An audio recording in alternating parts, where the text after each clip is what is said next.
This is the final hearing session on conditions and legal agreement. I don't think I need to go through the housekeeping matters. You've all been here over the last 2 days, and you've heard me say that already. But what I will say for anyone viewing online is that my name is Keith Bray, and I'm the appointed reporter by Scottish Ministers to write a report and recommend a course of action to the Ministers on this called-in application. I'm joined today by City of Edinburgh Council, Edinburgh Airport, and the applicant, as well as Ms Watson. Just for the record, for all the parties, I think it's important to recognise the fact we're holding a session on planning agreement and conditions does not mean in any way that my mind is made up, nor the minds of the Ministers made up. Ministers do expect, however, that reporters provide advice on any legal agreement and conditions, and that is thoroughly addressed in our reports. This is irrespective of recommendations that are made. So regardless of the recommendations, our reports have to deal with potential conditions. Typically there'll be a chapter, or sometimes 2 chapters, on conditions, and the draft conditions are often attached, and our recommended conditions also attached if they differ, and any heads of terms often appear in the reports to Ministers. So I think that's an important point to bear in mind for our discussion as we move on. You'll see from agenda item 5, I've identified a discussion on proposed conditions. I just plan to go through each condition individually and their reasons, and then go through the informatives, because I think I've got some questions on the informatives as well. And then that will lead us on to item 6, whether there is a need for any additional conditions. But I just wanted to outline that I will be going through each condition. We'll break probably around about 11 o'clock, depending upon where we are in the discussion, and looking for lunch 12:30, 1 o'clock, something like that. After item 7, there is an opportunity for closing remarks, if needs be. I know that Ms Watson has chosen not to make any comments when given the opportunity, but has indicated to me that she would like to say a few words at the end. So if all the parties are happy with that, at the very least, Ms Watson gets the opportunity to provide some concluding remarks. I trust all the parties are content with that. Okay, thank you. Has anyone got any questions on the procedures on how we're going about things today? No? Okay, thank you. Right.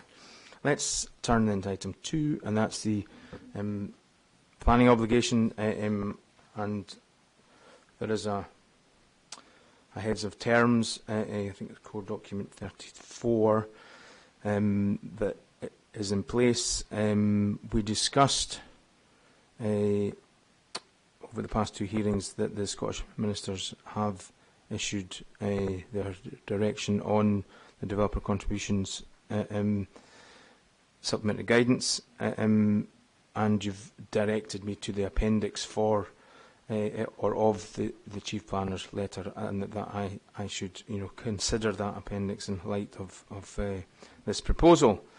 So the question for the parties today is that are there any elements in the heads of terms which you feel need to be revisited in light of that appendix, and are you all sure that they are ELSIC compliant?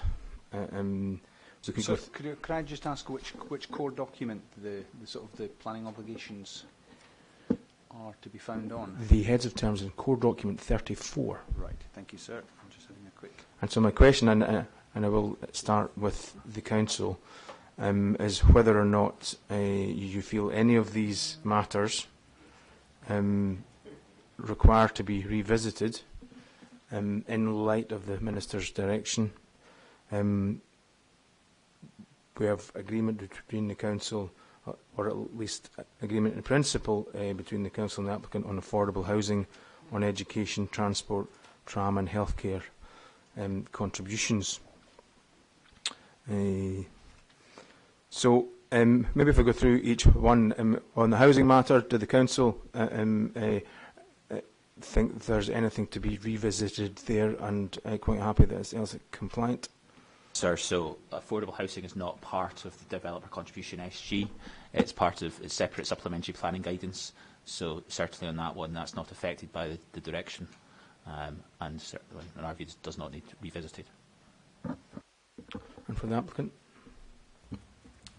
Morning, sir. Yes, that's the position of the applicant as well. Any other party got anything to add to that on affordable housing? Sir, I'm just having a little bit of difficulty finding core document 34. If you could just indulge me for a moment, sir. Listed at the end of the council's hearing statement. I'll just go to that, sir. Thank you. What I'll do, if you're happy, I'll continue to go through the elements, and I'll return to the airport once we've gone through each element, and that might have given you enough time to have a scan. So, in terms of education, again to the council, are there matters in the minister's direction, the appendix to the letter, that I need to take into account with regard to what's proposed in the heads of terms?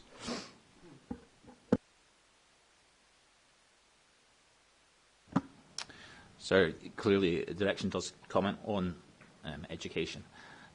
We do still consider it to be LSIC compliant, what's being asked, and appropriate for this development, and we don't consider that it requires to be revisited, and that it complies still with the requirements of DEL 1 of the LDP.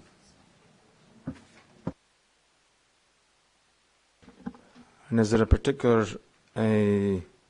school or school role that this relates to? I know it looks as if it's within the catchment of Hillwood Primary and Craigmount High School. Is there any issue with regard to the timing of the development with regard to this proposal? It's quite unique in terms of, as we've heard from the applicant. Is there any timing matters with regard to that, and in terms of reasonableness of the contribution in relation to school roles? I think West Edinburgh, as we've discussed over the last couple of days, has seen quite a lot of growth in terms of new housing coming forward, and the education provision within West Edinburgh has been changing. There are a number of catchment reviews that have been taking place in relation to West Edinburgh. We've got the new school within the Maybury development as well coming forward, so within the lifetime of this development, we wouldn't expect that it might not be unusual for some of those catchment areas to slightly alter for developer contributions in terms of where the provision may be sought. West Edinburgh is somewhere that we are actively seeking to look at our primary school provision, and that's outlined in the core document. No, the applicant submitted the City Choices document, and it's outlined within the City Choices document that West Edinburgh is one of the areas that education is being looked at.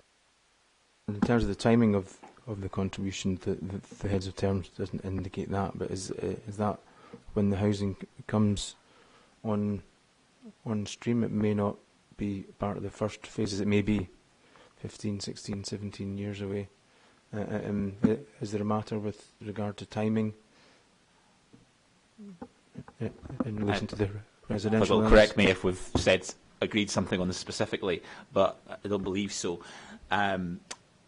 In terms of timing, sir, it's really, in terms of contributions and the timing of payment, it's simply when is the infrastructure required that's deriving from this development. So it being linked to the actual housing delivery, I don't see that as being a difficulty with that, sir, because that's the point in the development that's giving rise to the need for the education infrastructure.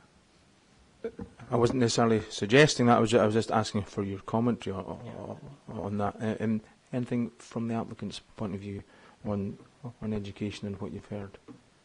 Nothing further to add, sir. Don't believe that it's an item to revisit. I believe that the policy basis is there. Del 1 has been referred to and would concur with the comments made by Mr Nelson in respect of the timing of contributions for education as well. So from that, do I take it that you agree that the timing of any contributions for education should be linked to the housing development? Is that what you're saying? Correct. Okay. So that's something different to what's in the heads of terms? Yeah. Because that's not been discussed as yet. Okay. Okay.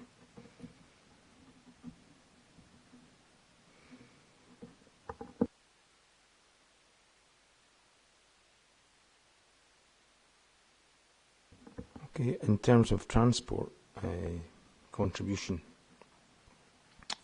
we have it set out in the draft heads of term. There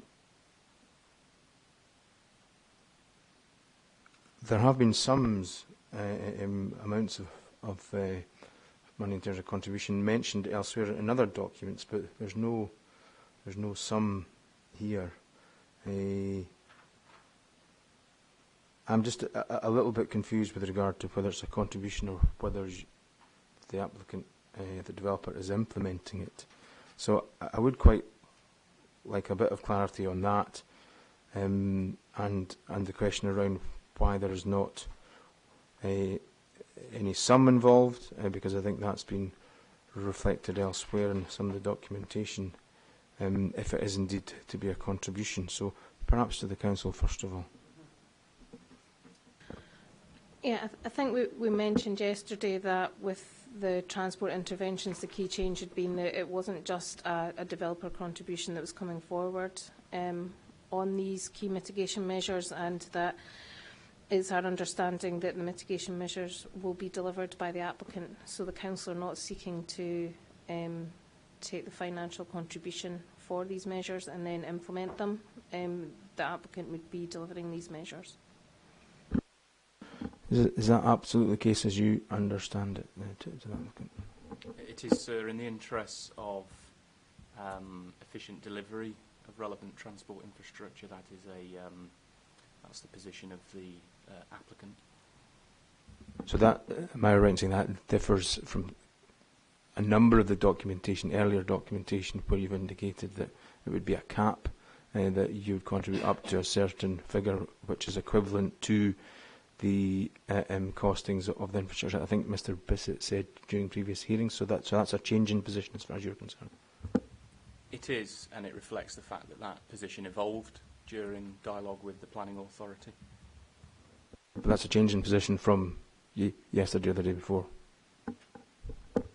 It's not a change in position. I believe that what Mr Bissett was outlining yesterday or the day before was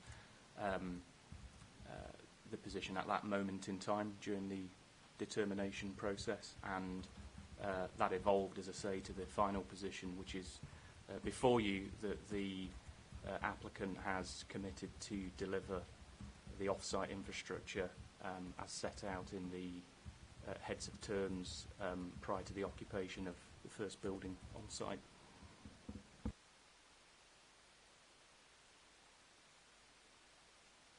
So that first paragraph, where it says a developer contribution, that's perhaps just misleading me, is it?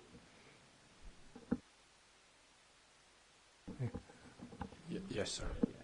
It is quite confusing.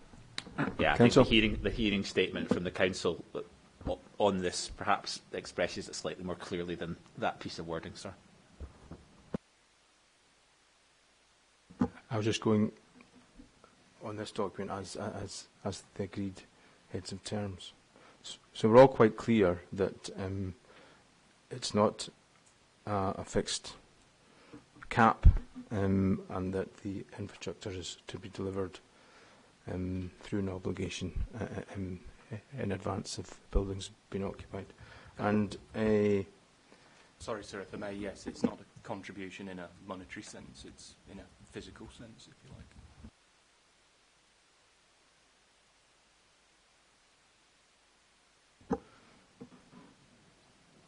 So again, that first paragraph where we have infrastructure contributions associated with or as part of the development proposals or wider strategic infrastructure improvements. That's just something that confuses matters. I think I've had clarity from you that the applicant is delivering. Is that the case? Thank you, sir.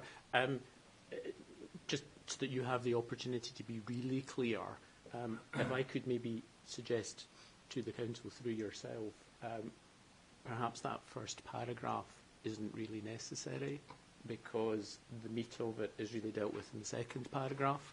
As I say, I'm just trying to make sure, sir, you go away with the clearest possible view. So I wonder if the Council might agree that if we just deleted that first paragraph under transport and then just focused on the existing second paragraph, whether that captured what the parties are really agreeing.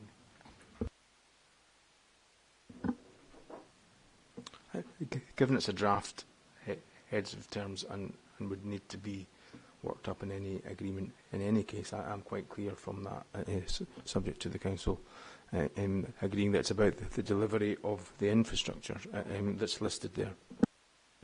Obviously, as you say, it's draft and it can be worked up further. I think it's really the deletion of those first three words of a developer contribution. It's delivery of transport infrastructure is to be secured by way of a suitable legal agreement for specific targeted infrastructure. Because I think the rest of it, the contributions words, is confusing and we need to remove that. But in terms of what it's doing and why it's doing it, the rest of that context is correct. It's simply that the actual infrastructure required in that zone, we've agreed specific pieces to be delivered rather than to be contributions in this case. And would it be correct to assume that those 4 items would be fleshed out in terms of plans and details within an obligation to make it clear what exactly is meant by these 4 infrastructure matters, that you would expect a planning obligation to perhaps even identify plans, given the nature of the proposals? Is that fair? Yes, that's fair. And during part of the discussions on the application, we did draw on some of the work that was carried out within the Wet to Refresh, which includes drawings and indications of the works that would be carried out are embedded within that document. Would you expect that to be the case? There would be a bit more detail in the obligation with regard to specifying the infrastructure? Yes, I would broadly concur with that, sir. Just in terms of the 4 items listed under transport there are some drawings available at the moment in they're not fully detailed drawings for construction, but they're general layout plans for a number of the items. I would say that in terms of item number 4, there isn't necessarily plans for that. There would be a plan in terms of the signal strategies for each of these junctions, but that wouldn't really give you any detail. It's more the sort of the technology behind the implementation of the MOVA signals that it doesn't really replicate itself on a plan. It's more a detail. I'm sure the Council could clarify. No, I completely understand in that matter, but the question was really just, would you expect to there be even site plans to identify at least the first 3? I think they're working to come in on this point. Yes, sir. I think the airport stance, as you may appreciate, is entirely without prejudice to the airport's position that a standalone, separate, compliant transport assessment is needed in order to inform the detail of the planning obligation and the conditions, sir. So that's our starting point. But entering into the sort of counterfactual world of this proposal being consented by the Minister, sir, and insofar as it relates to the required transport infrastructure, it's important to observe in the first sentence, under the heading of transport, reference is made to the Wet to Refresh document, sir, and we heard yesterday from the Council and from the applicants who seem in agreement that it's Wet to Refresh that provides the modelling for the required infrastructure. I'm pretty sure that would be an agreed position, so that was their position. The Wet to Refresh, sir, references 2 additional items of transport infrastructure, which we would like to explore a little bit further. The first of these is the Gogar Link Road, and the second of these, sir, is the full dualling of Eastfield Road. Now, where we sit just now, sir, is we are unsure as to why there has been a sort of a degree of cherry-picking amongst the transport infrastructure in the WETA refresh to exclude these items, sir, because as far as we're concerned, the appraisal has been done with the assessment has been done with these elements of infrastructure, and we are deeply concerned that you cannot simply cherry-pick certain items. So we have a partial dualling of the Eastfield Road being proposed, and we have no Gogar Link Road. It's a matter that needs to be explored a bit further, sir. That's, of course, I say that because the Council and the applicants are putting an entire dependency upon the WETA refresh, sir, for having assessed the transport effects and, out of that, the mitigation that flows, sir. The other additional point is, we touched upon this yesterday, is about the need for a controlling mechanism for the park and ride at Ingliston. And I personally think that's going to be quite a difficult thing to control, sir. And I think the parties were struggling yesterday to think of how that mechanism is going to be introduced. But because of I think the complexity and subtlety of doing that, that might also be an item for consideration under any Section 75 planning obligation. I'd just like to add, sir, that you did ask Mr Bissett yesterday whether the Gogar Link Road was included in the IBG mitigation, which he said no. But the applicant's position is that the WETA refresh is effectively a transport assessment. Now, we obviously disagree with that. But the traffic modelling within the WETA refresh tests only one package, which includes the Gogar Link Road and the full Eastfield Road dualling. There is no other modelling package that's tested there. So if you follow the applicant's position that the WETA refresh is the transport assessment and contains the traffic modelling of the infrastructure required, the conclusion to me can only be that the mitigation required by the applicant includes the Gogar Link Road. I would add another point in terms of the transport heads of terms. I've been doing this job a long time, sir, and I have never seen the situation for a major development that the heads of terms have not included some form of subsidy or requirement in relation to public transport provision.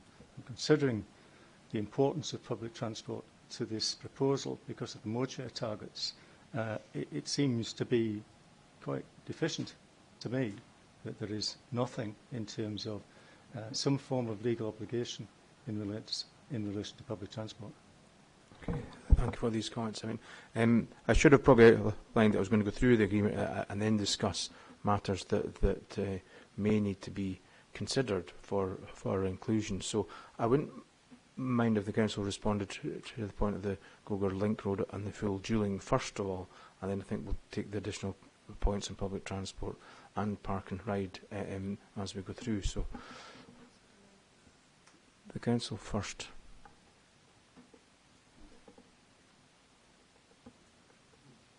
You're quite clear that the Gogar Link Road and the full dualling is not required for this development and therefore is not in the draft heads of terms.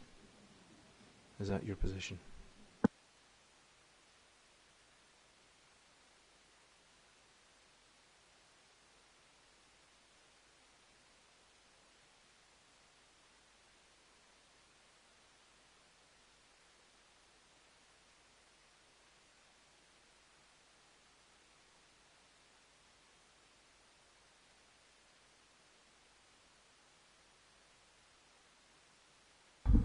Maybe turn to the applicant first. Do you want to respond? Thank you, sir. Taking the airport's first point, we can just go through the list. It's relatively straightforward. The evidence is all in front of you, sir.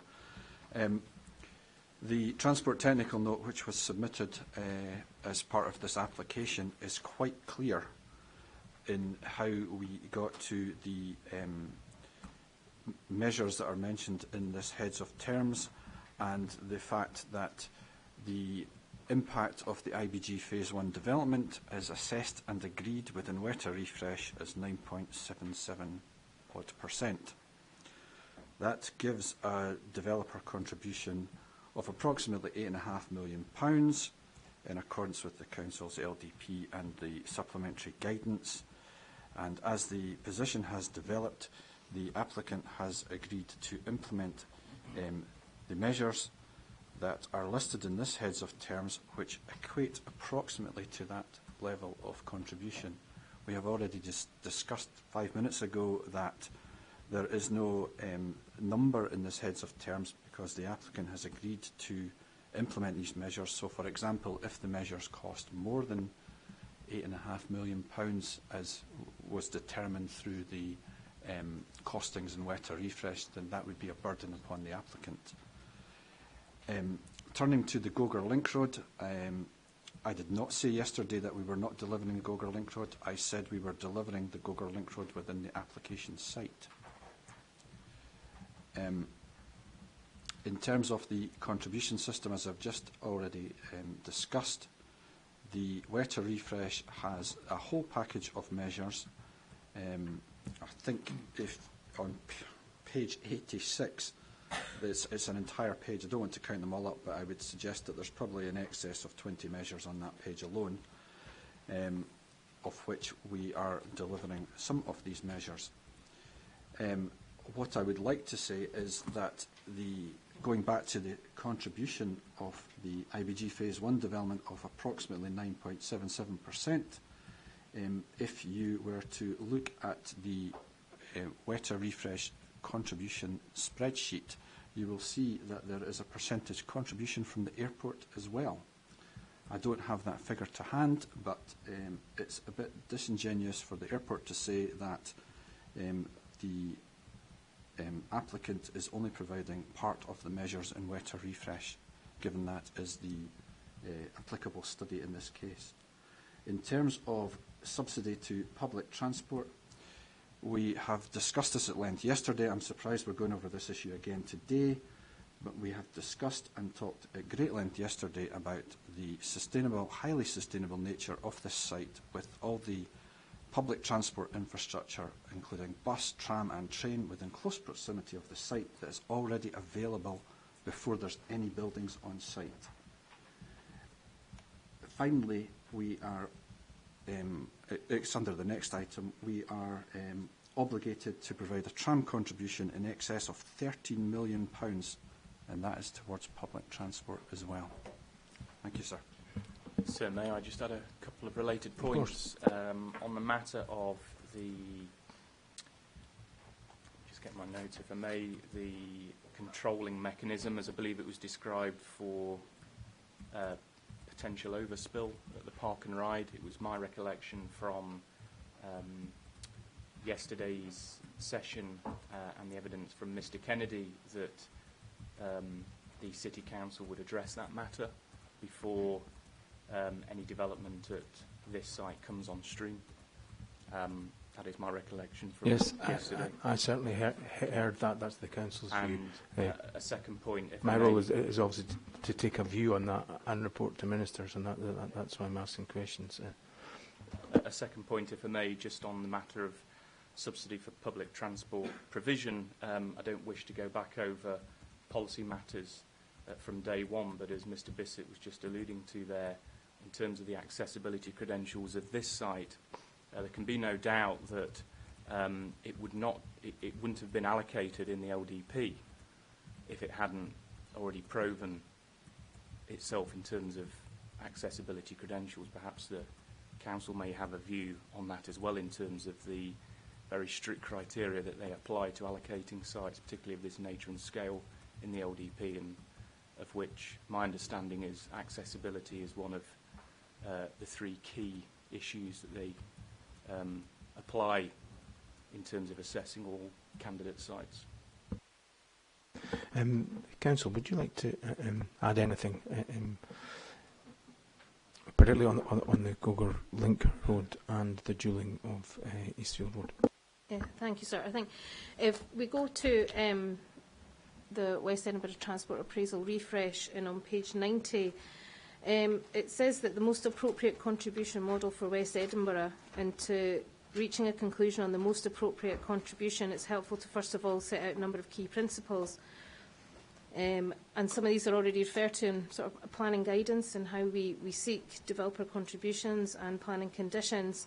And it states that the infrastructure should be necessary to mitigate the impact of providing additional capacity, proportionate, transparent and objective driven. In terms of specifically the dualling of Eastfield Road, the dualling of Eastfield Road has taken to the point where we consider it's necessary for mitigate the impacts of IBG. We discussed yesterday in terms of the extent of the public road, the adopted road, and then from the roundabout just outside the hotel here, beyond that, that is land within the airport's control for the dualling of Eastfield Road. We have no way of securing the airport to contribute to the dualling of Eastfield Road, and in terms of the planning terms and an assessment of the IBG, we don't consider it's fully attributable to the whole of the IBG to dual the whole of Eastfield Road in terms of the proportion of the development and the contribution that they're making to Eastfield Road. In terms of the Gogar Link Road, the first phase of the Gogar Link Road will come in as part of this development, as part of a hierarchy of streets within there. And yes, there isn't the second connection. That will come further as the second phase of IBG would come forward. That would be then implemented through those works. So it's back to that proportionate for the phase of development that's coming forward is our stance on that. If I could comment, okay. It might just be me, but I haven't heard any answer. I haven't heard an answer to the suggestion I put to you that it's clear that if the wetter refresh is the transport assessment, the only traffic modelling within there is of one full infrastructure package, and that includes the Gogar Link Road and the full dualling. Mr. Bissett was suggesting and talking about a financial contribution, but we've just heard 10 minutes ago that the applicant will provide the mitigation provided for IBG Phase 1, not subject to a cap. They would provide the physical road infrastructure required. In relation to what they consider to be their assessment, the only assessment before you in full wetter refresh is including the Gogar Link Road and the full dualling of Eastfield Road. And the only comment I would make on Section 75 in relation to public transport, I just refer to what I said earlier.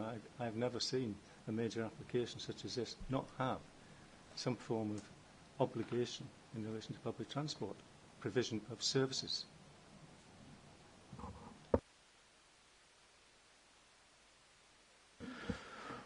I don't plan to go back into the discussions we had yesterday, because I think I probably heard what I needed to hear on transport matters, but I think the Council will want to raise one matter.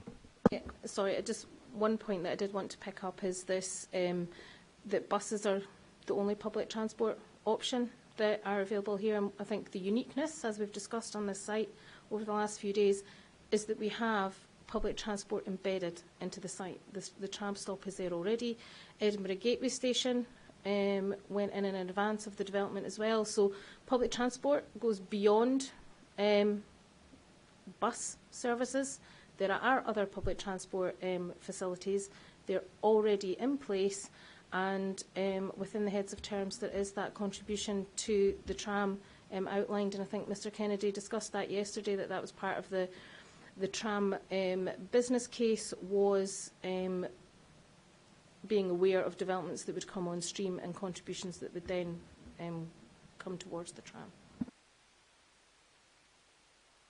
I think we've probably covered the tram matter in terms of the heads of terms. and you've provided some evidence with regard to other decisions on that as part of the core documents. So I don't have any questions on that. Healthcare, that was a significant feature of the Minister's direction. I'd be interested to hear the Council's view on the healthcare contribution. Sorry, I mean, the Minister's direction on it is, in fact, it's a technical point on whether it's competent for it to be covered by supplementary guidance. It makes no comment within the direction in terms of the content of the guidance itself, and indeed suggests would be perfectly competent for that information to have been contained in the supplementary planning guidance.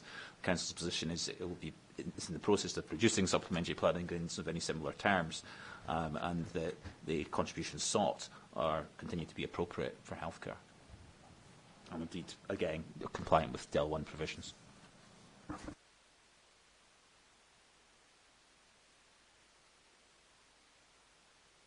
Be wrong on that, because it's partly there is DEL 1 developer contribution provisions, but there's also the specific healthcare policy for that as well, in terms of seeking for health infrastructure, and then that's part of what's in the Minister's direction, was on that separation of those points.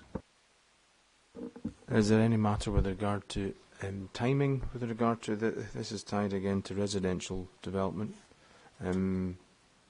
Is there a reasonableness or proportionality with regard to the timing of payments, taking into account this is a draft heads of agreement? So I think the approach I outlined in terms of education would also apply to this, because the health contribution, health infrastructure contributions being sought do relate to the housing. So it would be phased contributions in terms of what housing there is on each phase, and the contributions being phased to that. Applicant, any particular comments on healthcare matters? Nothing further to add, sir, in addition to the points the Council have made. I believe the policy they were referring to is HOW 10.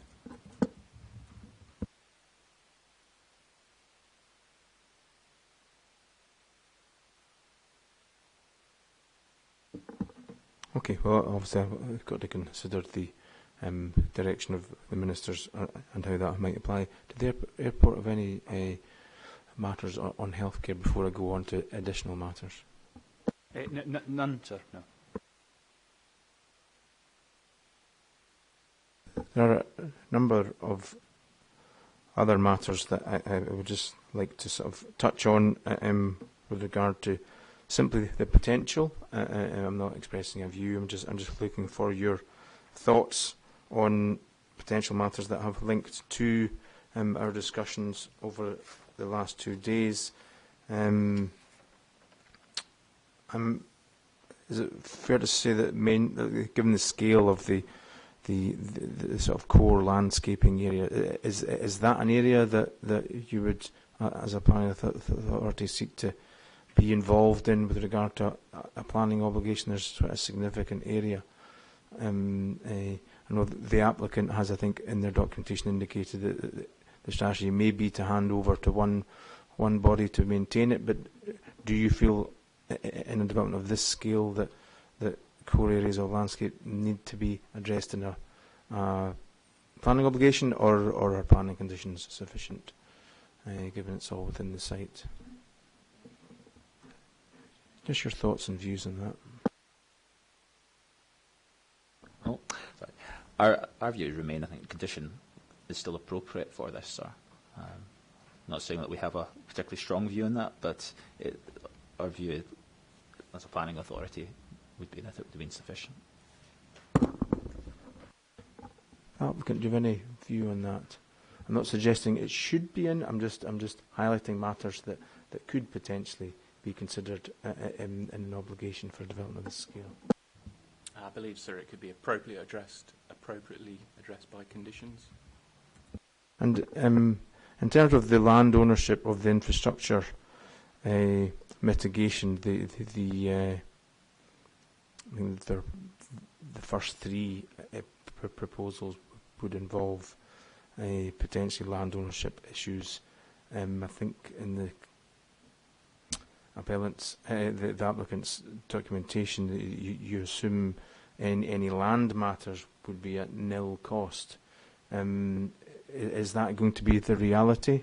For example, for the cycle link and such like, are there any land acquisition related matters and associated costs that need to be wrapped up or considered within the planning obligation?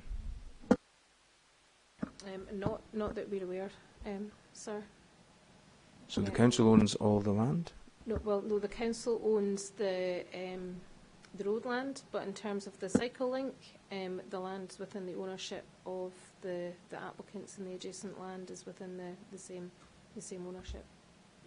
It's wholly within that. Okay, I'll let the applicants. Yeah, okay. Yes. That's fine. So the council and the applicants use it. There's no land acquisition costs associated with any of the works. Yeah, that's our understanding as well, sir.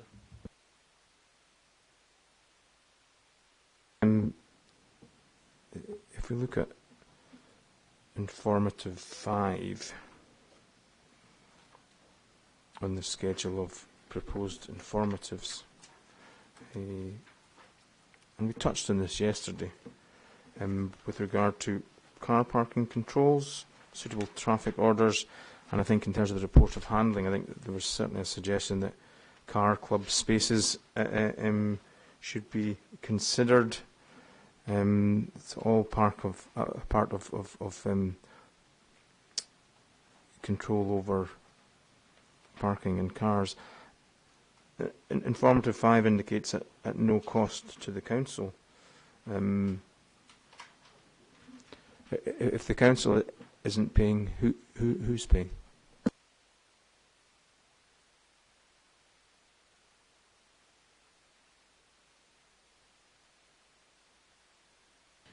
Well, we would expect that it's where all these works would then fall under a road construction consent application, and the applicant would be expected to submit a road construction consent application for the. It would be handed over for adoption to the council. To be clear, so we're saying that it's not in planning, not in our capacity as planning authority to be controlling and requiring these things, but rather as the roads authority, and through that mechanism that those controls would be. So we don't tend to seek it via contributions as a planning authority, because we don't consider it to be directly related to the planning consent itself, but rather to the roads consent. So if you're implementing a controlled parking zone, normally, let's say all the development's there, it's in existence, and you seek to impose a parking zone, that's not part of a road construction consent, is it?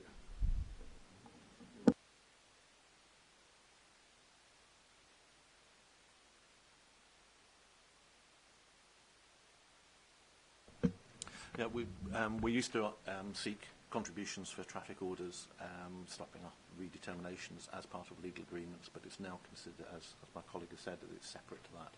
So it's pursued under separate issues. We promote orders, but in simple terms, we won't finalise that order until the actual funding of that. But it's relatively modest costs.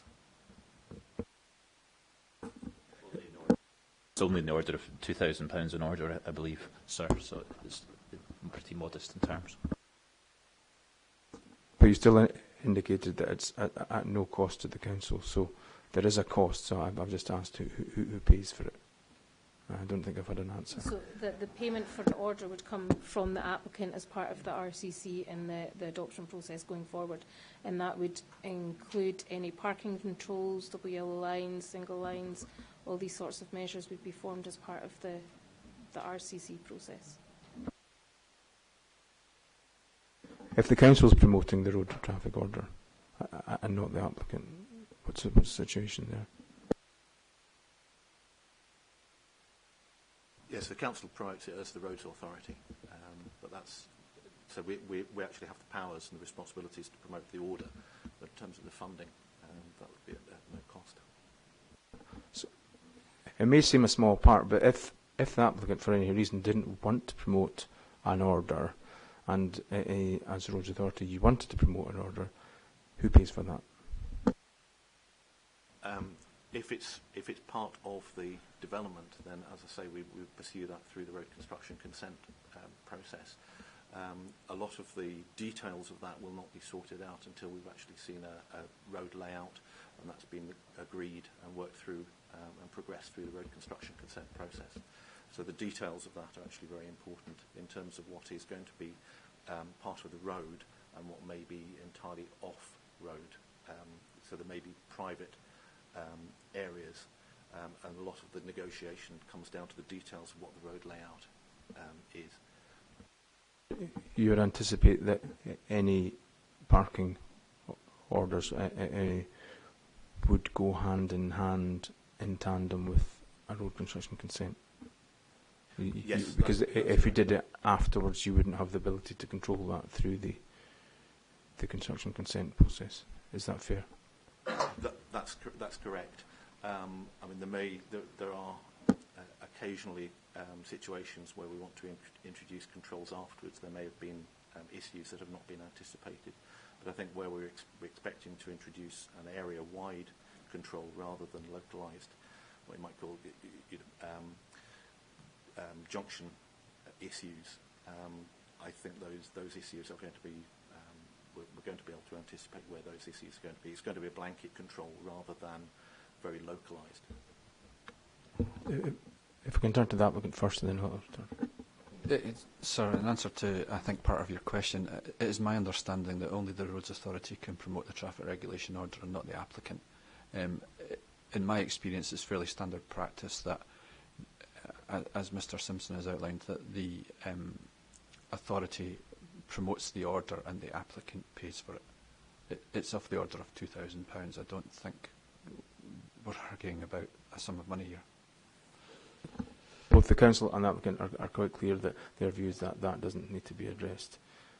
Even if there are a number of traffic orders proposed, that could be a number of £2,000. Yes, that's our position, sir. Thank you, sir. I mean, this is far from a straightforward case. Because if you look at the informative, sir, it says all parking we are not controlled. So we're dealing with all parking here, sir. And all parking, certainly as far as the airport is concerned, also relates to the Ingliston Park and Ride. Now, the airport's position here, sir, is that this should not be a matter of an informative, which is an unenforceable matter, and I think you've touched upon that on day one. It should be rooted and nested within a planning obligation, because at the moment, we don't even know what the mechanism is going to be to control parking at the Park and Ride, sir. So I just cannot believe that this could be left to an informative.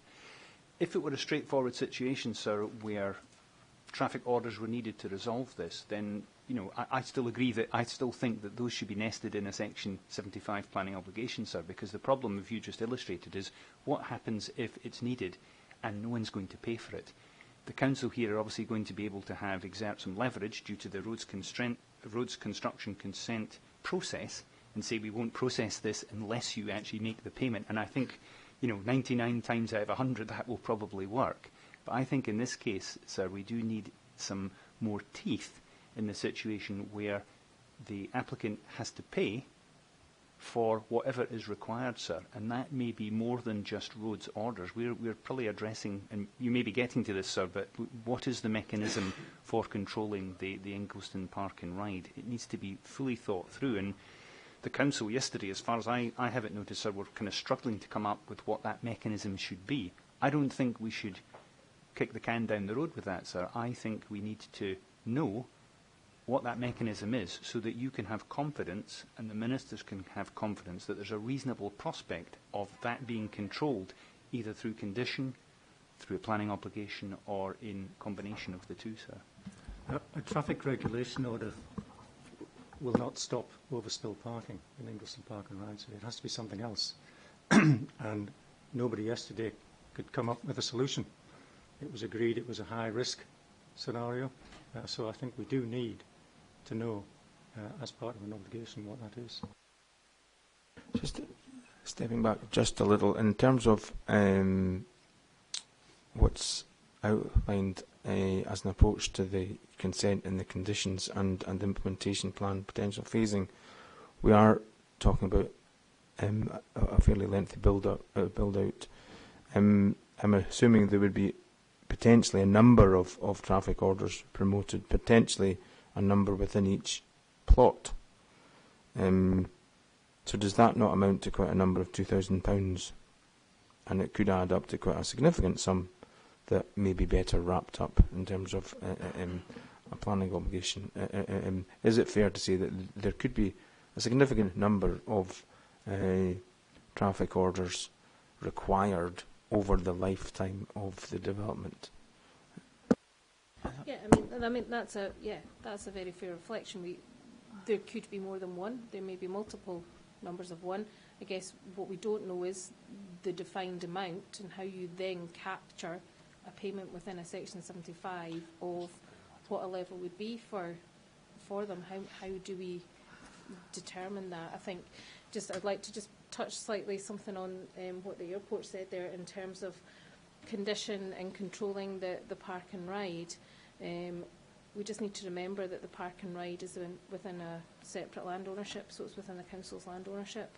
And it always becomes difficult to condition something where it's the council that's the owner of something in terms of enforcement action and how you then follow that up, because enforcement action rests with the landowner rather than the applicants. So it would just be, if we are going down the route of some sort of condition in and around the park and ride, it's not without its difficulties in terms of implementation as well. Well, we're coming on to conditions. At the moment, we're talking about planning obligation, which is obviously slightly different. That would probably be enforced via the courts. Ms Watson. Just in light of what was said yesterday, I think it was by the other member of the council, I can't remember his name, sorry. It's Kennedy, yeah. That's right. He said that there is an issue with the park and ride at the moment where there are other local developments whose staff are using the park and ride. And I was just wondering, just in the light of the contributions, whether the other local development is contributing towards the cost of the park and ride at the moment. No, there's no other developments contributing towards the cost of the park and ride at the moment. So can I just come back on it? There's a legal point. Mr. Collar will know this as well. I appreciate if the council owns the park and ride site, it cannot enter into a planning obligation with itself. That would be a little bit odd, sir. But the enforcement in terms of the planning obligation does not have to include necessarily the park and ride site, because it can control the land out with that, which is the applicant's land, sir. So there wouldn't really be a difficulty in doing that. Alternatively, we could have a Section 69 legal agreement, which could be entered into, which could also overcome that problem, sir. So I don't think there's any legal, technical difficulty in enshrining the matter in a planning obligation. I'll pass over to Mr. Collar, who have considerable experience in this, sir. Would you like to add anything, Mr. Collar? I'll maybe defer to Mr. Bissett to start with, because I sense he has things he really wants to say, and then I'll pick up on that. Sir, we discussed this yesterday in terms of the park and ride and the existing issues with what I would term rogue parking at the moment, not using it for the purpose it's intended. The Council has already stated on record yesterday that this is an existing issue and they are currently resolving this. I fail to see how it is the responsibility of the applicant to resolve this matter if it's already being resolved. What I heard yesterday is it hasn't been resolved, and that they're thinking about how they will resolve it. So I'm quite clear that the matter is not resolved. It's an issue to be resolved. Is that a fair summary of what I heard yesterday? Yes, sir, I concur. It is a matter to be resolved, but as I understand it, the Council is looking at resolving it at this moment in time. But yes, I would acknowledge that you're entirely correct. It has not been resolved yet. Mr. Collar. Thank you, sir. Just on the issue of the evidence about the park and ride, just to pick up, Mr. Martin said, as I have noted, no one yesterday could come up with a solution. If I can remind you, I think that's actually a slightly misleading summary of Mr. Kennedy's evidence. Mr. Kennedy did mention several options that were under consideration. I'm not going to go back into those. You heard what he said. There are obviously differing views about the feasibility of that. On Mr McKee's point about the ability to use Section 75, Section 69s, I would agree in principle if you were to decide in your recommendations that a form of control was necessary in relation to the park and ride, then that is something that could be dealt with, depending on the approach, either through a condition, perhaps a suspensive condition to avoid the ownership point that Ms Campbell mentioned, or indeed through an agreement. And perhaps that might be something that you want to think about, whether you want the parties to suggest something to you following on from today, even if that is just an option, bearing in mind, as you said, that there's a bit of a cascade approach here of you're only considering conditions on the assumption that you might recommend an approval, which you may or may not. But if you were to recommend an approval, then based on your view on the evidence, there's a variety of different items which you may or may not include in those. So I appreciate there's a series of hypotheticals. Another point I just wanted to pick up. Just on that point, just so I can clarify, that our reports to ministers, in the event that a reporter recommends approval, then we would cover conditions in any legal agreement. In the event that a reporter recommends to ministers a refusal, we still deal with planning obligations, and ministers will carefully consider the arguments on both sides, and if perish the thought they don't agree, all evidence is there for the ministers in terms of what could be delivered in terms of conditions and obligations are there. So we have got a responsibility to ministers to be very thorough with regard to our recommendations either way on planning obligations and conditions, and hence that's why I will be going through each condition as we go through this morning. So, sorry to interrupt. Mr Collard's been very fair in what he said, sir. If you were to consider, this is my submission, if you were to consider this to be either through a suspensive condition or through a Section 75, or perhaps both, sir, this is on the park and ride point, I think you'd have to be sort of reasonably satisfied that it was achievable.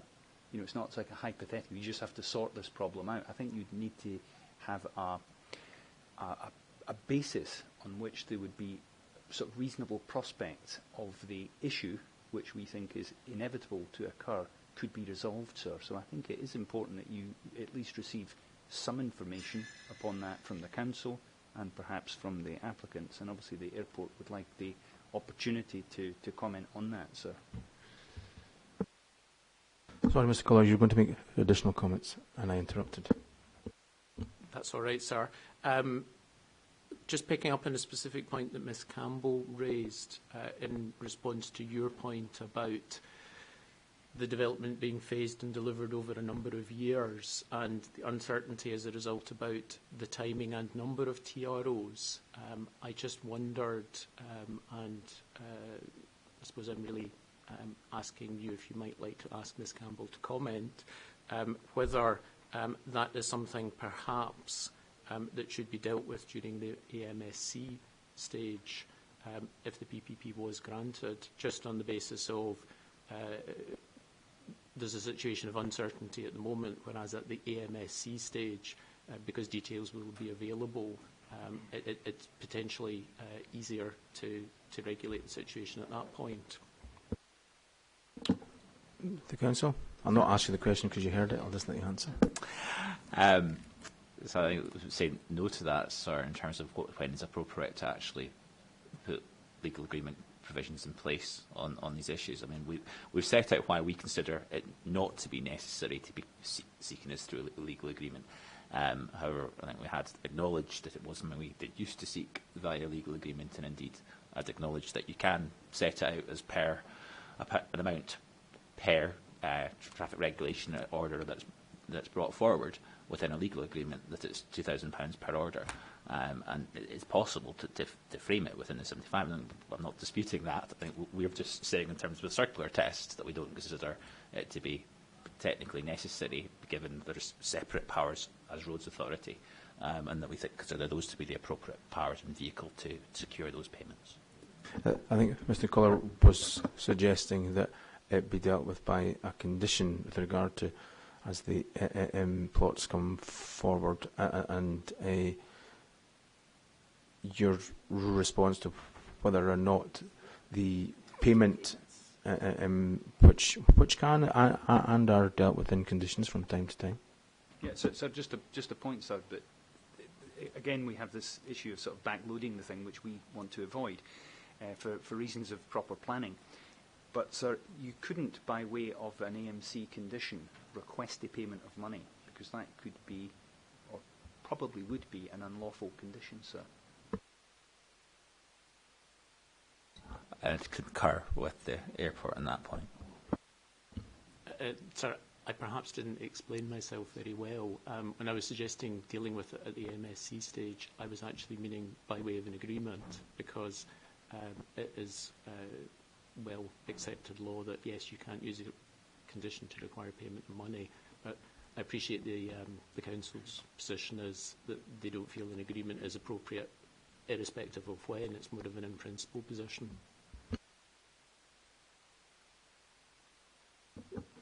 So your position, you might feel I'm labouring this one, your position was summarised there by Mr. Collar, that you don't think there's a requirement to pay, but in the informative you said the Council's not paying. So that's just the element of confusion. I'll take away what I've heard, and I'll make something of it, and there's lots more to go through. So. Okay, briefly. Yes, so as Mr. Collar alludes to, it certainly is an in-principle position that we're saying as Roads Authority there's necessary controls to seek these contributions, and therefore as planning authority in terms of circular tests, it's not the appropriate mechanism to be seeking it by way of 75 as planning authority. We don't consider it meets circular tests. However, as I've stated, what I'm not stating is it's impossible in terms of putting it in a 75. Simply saying we don't consider in terms of circular to be necessary. It's an in-principle position on that point, sir.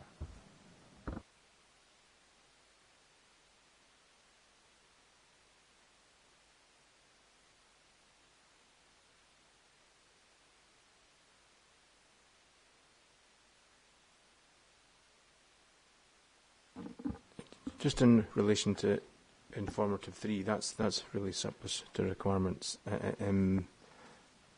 Anyway, because we're talking about the heads of terms, that's just for information purposes, isn't it? Yes, that's for information purposes from SEPA's consultation response. Sorry, informative 3, that deals with the legal agreement and what it covers, based on the version I have. Sir, I'd had the same difficulty. I think the numbering of the informatives that's attached to the conditions document is different from the numbering of the informatives that's in the separate document. I've gone with a separate document, as that was submitted, because it seemed easier to print off, and it came out in A3, which was very handy.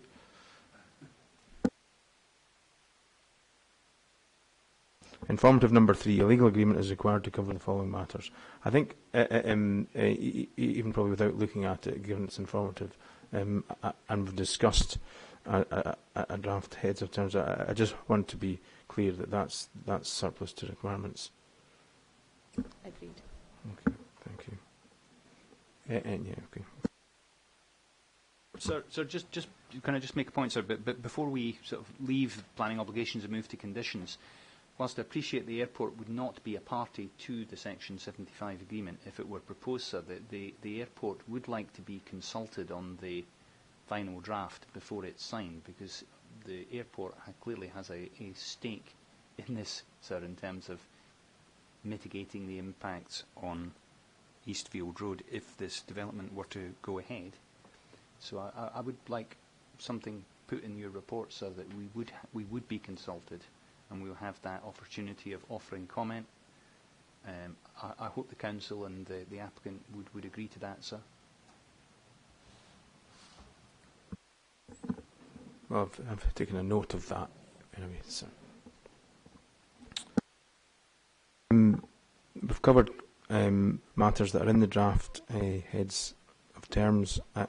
Some matters which we've discussed which are not in at the moment, and I've taken a note of the airport's comments around public transport and the applicant's response to that. I'll probably come back at the end of the session as to a way forward potentially with the matters we discussed on that, but we can move on to the duration of consent.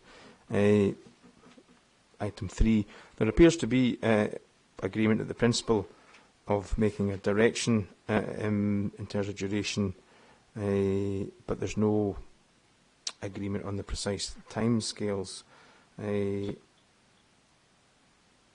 We have the draft document. I think it's been edited by the applicant. It says APP 402, so you might want to get that document out.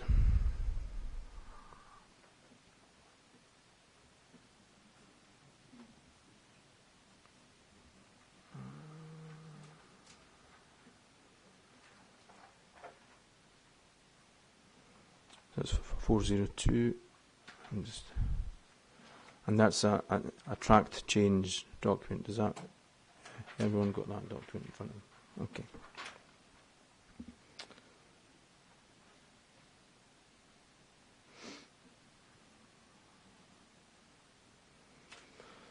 Perhaps ask the applicant first, just in terms of the draft order. What sort of effective timescale would such an order provide without actually commencing work? What sort of timescale are we talking about? If, even if you put in all your AMSC applications for the first set of plots in A, that doesn't commit development on the ground. I'm just looking at what you're looking for in terms of an overall sort of timescale.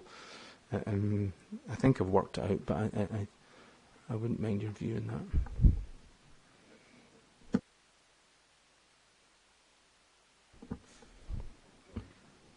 that. Thank you, Mr. Bissett. I think, sir, the approach to the drafting of these conditions is always very much looking at providing a fair degree of flexibility, because if the timescale according to the conditions becomes a problem because of lack of time, that takes everybody into the realms of having to do some sort of application to vary depending on how the provisions enshrined, and there's different procedures, but it ends up with more bureaucracy in the sense of the applicant having to go to the council having to process. So these revisals aren't necessarily, well, they aren't based on a sort of likely timescale for the development rollout so much as more of a realistic bad case, if I could put it that way, rather than a worst case. So there would be an optimism that things would be done quicker than this. But as we've heard in the evidence and we see in the documents, this is a very large scale of development. So as a result, the rollout becomes very unpredictable. And you may want us to go into the examples that we provided in the other documents, but I'll just say at the moment, those relate to other documents of similarly large scale with similar uncertainties, and those documents were lodged just to give you an indication of the timescales that were considered appropriate on those developments. If I may add as well, sir, just briefly, that the proposed changes that are before you seek to strike a balance between allowing reasonable flexibility for the developers while seeking to minimise uncertainty around implementation. And that balance of competing factors is referred to in paragraph 2 of Circular 3/2013, which I believe is just getting the core document list up. Sorry, apologies.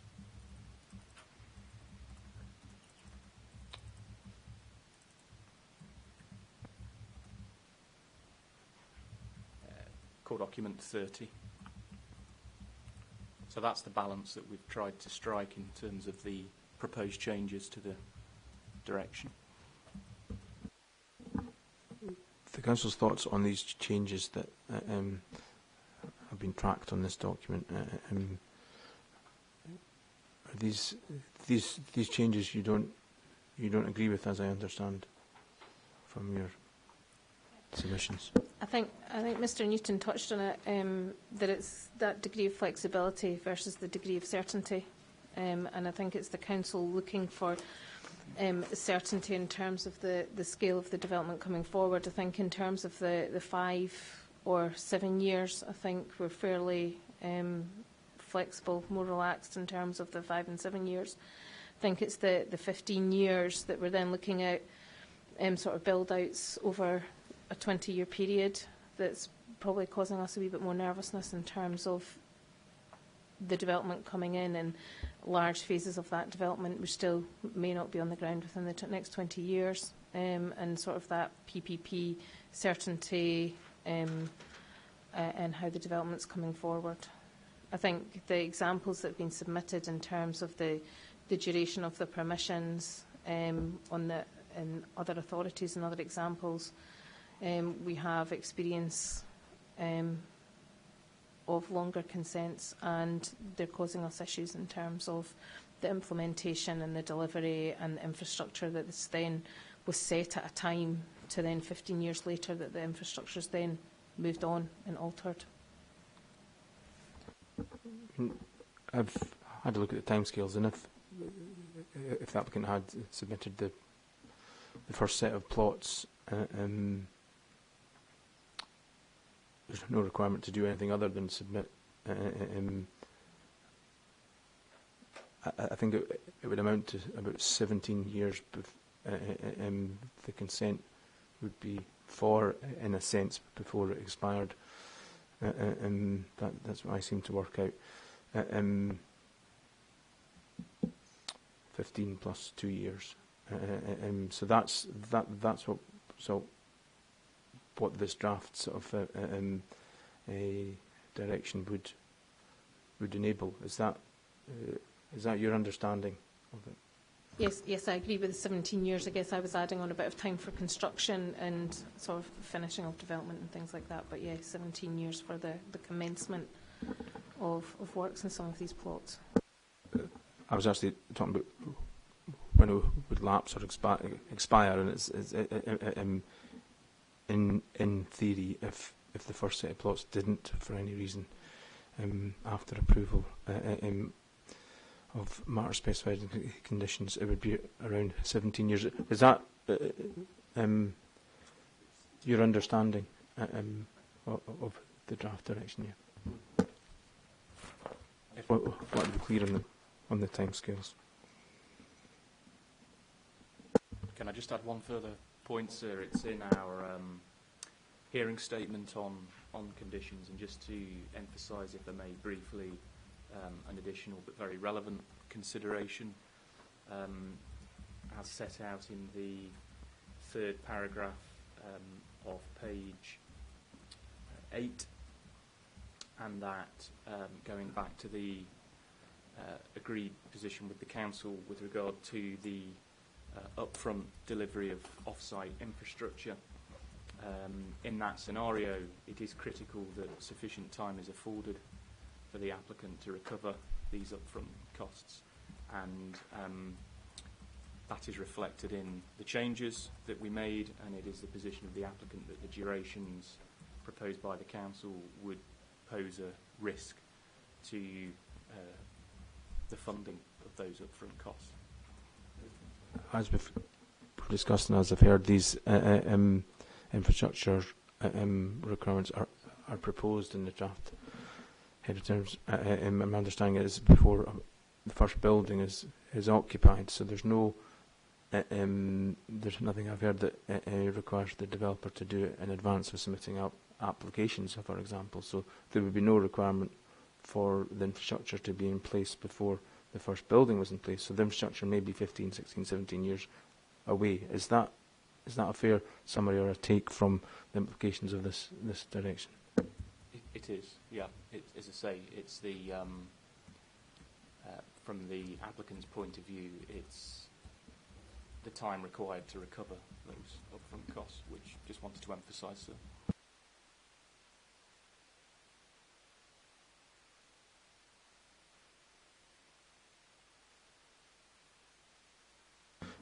Airport, would you want to... The only comment I would make, sir, it's really just, I suppose, a general comment. Because obviously it could be a very long-term project before it comes to fruition. Make sure these contributions, whatever they turn out to be, are index-linked, sir.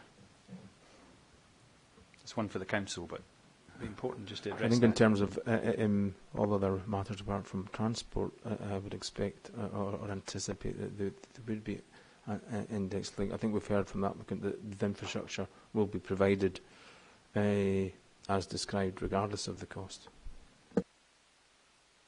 So I'm grateful to the airport for raising that point, and indeed agree that is indeed the council's position, that it would need to be index linked. I think that's reflected in the Model 75 that's been submitted to this hearing. Of course, Ms. Wilson.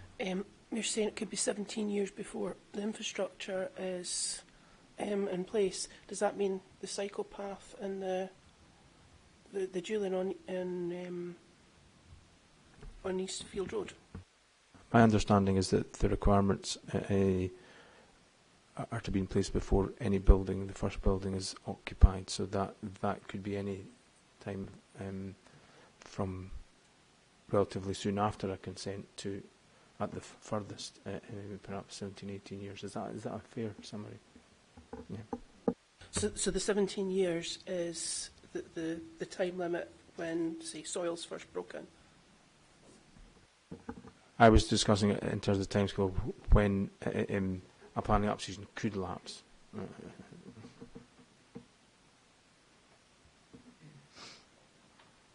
Okay.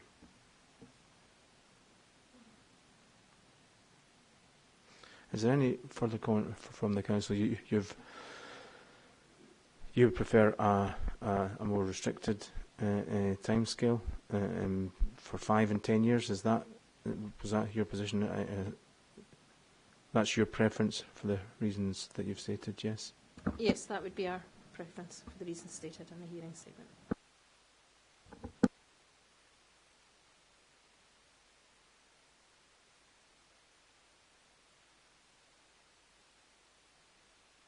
In terms of the section of the A and B, the plots are set out in numerical terms there. But if we turn to condition 8, sorry, jumping ahead a little bit.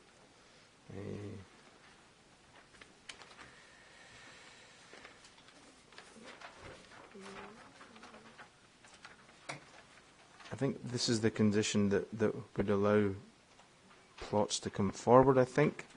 And it doesn't separate out plots. And so am I assuming that you would have an application which is dealing with only part of condition number 8, and that only a number of plots would come forward? It's a bit confusing that the plots aren't either separated out in terms of AMSCs or relate to the draft order in terms of the number of plots that are identified in Section A and the number of plots that are identified in Section B. I've got further comments on condition number 8, but I did see there was a relationship between this order and then how AMSC applications would come forward under condition 8. It didn't seem to be a simplistic way to deal with that. Have you got any comments on that? It's not simplistic, I think, in terms of the structure that's been set out. I think in terms of condition 8, it was about allowing for the phases of development to come forward. I think in terms of the plots that are outlined, we may get 2 plots come together as a different phase, and I think it's linking back to the plot principles, the implementation strategy and the phasing strategy was where we were thinking. You don't see a need, given that there be a direction potentially in place, that should be reflected in some way in the conditions, so that the plots are grouped separately in terms of conditions. No, you don't seem to be indicating that No, that provides you with a concern. Okay. That wasn't a concern. Applicant, do you have any view on that? No, I agree with the council. Okay.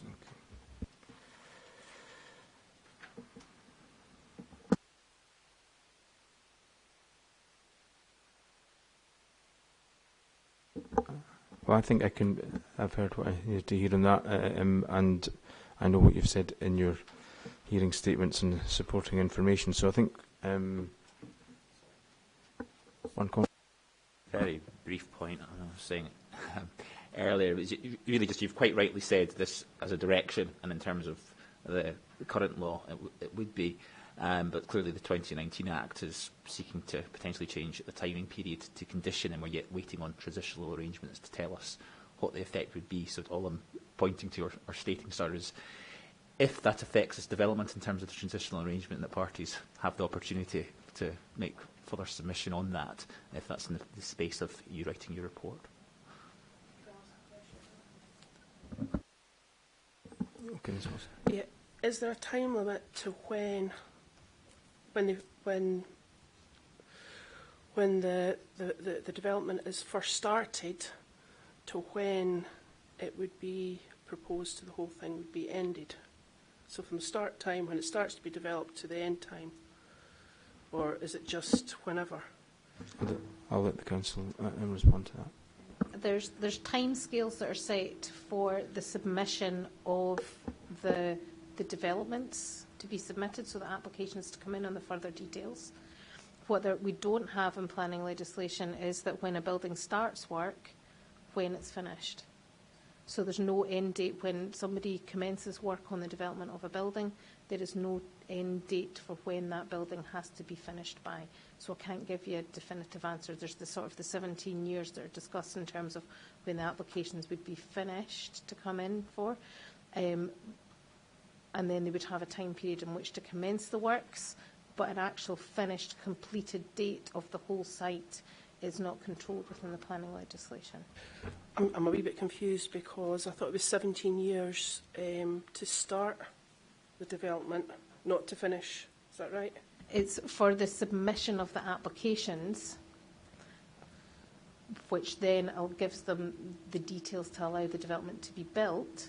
Right, so 17 years is, sorry. For the applications to be submitted, they would then commence the built development, and I think your question was when would the building works finish on site. We wouldn't have an end date to that because the developers can build out quicker, slower. You know, it can be a build out rate of, it takes 2 years to build it out, it could take them 3 years to build it out, depending on the phases that come forward. So that means that I potentially could have an inordinate amount of years where building work is going on around me. Yes. Thank you for that. I'm conscious that we're approaching 11 o'clock and I'm going to go on to different agenda items. So I think if we pause just now and then we'll go on to agenda item 4 after the break. Are we happy to come back at 11:10? Okay, so 11:10. Thank you.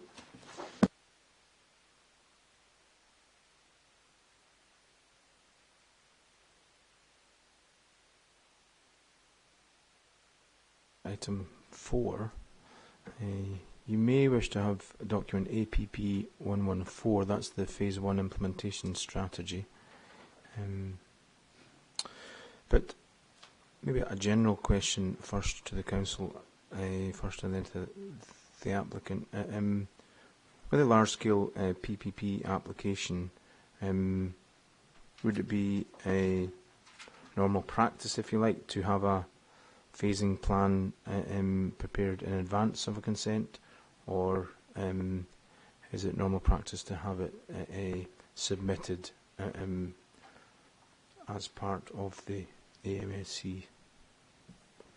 Yes, what would be your normal practice? Yes, I think it probably would be desirable in this particular case, and it was an issue that came up very regularly during a lot of the discussions we had with the applicant. I think the difficulty was probably the kind of end users and the uncertainty regarding the long-term build-out and how that might take place. And I think we moved to a position where we felt an implementation strategy, which at least outlined the sort of general intentions and the approach, would be a good way of moving matters forward. And that in turn could inform a detailed phasing plan once end developers and users came on board. Generally speaking, to the applicant. Yes, sir, I concur with those points. I'd like to emphasise a couple of my own, if I may. Turning to APP 114, you'll see at page 4, under the heading Implementation Principles, it sets out there the following principles will control the phased implementation of the development in a manner which gives the City Council certainty in terms of placemaking, quality, access and connectivity. I'll not go on to read each of the numbered points, but just to make the point that notwithstanding the matter of it being potentially a long build-out period and uncertainty over end users, a great deal of effort has been made by the applicant to ensure that there is a strategy in place. We've already touched on the upfront delivery of off-site infrastructure as it relates to on-site infrastructure, and as set out in the hearing statement under the heading, the applicant's hearing statement on conditions, under the heading phasing of development and implementation plan, page 2. The strategy responds to the development principles for the IBG as set out in the local development plan. It reinforces the master plan-led approach to the site. It provides a strategy for implementation of development in a coordinated manner, and it sets out the plot delivery linked to the areas of common access, landscape and public realm. So in summary, in our submission, this is a strategy which is considered to be key in the overall master planning of the site and delivering a quality of place, and as I'm sure we'll come on to, that is proposed to be carried forward into certain conditions. Thank you. I should have just reminded everyone to make sure they are speaking directly into the microphone, just to make sure we're all picked up. Is it fair to say then that the plot plans, there are plot plans further on in the document that illustrates essentially what other core infrastructure has to be in place with regard to that plot? Is that what it's showing me? You've got series of plot diagrams, and there's primarily access-related matters. Is that telling me that the strategy is, if, for example, plot 3 is developed, then the shaded areas primarily accessing land scheme, that has to be delivered along with it. That's what it's showing us throughout the plots. Yes, sir. And the reason that this implementation strategy has been prepared and submitted to the council is, again, we're in a bit of a unique position. We have three separate landowners, three separate developers that control different parts of the site. And the site has been divided up into 16 plots within this implementation strategy. And it's really to ensure there's flexibility in that we don't know as consultants which developer is going to bring forward which plot first.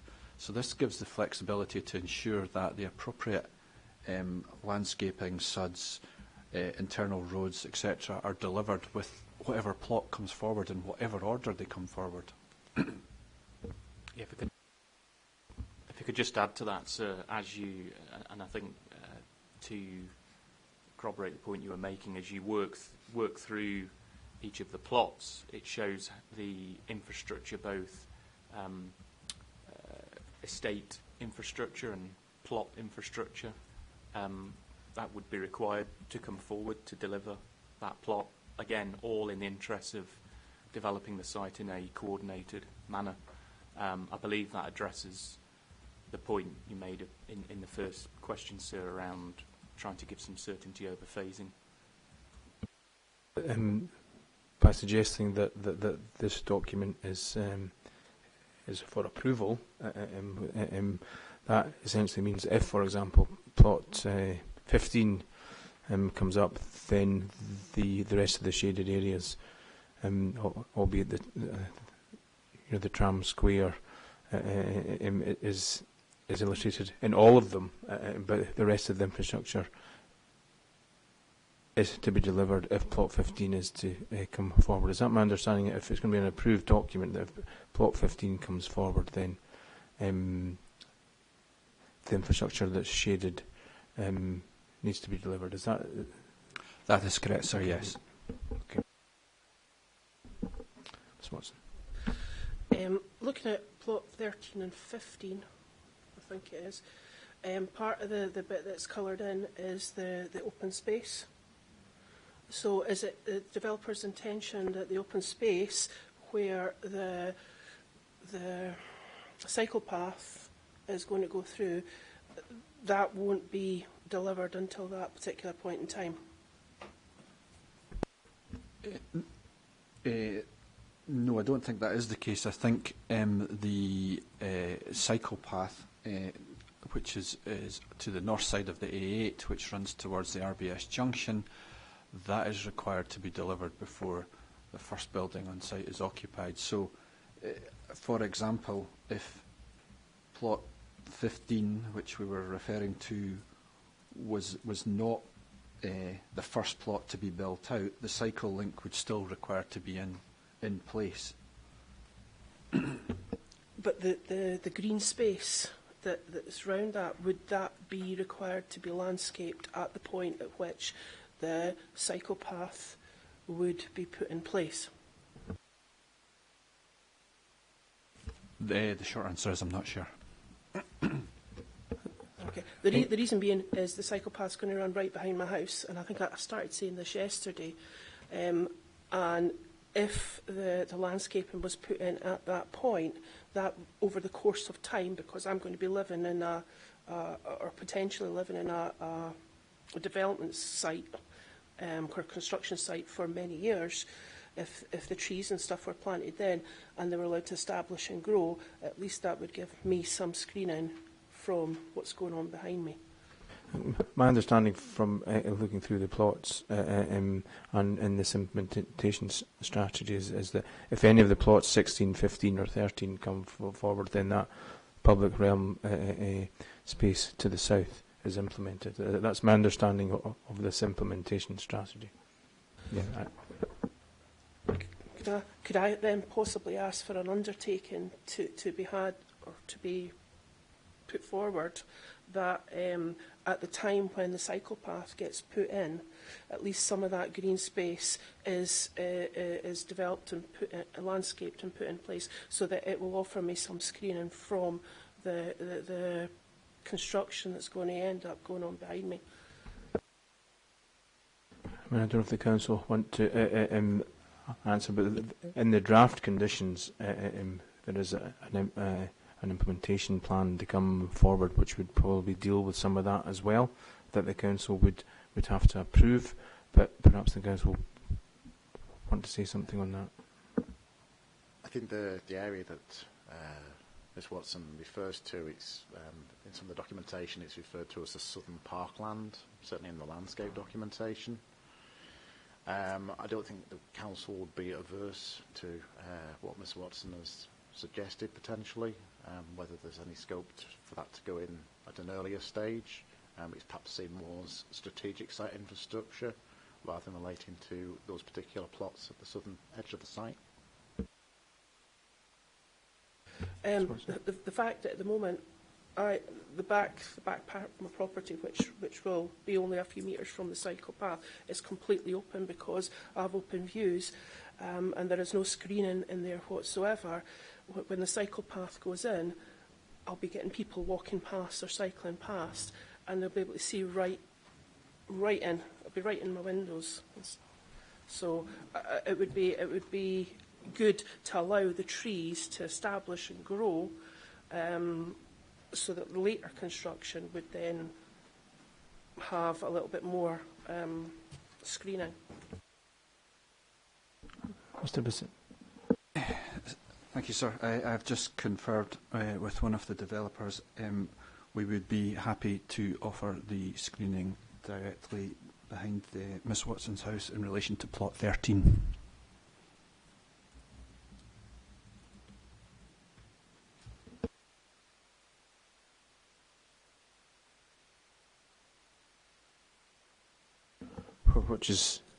Which is set out in the implementation plan with regard to plot 30. I've taken a note of what you've said. Just ask for clarification what that means. What does that mean, that when the cycle path gets put in at the very first stage, you will not be putting screening in? Sorry, I should clarify. When the cycle path gets put in at the beginning, the screening in relation to Miss Watson's house at plot 13 would be put in at the same time. Oh. So it would actually run over plots between 13 and 15, so just for clarification, because the whole of the back kind of goes between the two. I think it would be appropriate to put the screening along the northern extents of Miss Watson's boundary, which, if we're looking at plot 15 in the APP 114, it's effectively from the eastern edge of the east-west line in that white rectangle which is around Miss Watson's house. I'm sorry, I'm difficult describing it, but from the eastern edge of that top corner along to the western edge of that white rectangle, if that makes sense. And it may well be that these conditions are looked at in the light of the hearing, and there may be an opportunity for the council and the applicant to look at all the matters that have been raised at this hearing and potentially amend conditions in agreement with other parties. So I think everyone's heard what you've had to say. You've had a commitment from the applicant, and there may be a mechanism through planning conditions to ensure that. Is that a fair summary, council? Yes, that would be a fair reflection, yes. Okay. Thank you. Just turning to condition 1, because I think that's where the phasing plan comes in. Is that fair? Is it that last paragraph, is that where the requirement for the detailed phasing and implementation plan comes in? condition number 1, last paragraph? Yes, that's Yeah. correct. Okay.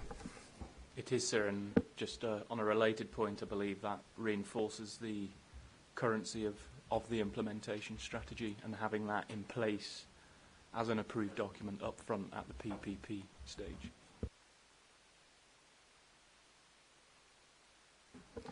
Okay, if we turn to condition number 1, since we're talking about phasing and implementation, it's that third paragraph, that third chunk. Are we all clear that that's where the requirement for the phasing plan comes in? Yep. Applicant, yeah. It's in amongst a condition that deals with other matters. Would it be fair to suggest that, given that it's a singular matter, that it might be useful to consider a separate condition? Does the matters above relate directly to the phasing and implementation so much that it needs to be in the same condition?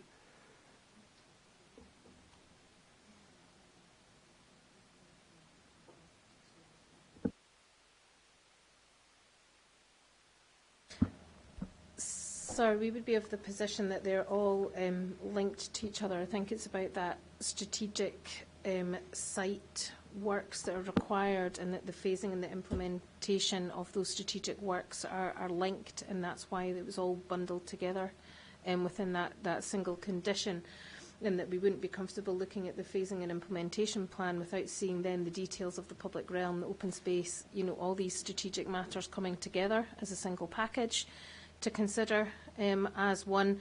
My fear would be that if we then dealt with them in isolation, that there would be changes within one that would then affect the other, and how we would address that. We saw this as the sort of the first starter for 10 on the site. Here's the strategic infrastructure, and this is the phasing and the implementation associated with that. I think that was quite a key factor for us.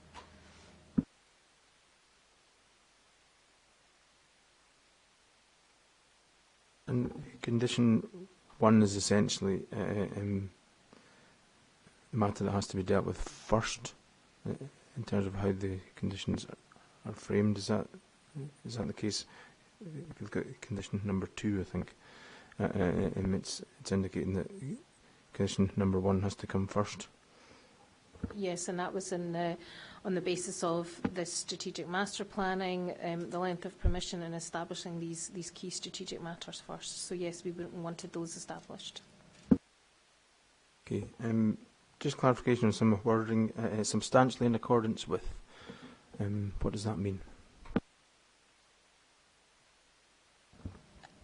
We have had some experience before where we have some documents that we're looking to establish, providing good principles for a site coming forward, and any information that comes in with should be taking the principles that are set out within these documents, within the conceptual master plan, and rolling those forward into detailed master plans. It may mean that there may be some flexibility within those to allow a wee bit of variation within maybe the SUD strategy or some of the movement and access or the estate infrastructure, but the essence of those documents are to be carried forward into the further details. Substantially in accordance with is sort of a phrase we've come more comfortable in using, rather than saying has to be in accordance with, just to give a wee bit of a degree of flexibility with these larger schemes. Applicant, your understanding of the words substantially in accordance with? I'd broadly concur with the points outlined by the Council, sir, insofar as putting in place at the PPP stage some firm principles to be followed through to the AMSC stage, but allowing for the fact that there needs to be some flexibility built in. And there's general agreement between the Council and the applicant that the implementation strategy is part of the approved plans. That's correct? So why is there a requirement for it to be substantially in accordance with when you've already approved it? And is it not just as well to ask for an implementation strategy? And again, I think it goes back to the uncertainty surrounding this. We don't know who ultimately is going to take this forward. They may have slightly different expectations or ideas, so the wording does allow for a degree of flexibility on that. Does that provide the necessary precision in planning conditions?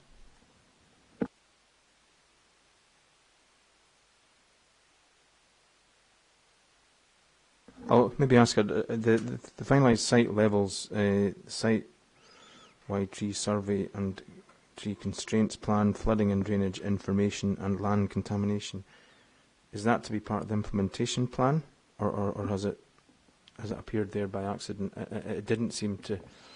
I was wondering why those four matters in particular, given that drainage and flooding and land contamination are dealt with elsewhere, why they've appeared there. Or are there key reasons why these matters need to be in the implementation plan?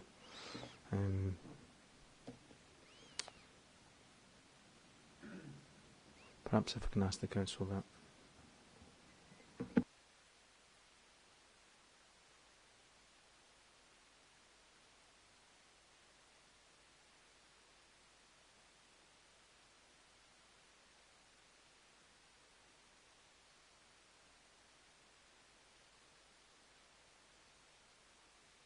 I probably agree with you, sir, in terms of where they have ended up within that condition. We do still think they are important in terms of that strategic master planning and setting out that context in terms of some of the land contamination, flooding and drainage, the site-wide levels, and it may be more comfortable that they sit underneath as a context to the first part of that condition in terms of the items that are outlined there. I mean, we'll maybe come on to, when we come on to the item on conditions, there are other conditions with regard to drainage information and land contamination. Are you suggesting that those conditions have to be dealt with first as well, because this is the condition that needs to be dealt with first and foremost? Is that what you're implying by what you've said there?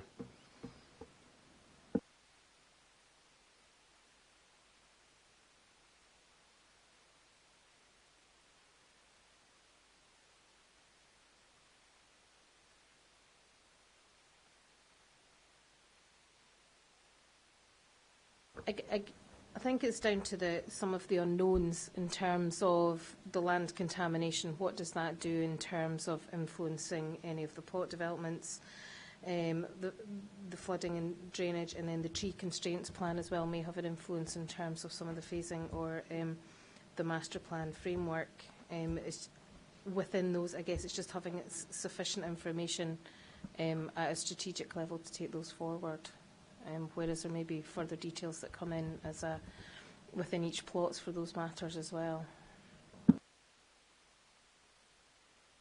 Sir, could the airport have its tuppence worth for this, sir? I mean, obviously, condition one is of relevance to the airport, sir, because it does deal with, in particular, the third bullet, site access, details of all access points, upgrading of Eastfield Road and A8 Dumbbells Junction. That's an important issue for the airport, and that's why it's here today, sir, in terms of the impact. Now, it goes on to say, and it's really your point, sir, about it goes on to say that these details, including all matters, layout, yada yada, shall be substantially in accordance with the principles. Now, we don't like the word substantially in accordance, sir, because I think that gives an unnecessary degree of latitude, sir. If these are principles, we stick with the principles, sir. If the applicants and indeed the planning authority want to do something different, then in my view that would be a material departure from this condition and would require a new application to be made for that, sir, in which there would be public participation in that process and we'd have a say. As it's stated at the moment, the airport wouldn't have a say, nor would the public, nor would Lorna Watson, sir. So I think the point is it has to be in accordance with the principles, not substantially, because the principles are the important thing that set down the pattern of applications that flow from that. Am I correct in saying that those Plan 02, 08, 10, 12, 14 and the Master Plan Development Guidance, Plot Principles and Implementation Strategy have been suggested to me as documents that should be approved? So the question is, why do you need to be substantially in accordance with if you've already approved it? I think if you were to take, for example, APP 114, which is the implementation strategy, and you were to work through that in terms of if the airport stance is that it can only be if it's completely cast in stone within this document, I think you would then have, if you had plot 1 coming forward and they identified some of the landscaping around that plot was to be delivered, but they actually said, we're going to deliver the front of Eastfield Road as well. We're now not in accordance with that implementation strategy. Is to be allowed that flexibility as the plots come forward to allow some further works to take place. For example, if you were to take plots 8, 9 and 10, if plot 9 came along, sits in the middle, beside the tram stop, we've got a landscape section there, and the proposal was brought forward to deliver the public realm and landscaping all the way along that edge. We would no longer be in accordance with this document, and we would be starting at square one again. We'd be back to a planning permission in principle. And to me, that doesn't stop the airport becoming involved, Ms Watson coming involved, because that is the detailed elements that will then be commented on. What we're approving is a strategy of how these applications would come forward. And I don't think are substantially in accordance with is to allow a degree of flexibility to allow something slightly different to come forward in terms of the phasing of those works. So, are you suggesting that you don't agree with the plot implementation strategy set out there? No, we do agree with the plot implementation strategy. What I'm saying is that if it was not substantially in accordance with, if a developer was to offer up something extra, something different in terms of those plots, we wouldn't be complying with that strategy and we'd be back to a PPP. So, can I just come back to that point? I mean, the condition 1 does deal with site access, and I've explained what that means. It means along Eastfield Road, the upgrading of Eastfield Road. If that's the change, then the airport want to know about it. So we want these principles embedded into the process. If the point of access for the development is to change, sir, and this would allow it as long as it was not substantial, and that would be a judgment to be made by, presumably by the council, sir. I don't want to have that degree of latitude. Sir, if I could just come in, I would agree with Ms Campbell that I don't believe the intention behind the wording would be to allow a scenario whereby you reverse out of the principles that would be established through the various plans and documents, but to allow very much for the scenarios that Ms Campbell referred to. So you would still be delivering on the principles, but perhaps in a slightly different order, as was a couple of the examples that were given. But as I say, my understanding is that the intention behind it isn't to say, well, we'll agree these principles now, but we'll revisit them in terms of the substance of them 2-3 years down the line, or whatever that is. That's not my understanding of the intention behind the wording. Yeah, Councillor. Yeah, could I just maybe take you to another example within the conceptual master plan? So we've got Plan 10 detailed within the condition there, and that's APP 128 of the documents. I think this one reflects it again in terms of it was entirely in accordance with. We have residential shared streets identified with on there. They're indicative sort of plot layouts that we've got there. If we weren't, if we were stuck by this, we're now defining exactly where those shared streets are going. And to me, as part of the master plan process coming forward, we will be designing these. This will come forward as part of that process. The movement principles are established that we will have a shared street within there, but not necessarily on that alignment. And I think that's where, with a PPP, you either end up with a red line and you have nothing fixed and everything then has to come back in later on in this first condition, or we do set some principles there that we can start to evolve into more detailed proposals as part of the AMCs. I've got some specific questions on Plan 10 and, in fact, all the plans, I think, as we go through that. I think there's an item on the agenda on that. I think we've probably started into item 5 in terms of looking at the conditions. So I'm still going to stick with condition number 1. And as I said, I'll go through them all. The matters at the start, the primary access road, including Gower Link Road. Is that an accurate description? Or should it be described in a slightly different way? As I think Mr. Bissett has explained, it's the part of the Gower Link Road that relates to phase 1. It could potentially imply the whole link road, perhaps a pedantic point, but something I'd like to hear your views on. I had actually made the note, so myself, in terms of conditions, just as it relates to phase 1. Is that a fair point, Council? That would be a fair point, yes. Okay. And you've established that your view is that the finalised site levels, tree surveys and tree constraints, and flood drainage information and land contamination will or should be part of a phasing and implementation plan. Is that absolutely the case? Because if it is, I may suggest later on that some of the other conditions are maybe not required. But the phasing and implementation plan has to have finalised site levels. Is that the case?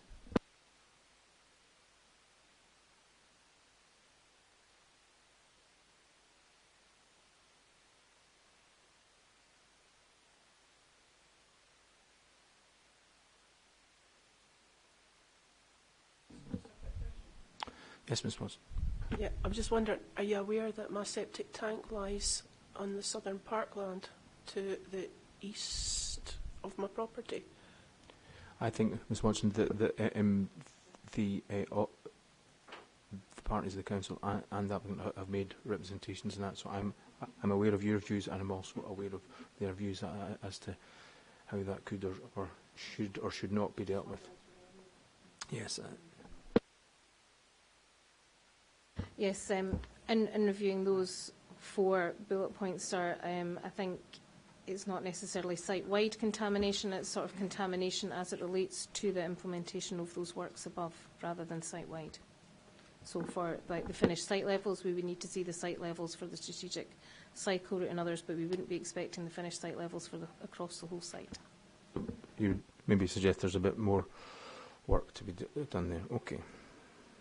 In terms of, I'll just go through the reasons as I'm going through the conditions as well, is that the reasons stated there, and it's used elsewhere, but we'll only need to discuss this once. In order to enable the planning authority to consider this matters in detail, is that a standard a reason that you have for AMSCs, and would it be useful to give a further explanation in that reason? I'm not asking you for that further explanation, but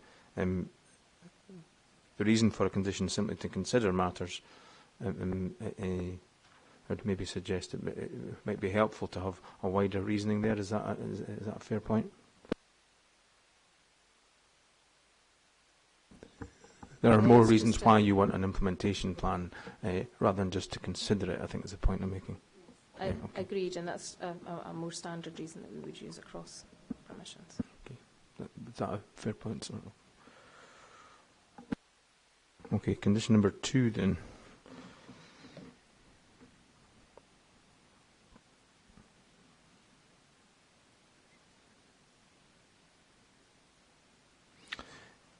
Are we all content that the conditions can say you're not allowed to submit other approval of matters specified in condition by condition?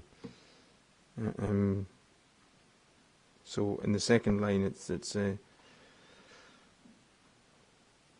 you can't deliver anything under condition 8. You can't submit an application until the matters dealt with in condition number 1 have been submitted. Yeah, Not approved, but just submitted. I think that condition is important in terms of getting a coordination in terms of development, ensuring that it's been opened up and there's sufficient infrastructure in place to ensure that various parts of the site are fully accessible and they're supported by necessary infrastructure.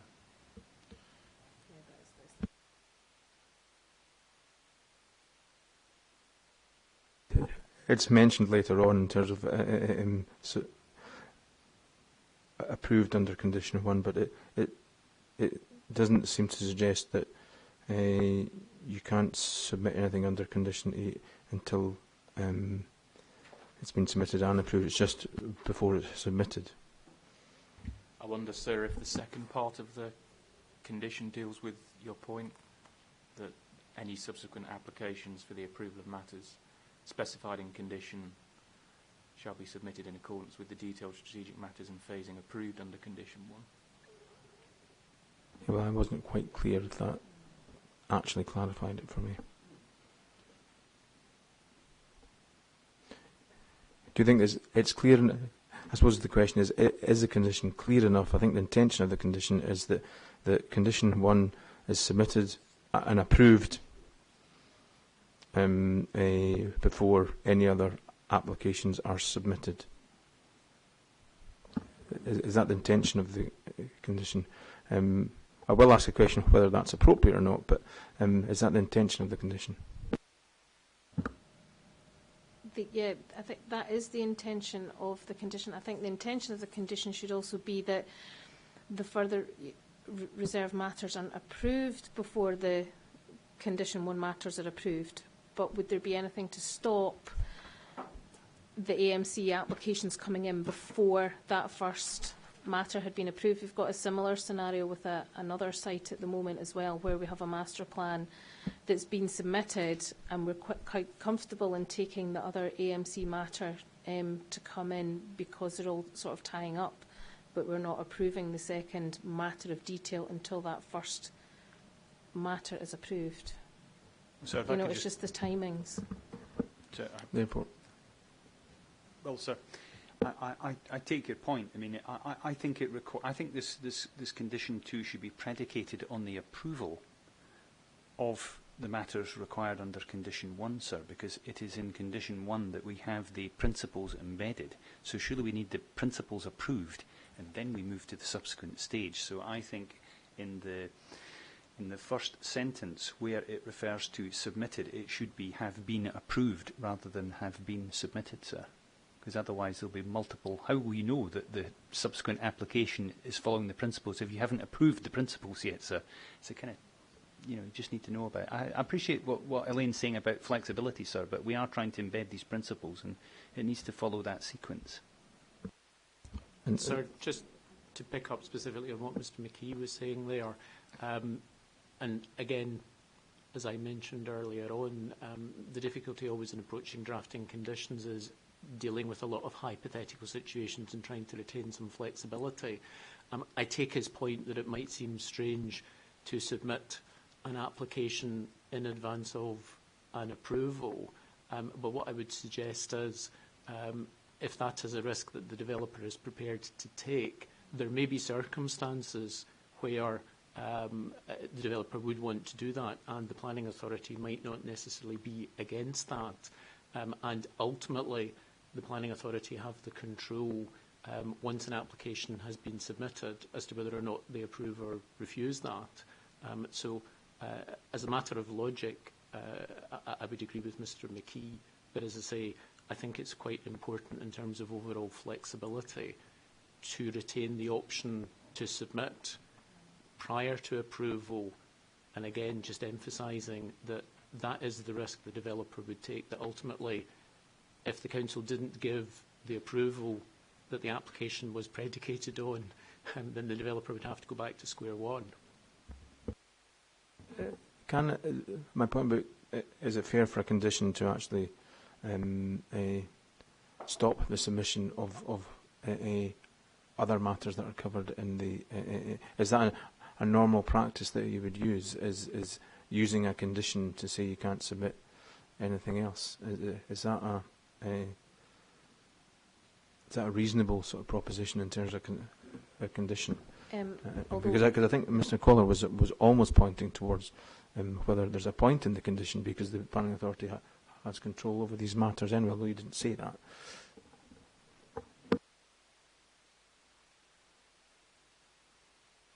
The other point I've got is that the first line of condition number 1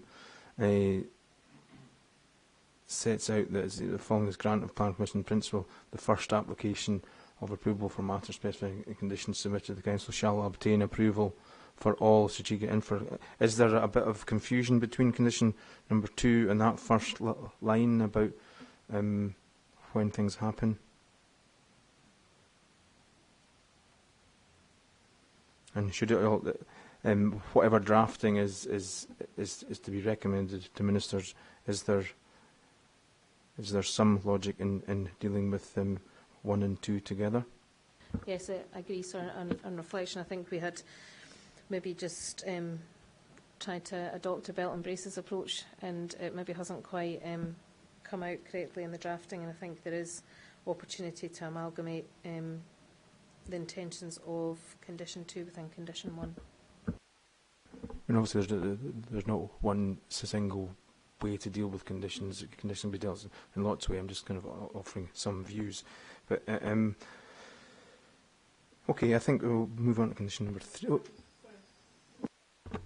I'm sorry for interrupting again. I think I've just been a wee bit slow because I didn't have the documentation up in front of me at the beginning. But back to condition 1. When the words substantially in accordance with the principles established to the following plans and conditions, does that mean that the principles laid out in the local development plan do not need to stringently be applied to every plot? I think that relates to the principles established in Plan 2, 8, 10, 12, 14 and the development guidance, the plot principles and implementation strategy, which have all been submitted by the applicant. So it doesn't concern itself with the local development plan. Is that the case? Okay. Okay, on to condition number 3 now. Another query of wording, a suitably updated version.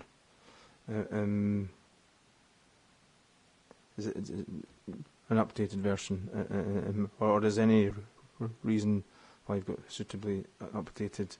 I assume the intention is that as each plot comes forward, you want the master plan to be updated. So, okay. Any comments from the applicant on that note? Okay.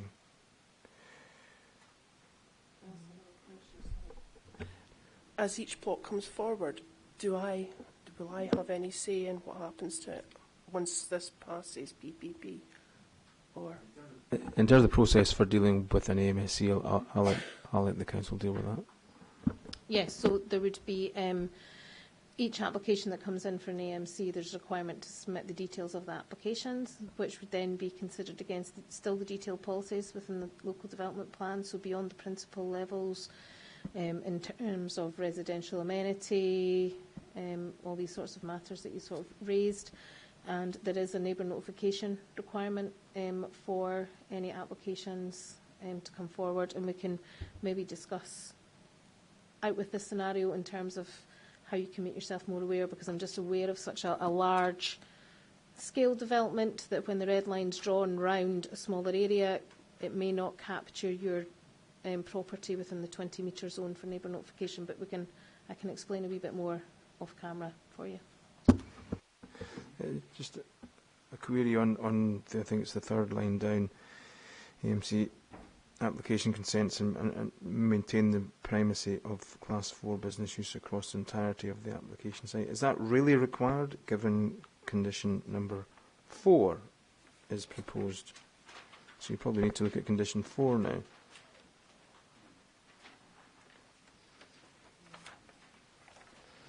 Is condition, I suppose the question is the condition number 4 the main condition which ensures the primacy of the business use?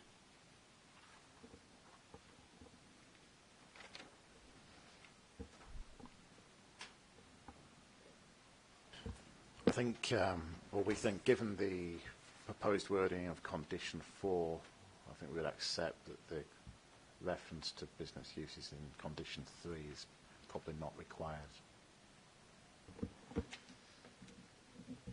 The airport are content with that, sir. And again, it's maybe a small point that condition number 3 goes on to list approved documents. The documents, in theory, would have been approved with the consent anyway. So, is it fair to suggest that there's no need to have that in place there, or is it important to have those particular plans listed?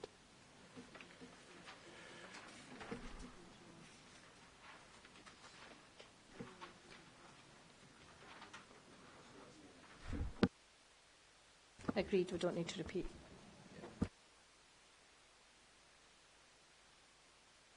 Agreed, sir.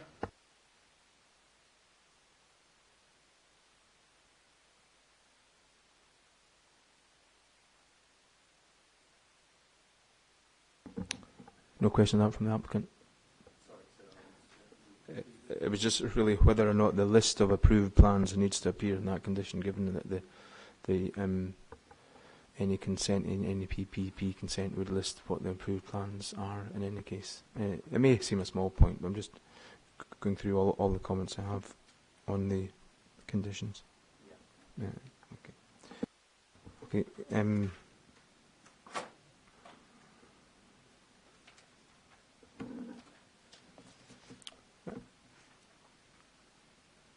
Condition number 4 now.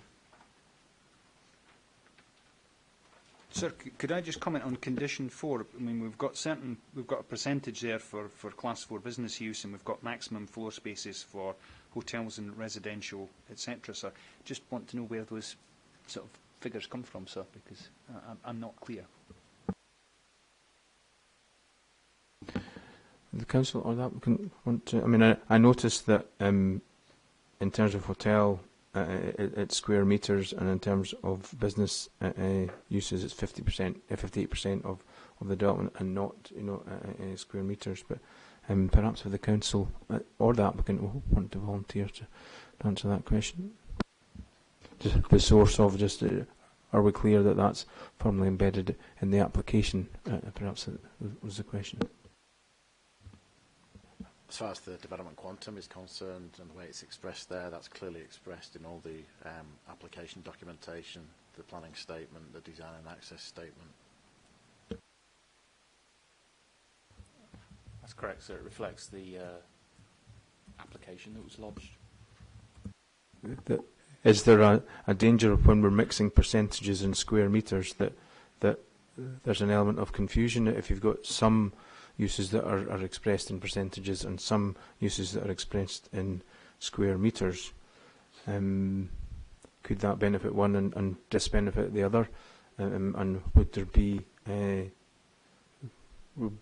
a case for ensuring that the wording was absolutely clear?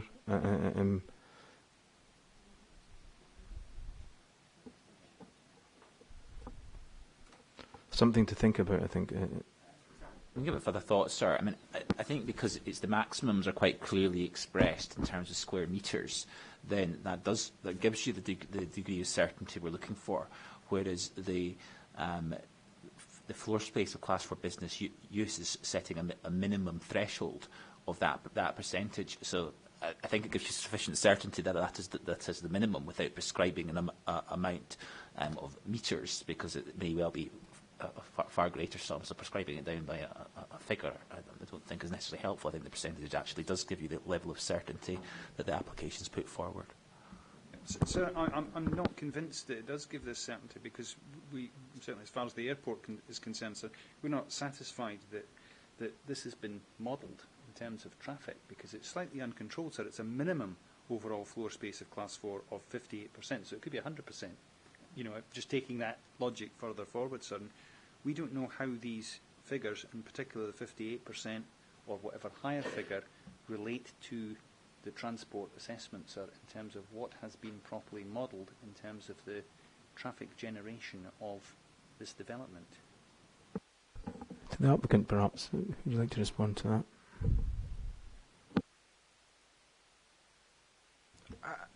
I don't think there's anything else to say, sir. I can see the various viewpoints that it seems slightly confusing that there's a mention of minimum floor space of 58% for Class 4 and then it's maximums for all the other parts of development. I wonder if maybe the council could answer this. I wonder if the reason for doing that is that the primacy of the development is a business-led development, and I think it's to ensure that appropriate level of business development is delivered in accordance with the maximums that are within this condition here. I don't think there's... It does, to me, seem slightly confusing, and I'm just a humble transport planner rather than an expert in conditions, but I think it's been worded that way to ensure that it's business-led, tied to all the other uses in there, and not to, as Mr. McKee might have suggested, that we would come forward with 100% business use. It's a mixed-use business-led development. I don't think there's any intention to do something different from the maximums that are stated in the planning application. I mean, the planning application is I think reasonably clear in terms of what those maximum floor spaces are, so that so the application itself is related to this condition in terms of what it says in the application. If you went beyond that, you may be looking at a new application. Is that a fair matter? Yes, in my roundabout rambling way, that is exactly what I was trying to say. Yes. If I can just come back on a point, I mean, it would certainly, in my experience, be the case that you would want maximums to be set, sir, because that links back to your transport assessment. So that's as far as you can go, because that's been assessed. You can go beneath it. We know that if the transport assessment is appropriate and supports the development, but this one here is just going the other way, sir. You can just keep on going. So I do think it needs to have thought needs to be put into linking the maximum overall floor space of Class 4 with what has been assessed, at least as far as the council and the applicant are concerned, as being acceptable in transport effect terms, sir. It's likely that you might need both a maximum and which ensures 58% of the development. You might well do, sir. Sir, yes, just for clarity, I think for the avoidance of doubt, it may be, and again, I'm not sure how this is worded, but in that first bullet point that mentions a minimum overall floor space of Class 4 business use of 58% of that development, and potentially adding on to the end of it, which would state a maximum of no more than 122,000, whatever the exact number is in the planning application, the square metres, so that there's a minimum and maximum in that first bullet point for the avoidance of doubt. Is the generality of that accepted by the council? Yes, the generality of that is accepted, yes. Well, the next condition, and there's a link with condition number 4 here, in terms of the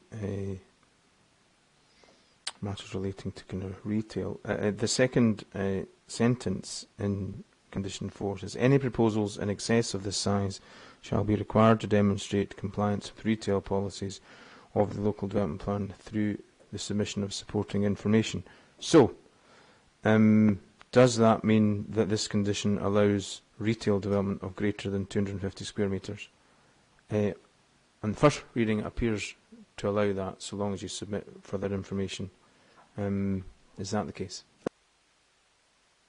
I think the intention behind this condition was that if anything was to come over the 250 square metres, then we would need to assess it against the principles of the local development plan and the sequential test. And I think we were hoping that we would still have the opportunity to then refuse it if it didn't meet that sequential test under the local development plan policies. However, if it feels that it is too open, then I think we would be quite comfortable with limited to individual size of 250 square metres and no opportunity for any further retail beyond that to come in. It seems at odds with condition 6, which is quite clear. It shall be limited to a size of 1,500 square metres, full stop. Does the applicant have any comment on that discussion on condition number 5? I do, sir, and I'd refer back to the policy statement where the scenario in which a quantum of retail floor space comes forward has been assessed against policy RET 6 of the local development plan. And in that assessment, I think it's quite clear in our submission that the terms of that policy have been addressed, in which case I wouldn't see a justification for, if I was understanding Ms Campbell correctly, to restrict a scenario where you'd restrict the amount of retail in its entirety to 250 square metres. I mean, there has been representations made by bodies who are not represented here today on the matter of retail. I understood that it was anticipated that individual units size for retail would be no larger than 250 square metres, because that seems to square with policy. But this condition allows for the consideration of larger retail units akin to what would be a separate planning application. So I just want a bit of clarity of the intention of the condition. The reasoning is set out there to allow the planning authority to suitably control the future development of the site, ensuring the primacy of Class 4 business use. Well, in theory, the planning authority has done that by consenting the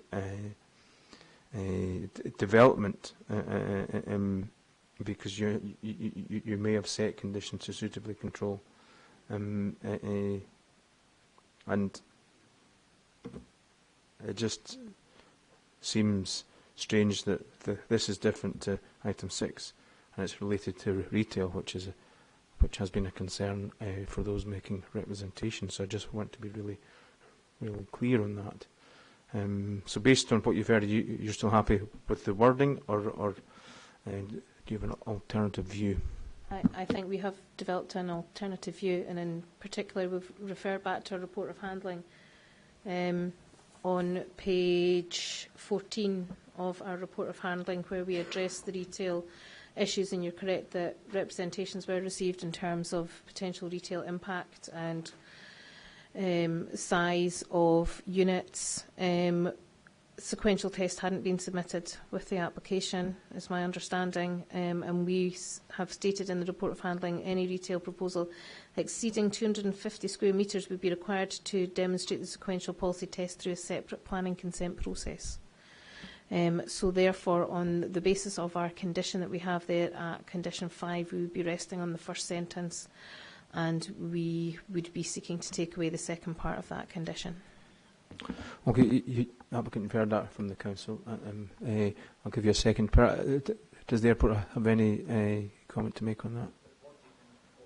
There's logic in what Lane says, sir. I would agree. It needs to be a separate application.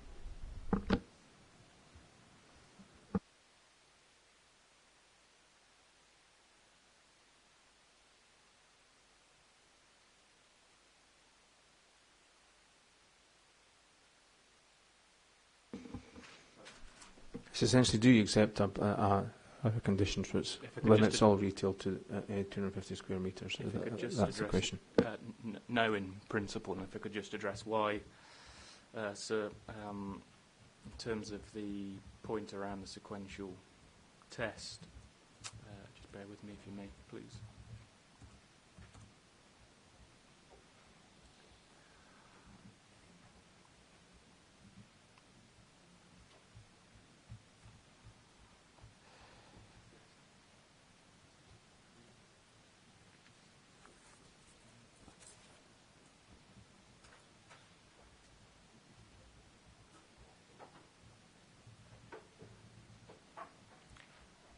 Yes, in our submission in relation to the requirements of the sequential test, which is criteria B of policy RET 6, the proposed retail use is envisaged as being an integral part of the overall use mix of the site.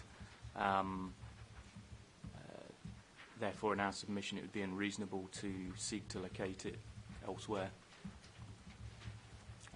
In addition to that, if I was hearing the point being made by Ms Campbell correctly, is the suggestion, sorry, that the total amount of retail is limited to 250 square metres. Sorry. Oh, sorry. Individual units, I think we were talking about, not the overall floor space. That was my reading of the condition in the first place, and that would be so no units in excess of 250 square metres.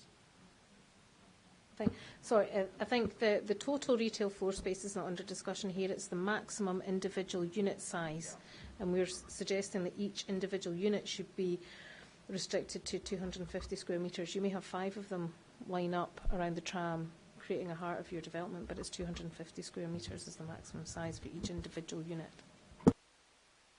Yes, that's what I understood. Does that change your thinking?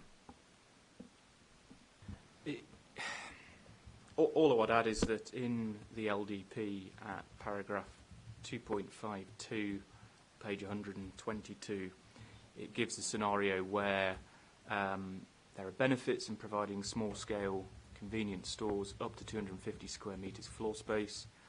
And in those scenarios, it refers to where they would complement the role of identified centres, and therefore, for such proposals, it is not necessary to demonstrate that there is no site suitable and available in or adjacent to an identified centre, but the other requirements of policy RET 6 do need to be satisfied.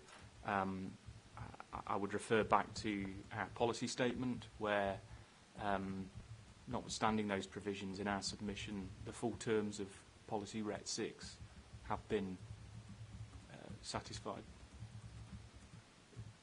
I think you alluded to the fact that in your report of handling, you haven't carried out any sequential sort of test or analysis in terms of policy, because you've read out what the report of handling has said. So your advice to the Council and the Council's decision appeared to be on the basis that the individual unit size should be set at a maximum of 250 square metres. I was just, in reading, noting that this condition seemed to allow for more than that, and I think we've cleared that it does allow for that, and you've moved your position to the fact that you'd like to stop at the first full stop after meters to ensure that all unit sizes are restricted. Is that something that the applicant would accept in terms of a planning condition?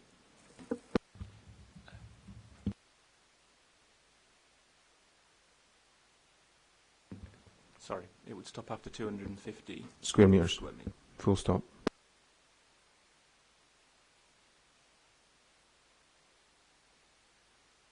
Yeah, we'd agree with that. So. Okay, we got there in the end. Item number 7, condition number 7,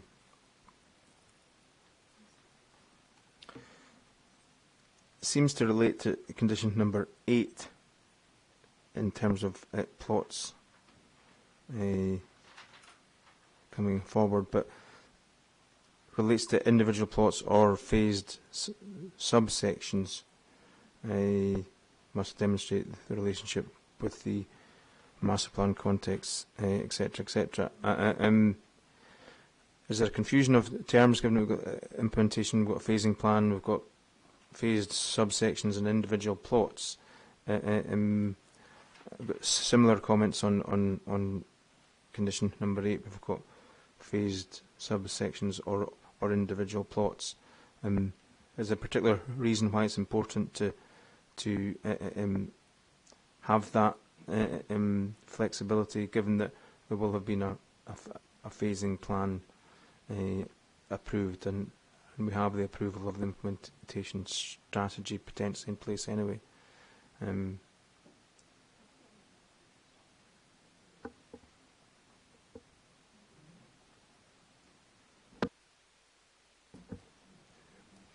know if the Council are able to comment on that. And in doing so, maybe item C, I wasn't particularly sure what item C in 7 was meaning.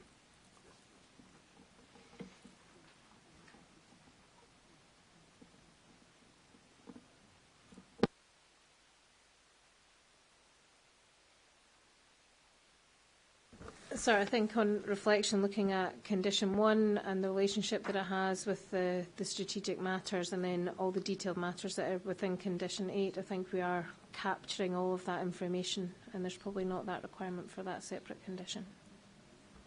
Okay, so you think, having heard the discussion this morning, that actually condition number 7 might actually be surplus to requirements. Is that a matter that you agree with the applicant?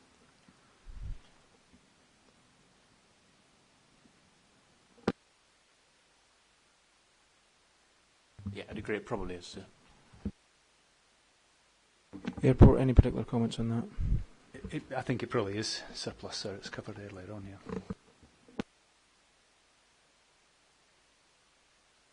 Okay, we'll go on to condition number 8. My comments, by the way, with regard to reasons in terms of how that's expressed under condition 6 and 7, we've covered that anyway, so I've just taken that as a general approach to reasons that have that wording. Okay. Each application for the development of phased subsections or individual plots shall be supported by... Does this condition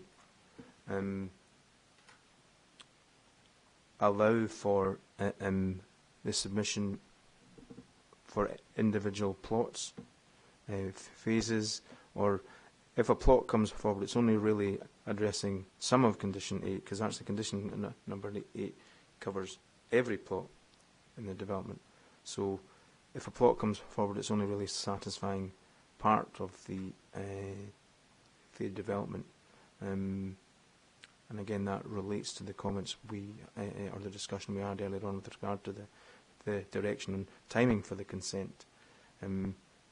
Is it quite clear within this condition that it's asking individual plots to come forward, or is it saying phased subsections can come forward, or you want them all together, and you want them individually? I just didn't get a clear view as to how the AMSCs for each individual plots were going to come forward as part of this condition.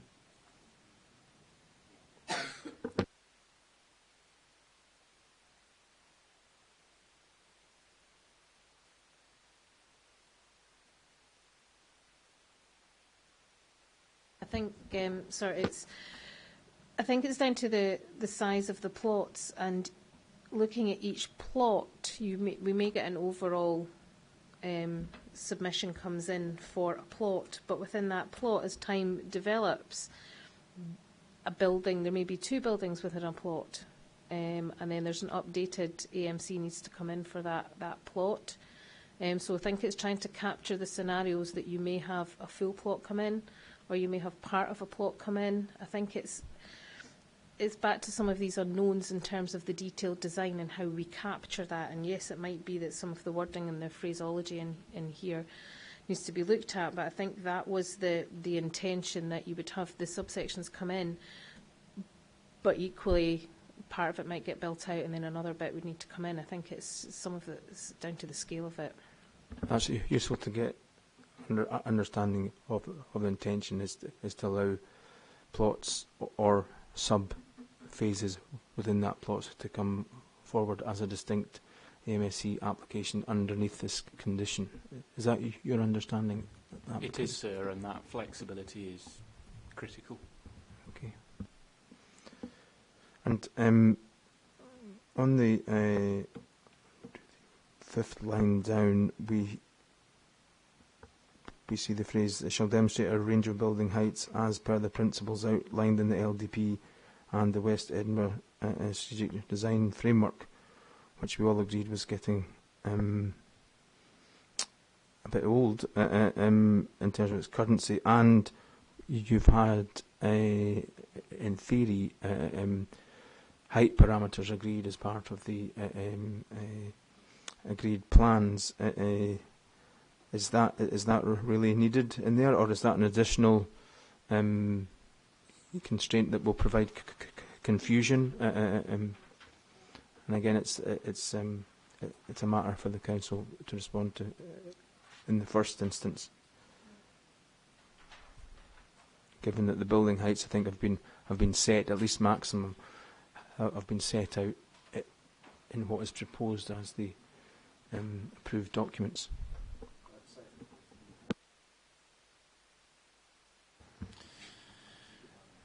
Yeah, in relation to height parameters, the wording of this condition, it was derived from the height parameters plan, which we were proposing for approval, and that shows the maximum heights across the site. That also formed part of the LVIA, and it was that was in turn was presented through the EIA, and that sought to illustrate a maximum height scenario. I think we felt that there should be further consideration of heights incorporated, and the detail of those incorporated into a condition to achieve a range of heights. Also to ensure that building heights were maybe not being built out to an absolute maximum, which may not be desirable or necessarily achievable even. I just felt a slightly more sophisticated, if you like, approach was perhaps required in relation to heights. The parameters plan assumed a floor to ceiling height of 5.5 metres, and that's a more generous figure that you might pursue for a commercial development. But I think it was felt that the wording of the condition perhaps needed to acknowledge lower, more conventional ceiling heights you might commonly find in a residential development, for example. In discussion with the applicant prior to determination, when we were formulating conditions, they were broadly in agreement to a suitably worded condition to further consider heights.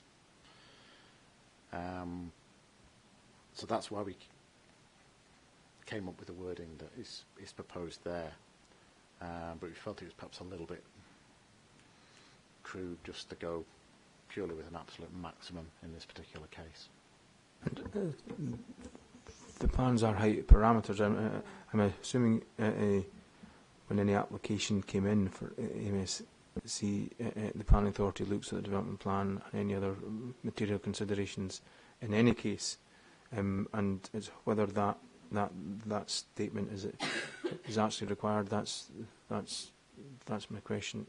But you've explained the reasoning for it, applicant. Yes, sir. If I'm understanding Mr. Newton correctly, it would be in the interest of ensuring a good quality townscape is created, which is captured in the second paragraph. So perhaps it's adequately covered there. Buildings should be designed to achieve a range of heights from 4 stories to 8 stories to ensure a good quality townscape is created. Council, yeah. Yeah, I think just for clarification on your point there in terms of the reference to the principles outlined in the LDP and the West Edinburgh Strategic Design Framework, we're content that those words are removed from the condition. We'll be doing that anyway.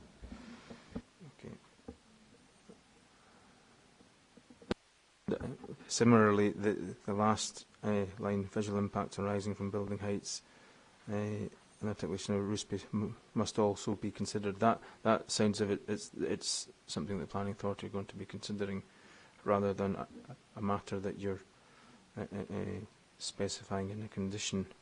I would agree with that as well. Yes, sir. Applicant. Sir, if I could just maybe address you, sir, just to remember this development is being proposed next to an operational airport, sir, and there's really two primary considerations for the airport. One is the impact of the height of buildings on the primary radar as the magnetic field is propagated out, sir.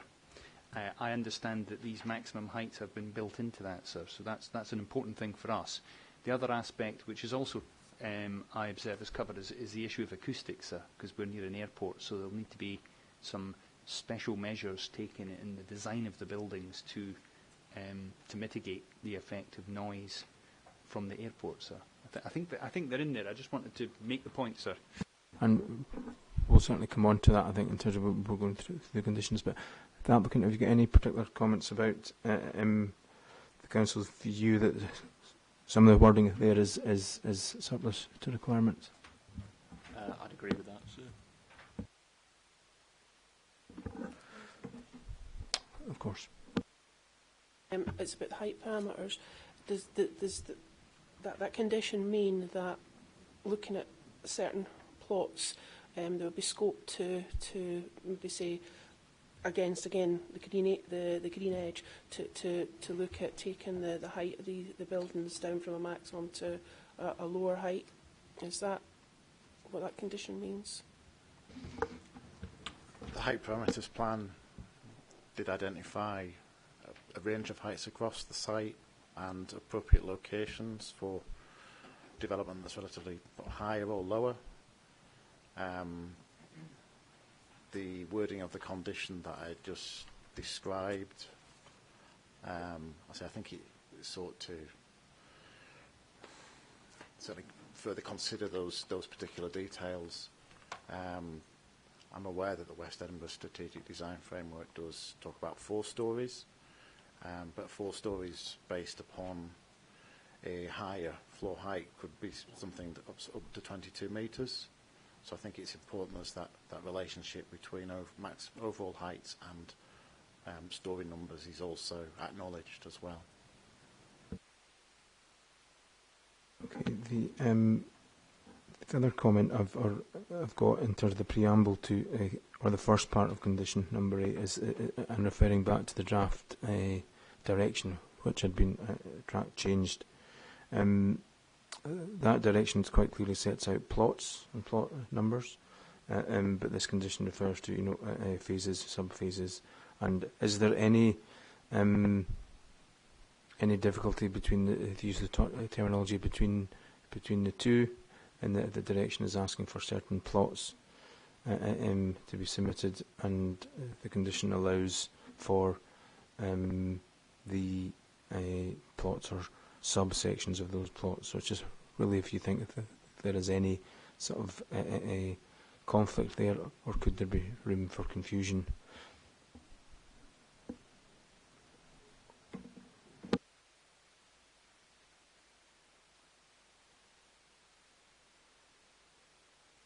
Yes, sir, I think we'd agree that there needs to be a consistent language across the different conditions, and within this one we need to refer to the plots as referred to in the implementation strategy and have a consistent approach there. I understand that perhaps the direction sort of happened after the drafting the conditions, perhaps. So, now we're approaching 12:30, and I have got a number of comments on the approval of matters under condition number 8 all the way down. So I'm going to suggest that we break there. And we come back for lunch, from lunch, sorry, at 1:15. Does that everyone content with that? Okay, so 1:15, back here. Thank you.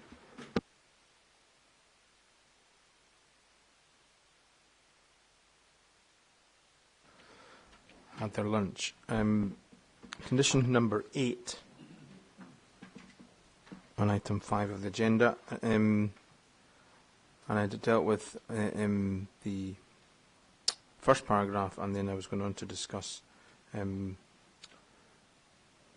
list under approval of matters. Now,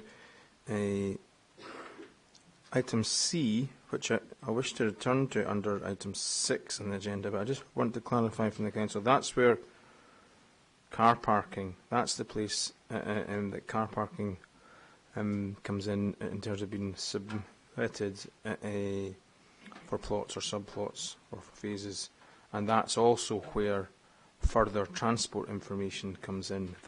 This is the place in the conditions that car parking and further transport is to be dealt with. Am I correct in that? You are correct in that, sir, yes. That's fine.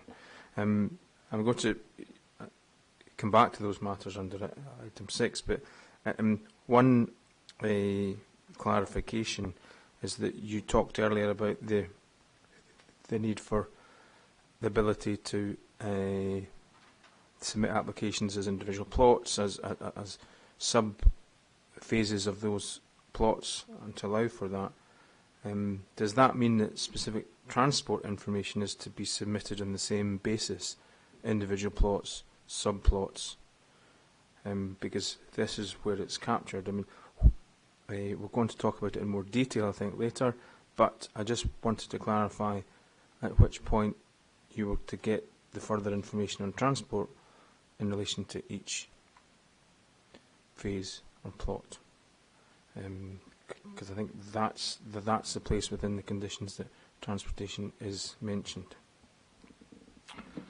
So, something for the council in the first instance, just to clarify how you would imagine that information to come in. Is it come in with plots, subplots? Because it seems to suggest that any application for plots or subsections of plots has to provide transport information. Is that is that a correct reading of it? That was the wording that we envisaged, yes. Well, as I said, I'm going to return to that, and all the parties will get an opportunity. I just wanted to clarify these 2 points. In terms of condition, item F, surface water management plan and SUDS scheme, condition number 18, is a relationship there between what condition number 18 is seeking to do and what needs to be submitted as part of condition number 8. Perhaps if the council could clarify the relationship. Yes, condition 18 is one that has been advised by one of the statutory consultees in terms of Edinburgh Airport, in terms of their interest in aerodrome safety, and that is the condition that they had requested be placed on the permission. You presumably considered that and felt that was appropriate. Okay. I'll come back to talk about that then under condition number 18, because I do think that there's a bit of confusion as to what needs to be submitted in terms of SUDS and how it relates to each other. But essentially, you've just taken a condition that was proposed and you've popped it in. We have, on the basis that they were a statutory consultee to the application. Yeah. But you would have considered all the other conditions and how they're phrased and how they relate to each other, I assume. Okay. No comment from the applicant. Okay, right. G, which relates to site investigation and decontamination. Condition number 11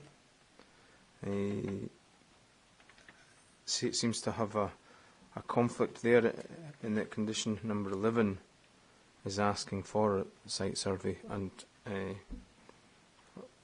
a schedule of remedial work, including programming. So are they the same thing, or does condition number 11 come first and the details submitted under condition number 8 are informed by that?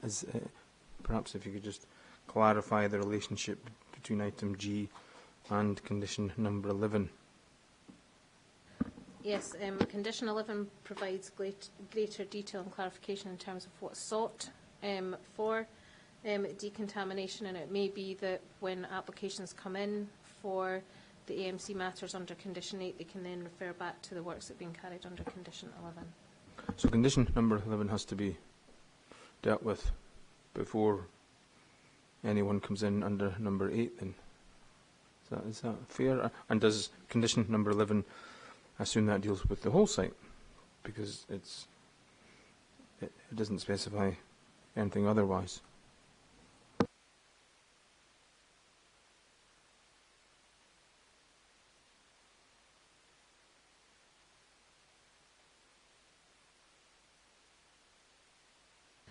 Yeah, I think so, in that we hadn't developed that condition sufficiently with our environmental protection colleagues in terms of whether they would expect the information to come in on a site-wide basis or whether on a plot-wide basis. But these are the conditions that you recommended to the council, wasn't it? Okay. Similarly, item I seems to have a conflict with condition number 17. Sorry, sir, if I may, just on the point you were making there, our expectation would be that it would be as per condition 8, i.e. for each phase of development or each plot that has come forward, not site-wide. Well, are we maybe returning to that? Yeah, I think we'll have that conversation because I have a couple more questions about condition number 11. But your point is that you'd expect that to be dealt with on a plot-by-plot basis. Okay. Correct. Item I, with regard to condition 17, in terms of hard and soft landscaping details, but we have a condition which relates to hard and soft landscaping works, but has a relationship with perhaps advice you've had from consultees. But is there a conflict between information being submitted under, or a confusion between condition 17 and condition number 8I? Sir, I think it will be back to this phasing again in terms of when the information would come in terms of whether it would be on a plot-wide basis, a site-wide basis, or a plot-by-plot basis. Once again, 17 is one of the consultee requested conditions from Edinburgh Airport. And I think there's a slightly altered relationship in terms that there's specific advice notes from Edinburgh Airport there that have to be dealt with as part of the landscaping conditions. So it's a slightly different scenario in terms of the information that might be submitted.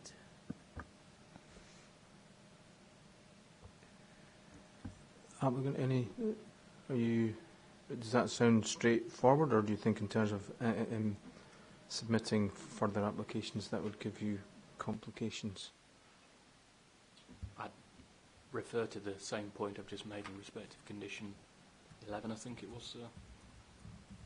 And that you would expect to deal with those matters on a plot-by-plot basis? Correct.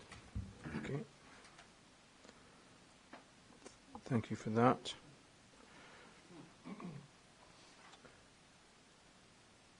A schedule of plants, third from the bottom, 4. A schedule of plants to comprise species, plant size, proposed numbers. Similar. There's a bit of crossover between item 17 in terms of species and number and spacing of shrubs and such like. Is it fair to assume that the applicant would expect that to come forward on a plot-by-plot basis rather than a site-wide, as perhaps implied by 17? Yes, it is. And Sir, if I could maybe just add as a potential clarification, in my experience, quite a lot of consultee responses, and I'm not limiting this to any particular consultee, doesn't necessarily pay a great deal of attention to the scope of the development. So although the consultee response might actually say, I want a condition in the following terms, it may well be, if they were here to be part of this discussion, they would agree that it wouldn't necessarily need to be a whole site basis. It could be a plot-by-plot basis. So I just wanted to flag that up to you as a potential explanation that their response is not perhaps very, very fully informed, given that they're a consultee with a lot of applications to respond to. So in my experience, the responses do tend to be fairly formulaic. Thank you for that. I understand that point, and that crosses over to the comments I made earlier on to the Council that normally you would, I'd assumed you consider those consultation responses and formulate your conditions on the basis of the broad scope of what's intended. Okay, 5, programme of completion and subsequent maintenance. Does that relate to the plants and species, or does that relate to buildings? It's just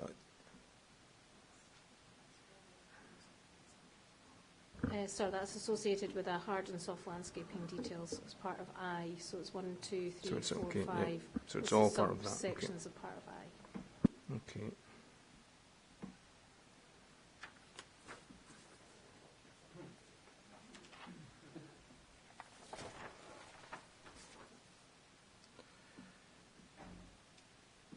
So similarly, for the details of the phasings of the work, that's all to do with landscaping matters. That's correct, yes. Okay.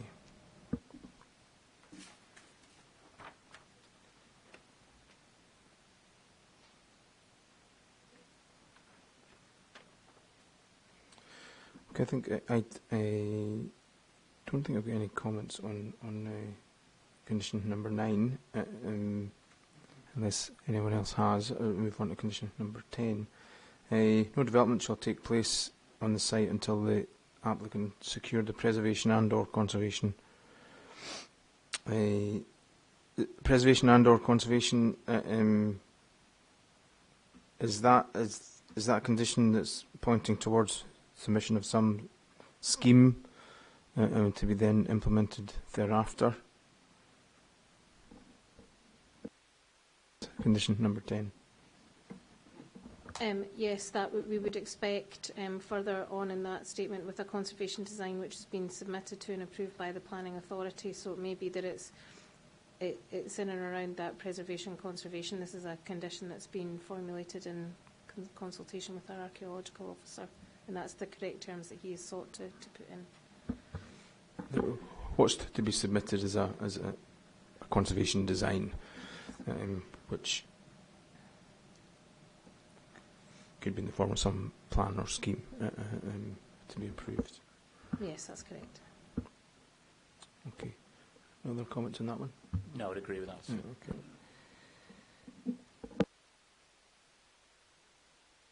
Condition number 11, which we've touched on earlier, in terms of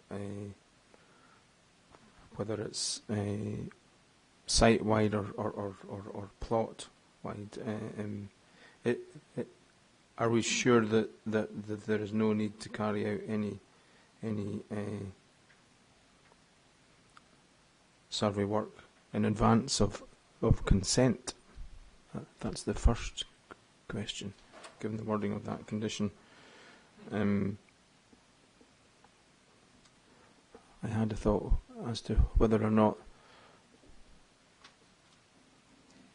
you've had clear advice that that doesn't need to be a survey that's carried out in advance of consent. Have you got sufficient confidence that can be dealt with by a planning condition, and you don't need a survey in advance?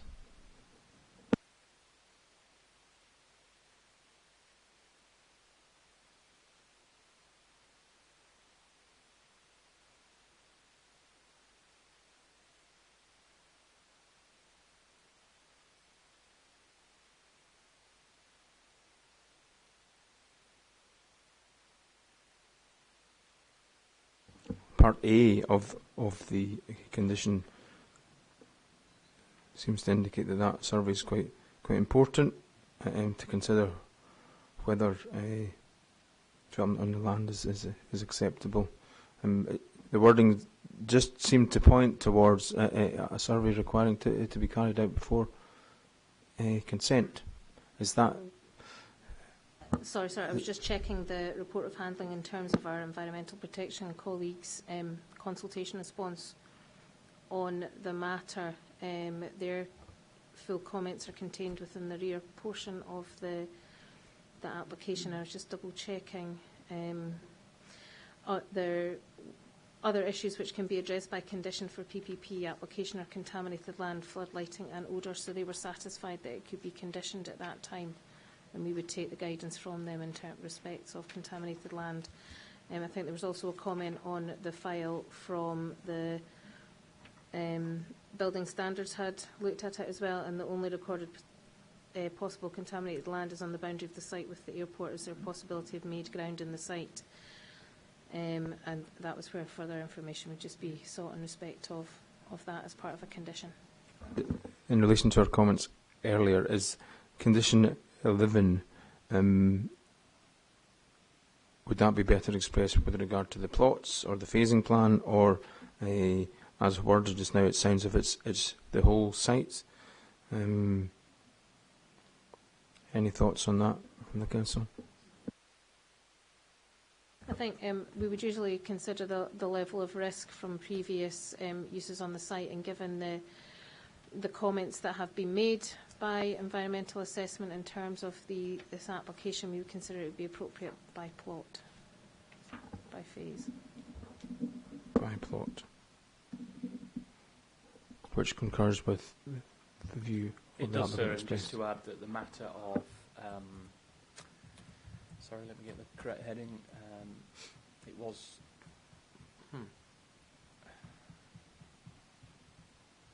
sorry.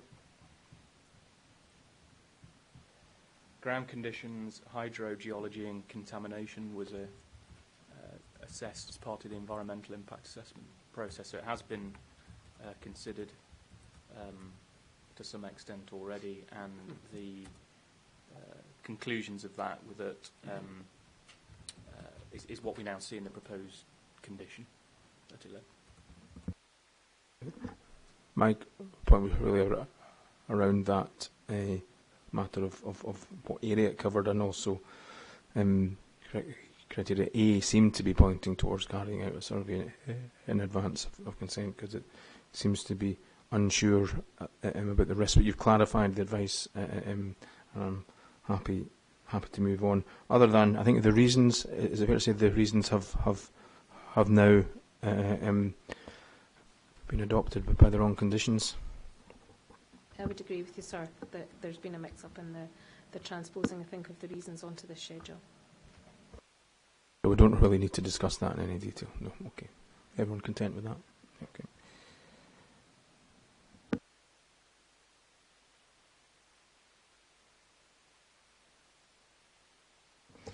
Condition 12 comes to the point that the airport was mentioning in terms of acoustic protection. The words residential plot is used there. No development shall commence on any residential plot until an acoustic scheme for the protection of the proposed residential development has been submitted.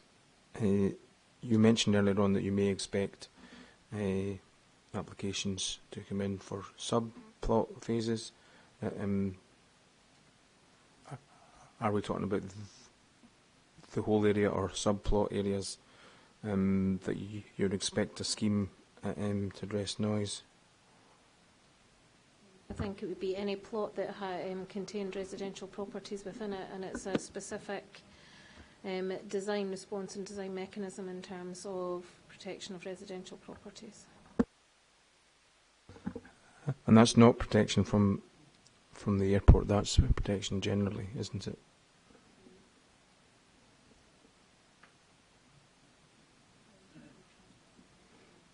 Yeah, that's a more general one, but it could cover airport restriction, although the airport consultation doesn't specifically request acoustic protection as part of their formal consultation. Sir, if I could just be clear now that the airport would like that matter to be specifically addressed, sir, and I apologise if it's not been flagged up. Certainly the condition perhaps should start by saying no residential development, but I maybe understand why they've got it down as residential plots. But I think it does need to make it clear that the protection is needed for the residential development from transport and commercial noises, and perhaps we might want to put in the words including that, emanating from Edinburgh Airport, sir.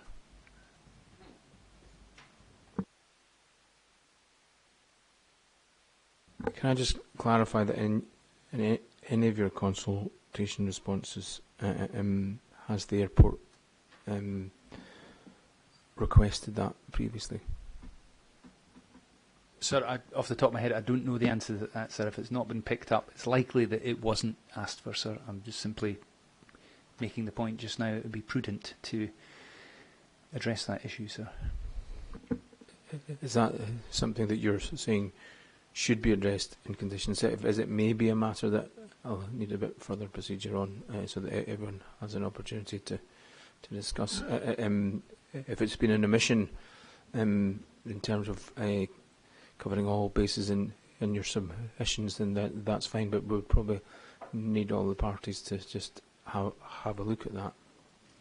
Well, sir, if it was your intention to have some form of further procedure after these proposals, and I was kind of thinking ahead that you may want one of the parties, perhaps the council, to recirculate a draft set of conditions and to have input from the applicant principally, but also from the airport upon that, sir, and then you'd have a sort of collective set when people can sit down and look at what changes have been made.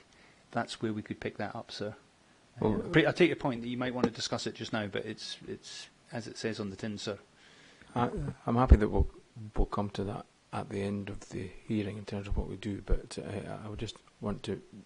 You've clarified it wasn't in your consultation response, and that was the council's understanding. I would just want to make sure the council and the applicant had full visibility of what was requested, and we'll discuss what further procedures may or may not happen after the hearing. The council wanted to come in.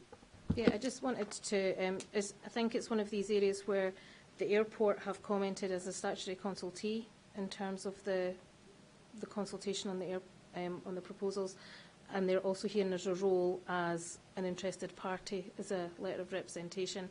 In terms of the consultation, it's very much examination from an aerodrome safeguarding perspective, and that hasn't been raised in terms of an aerodrome safeguarding perspective in terms of acoustic detailing, and that's on page 97 of the report of handling, the full details of their comments that have been raised.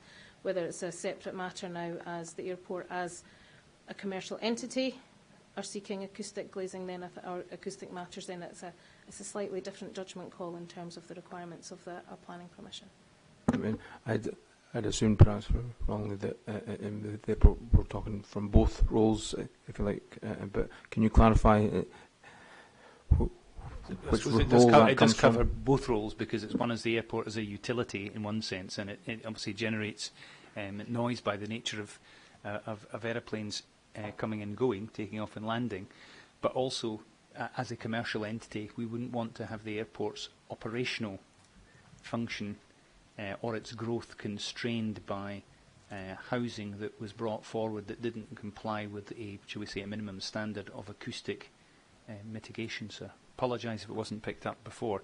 It's kind of a bit like your agent of change principle, sir, which I know isn't in legislation as yet, but is planned to be put into the will be in the planning system when the 2019 Act is fully enacted, sir. But under that agent of change principle, whoever comes along first, in this case it would be the airport, it's for the development to comply with the noise propagation, shall we say, in this case of the airport. So we were there first, and the development needs to fit in with our existing and future operations. So that's kind of where I'm coming from. Does the applicant wish to say anything on these matters? It's covered by adequately covered by commercial noise. Sir, if I can just add a couple of comments. Firstly, in terms of satisfying the circular, the condition has to be necessary, and that means the detailed wording of the condition has to be necessary. So I think there is an evidential issue here of the environmental statement, as I think it is, because it's under the old rules, does cover noise. I must confess I've not read what it says, but as far as I'm aware, that is probably the principal part of evidence before you regarding noise. So I would suggest, sir, that you have to be careful taking an assertion from the airport that noise from their operations has to be addressed by condition, because it may well be you have no evidence to actually justify that. The second thing I wish to say was, Mr McKee referred to the agent of change principle. I don't have the Act before me. It's perhaps a detail that you can just check for yourself. But my recollection is it only applies to cultural facilities. And I think it would be pushing it to suggest that the airport is a cultural facility.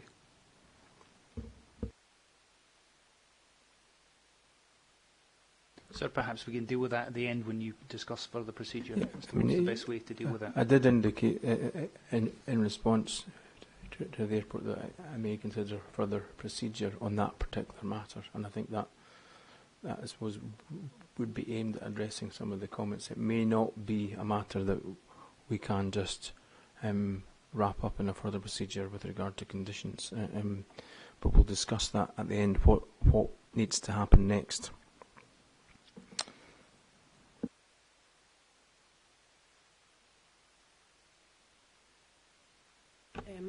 I apologise, I haven't read every single document, but I was just wondering whether the noise impact has been applied to myself, since I'm a residential homeowner, and there is a plot behind me that is commercial. Maybe let the applicant respond if they wish. We're just having a look now, but sir, I believe that the noise assessment section of the environmental statement addressed noise associated with the airport and the tram and road traffic on the roads surrounding the application site. So I do believe that it's all been covered in the ES. Just to add the detail on that, so you'll find it at paragraph 9.2.3 of APP 107, which is the Environmental Statement Volume 1, which defines the extent of the study area and confirms it as including noise-sensitive receptors immediately surrounding the IBG site, in brackets, e.g. residential dwellings. Condition 13 now, the second sentence, by taking the post-development arrangements include runoff out with the site from unpaved areas within the site and from paved areas and events which would exceed the capacity of the drainage. I wasn't sure what was meant by that, but maybe it's just because it's too technical. But are we all clear that we know what that means?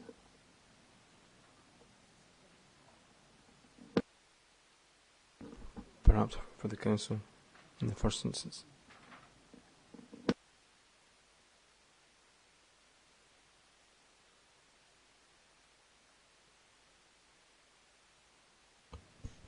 Sir, perhaps while the council are having a look, I would agree with you on a very quick read.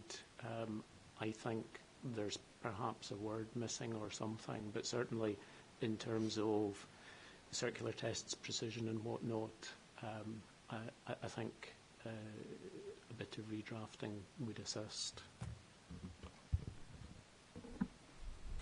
Would the council agree that there's perhaps a drafting matter there? A drafting matter there. I think it's a technical requirement that's come from our flood risk colleagues, and we just couldn't seek clarification. Okay, thank you. Condition number 14, and I think we'd probably want to take condition 19 as well, because those are the two conditions that mention a construction environmental management plan.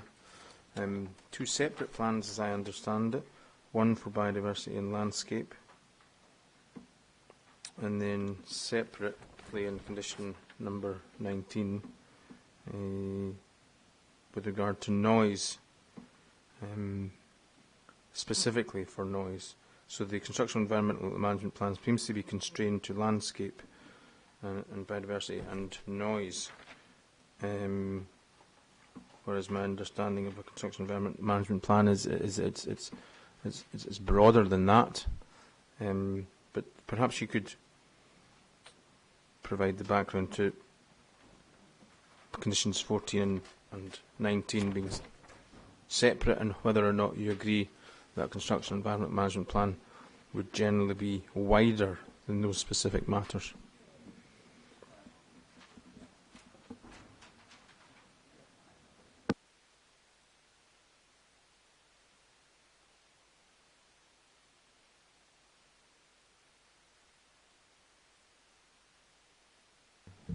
So I think as far as the construction environmental management plan is concerned, we would agree that it does need to be an all-embracing document to assess all potential impacts, and that should certainly include the issues that have been identified, and that's noise and the biodiversity issues that you've referred to. But it does need to be a wider document than we've perhaps suggested in these draft conditions. And is there any requirement for that to match up or marry up with the phasing plan, or is it one plan to cover the whole site? Seems to imply it's well, two separate plans, but dealing with the whole site. Is there an intention to tie in with an agreed phasing plan, or does one SEMP cover the whole site? I think we feel that there would need to be a overarching one for the site to establish principles from the outset, but then there may be sort of further addendum to that, if you like, as we move on to the separate plots or phases. Yeah, I think when I go through the informatives, I might pick up on a couple of matters that may be helpfully contained within a construction environment management plan. Applicant. Sorry, if it may assist, I suspect that the reasons that there's a condition 14 and a condition 19 is that condition 14 has probably come from a department within the council, and condition 19 has probably become from the airport in terms of airport safeguarding.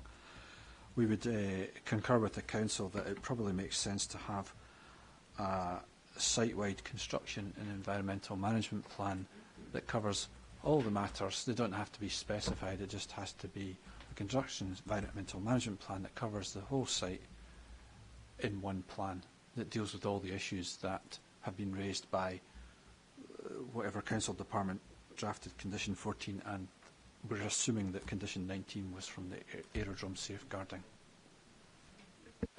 I'm also the conditions are been submitted as agreed matters, and both parties have indicated that they're satisfied that they meet the statutory tests. So I'd assumed that was an agreed matter, but we're finding as we're going through these there are a number of matters that need to be addressed. Airport, have you got any? So we don't have a difficulty with amalgamating it into a sort of big condition, sir, but the point I made before was what is also important to the airport is a construction management plan condition, sir, along the lines of your kind of standard suspensive condition: no development shall take place until a construction management plan has been submitted and approved by the council as planning authority. And I would also suggest, sir, that that specific condition, because it's targeted at Eastfield Road from the airport's point of view, has the objective. The objective of this is to minimise impact on Eastfield Road during the construction elements of any phase of the development. So we'd like this plan to be submitted. We'd also like that there would be the airport is identified as a stakeholder within that plan, sir. So the airport participates within that. Okay, I've heard that. I've also heard the view of the applicant that they should be looking at an all-embracing assent to be approved by the council, it may be a matter for the council who they wish to consult and involve in that. Yes, we would like to be consulted. I defer to the council to see if they're willing to do that. I don't mind if that is also amalgamated into a big sort of Uber condition, sir, but as long as that specific thing is dealt with, because it's vitally important to the airport, because obviously if the development goes ahead, we're dealing with, some pretty disruptive construction works at key points along Eastfield Road, starting with the dumbbells and right along Eastfield Road, sir, and that may take months or a year to do, sir. We don't know. Council, do you want to add anything? I think that just caution in terms of the wording that's used in terms of stakeholder engagement and who might be involved in signing off any construction management plan, in terms of if there isn't agreement within parties, and there are other operators that use Eastfield Road as well, and does it... I guess it's just a caution in and around specifically the airport being a sign-off to that report and how that would work. Sir, can I just make it clear, much as I would like it to be the case, I don't think the airport are looking for a veto on that. They just want to be consulted and participate. It's up to the council. It's the the planning authority, sir. So just want to make that clear. Okay, I've taken note of that. Sir, our view of this is a matter between the council and the applicant in terms of a construction environmental management plan. The current wording indicates it has to be submitted in both conditions, is submitted and approved by the planning authority. Are you suggesting there's no need in any conditions to go into who the planning authority may consult? That's a matter for the planning authority. That is correct, sir. That is a matter for the planning authority as how they wish to consult on it. Mr. Collett? Sir, just to add, if indeed this is being taken away and given further consideration, the council may wish to consult with transportation colleagues about the extent to which there's an overlap with the RCC process, because clearly planning conditions are not supposed to get into other matters of statutory regulation, and I would anticipate there being an RCC process, and one of the key issues being precisely what Mr McKee's been talking about, because the council as roads authority will likewise be extremely concerned about the continuing operation of Eastfield Road. As far as I understand, the construction environmental management plan, generally speaking, covers the site. That it may have reference to off-site works, but generally speaking, it's tied into the site and works at the site. Yes, that's correct, sir. And dealing with people going in and out of the site, but not necessarily always outside the site. Yes, this is obviously out with the red line, shall we say, of the development, but there's no issue with the condition affecting works out with the red line, provided it's within the control of the applicant. And in this case, it's going to be on, as I understand it, on a public road primarily, sir, and that's normally taken as within the control of the applicant. I certainly slightly differ from what Mr. Collar's saying. Yes, I know there's a process called roads construction consent that will need to be gone through very thoroughly for this, but that's just the type of process that is really conducted between the applicant and the council in its roads capacity, sir, and this is why this needs to be nested in a planning condition. I've certainly seen large developments often have construction management plans, sir. It seems to be more the norm rather than the exception. You'll see it on wind farms, big wind farms, all the time, sir. Okay, thank you for that. I think we're on to condition 15 now.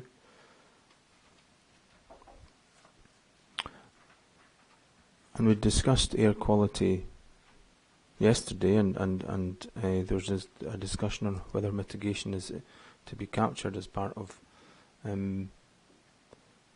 conditions.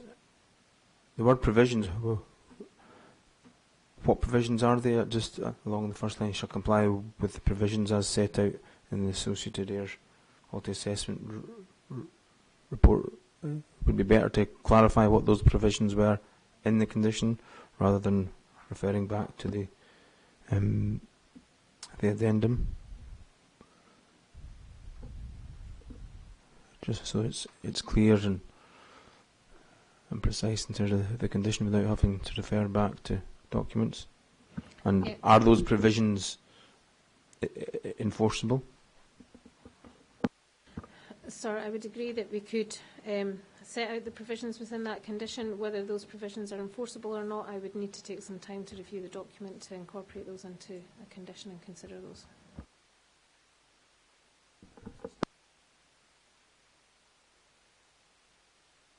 Any comments on that from there? No. Okay.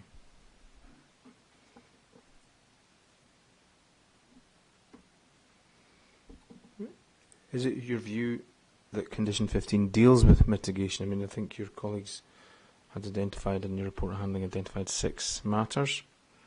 And I think we heard from the applicant and the advisors that they wouldn't necessarily be required, and maybe a good practice, but not necessarily required. So I think would welcome the Council's views, having reflected on yesterday's discussion as to whether or not this condition or another condition needs to be in place with regard to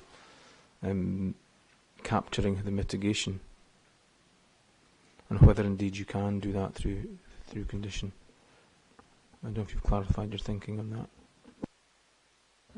The mitigation was set out on page 38 of the report of handling. It's the 6 points that you refer to, sir. Specific ones are easier to attribute to a planning condition. So keeping car parking levels to a minimum. We've reserved that position in terms of the car parking numbers, and that's been the strive throughout, and I think we're going to come back to that. Electric and or electric charging facilities, that's covered as part 8. Within that is 8C as well. I think we've got electric car charging points within there. The public transport incentives, taxi-specific rapid electric vehicle charging points and club card facilities haven't been put forward in terms of the necessary mitigation in terms of a condition, but I think we may come on to that in terms of the requirements for a travel plan, and there may be more items that are covered within a travel plan. And then the final point there, number 5, is improved cycle, pedestrian facilities and links, and that we've heard that throughout the 2 days that they're within the heart of the proposals as well. So, in essence, you're saying the mitigation that you think is reasonable arising from that is embedded and captured in the other conditions? Yes, that's correct, yes. Okay. Any other comments on that? I would agree with that, sir, and would just refer back to Ms Tuckett-Jones' evidence yesterday that this needs to be looked at in light of the requirements of policy MV22, as I recall it was, of the local development plan, that you turn to mitigation where significant adverse effects are present. And you obviously heard the evidence from Ms Tuckett-Jones in that regard. Okay, thank you. I'll move on to condition 16, where the airport are getting what they wish, and that they're suggested as to be equal to the planning authority, because they're approved in writing by the airport and the planning authority. Is that just a drafting matter? Because I assume that ultimately the management plan is to be approved by the planning authority in consultation with the airport. Yes, sorry, it would be, yes, approved by us in consultation with Edinburgh Airport. I think maybe, sir, we could pick up just in terms of the comments that we've made about some of the other conditions in terms of phasing, and some of these details may not come forward until it's an actual phasing requirement. Bird hazard management plans can be fairly specific to specific types of buildings and the design of buildings, so we would accept that that should be on a plot basis. So you're suggesting that the wording in the first line is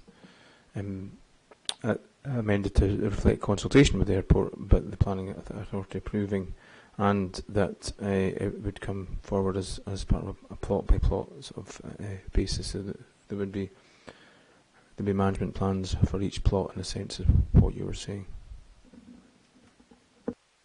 Yes, that's why I would be suggesting on the basis that it's very much about specific monitoring of buildings and access, and having seen a few of the bird hazard management plans, it can be very building and plot specific rather than a site-wide approach. And similarly, in the last paragraph of the condition itself, there's reference to the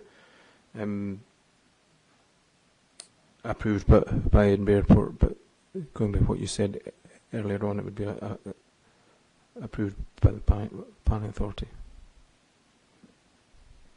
That's the last paragraph.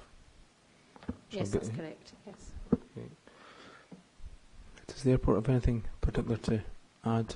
Sir, obviously, I'm going to say that the airport would prefer to have the role of approval in this along with the council, so that seems to be a position which the council have accepted on numerous occasions for development, sir, so slightly changing matters just now. Ultimately, I think one for you to rule, sir, but at the very least the airport would wish to be a consultee in that process. That would be the absolute minimum that the airport would require, sir. The other matter just to observe is I think we actually have the reason for this one's gone a bit awry as well, sir, because the reason then talks about sort of air quality, sir. So that needs to be adjusted to reflect the purpose behind the condition. Yes, just to stop bird I indicated that. You did, sir. Yes, I'm just reminding you in case we'd missed that. All the conditions have been, all the reasons have been are slightly out of sync. They're one out of sync as far as I can see. Anything from the applicant? I would agree with the council's position, sir. So just for clarification in terms of the practical nature of how this condition works and how we discharge this condition on consents, as the planning authority, we would not be signing off anything that the airport were not satisfied with, because it's a very technical matter in terms of bird strike. I completely understand about that, but I was just looking at the wording and whether that wording was appropriate. Mr. Cole, I think you were looking to come in. Thank you, sir. Just a note of caution.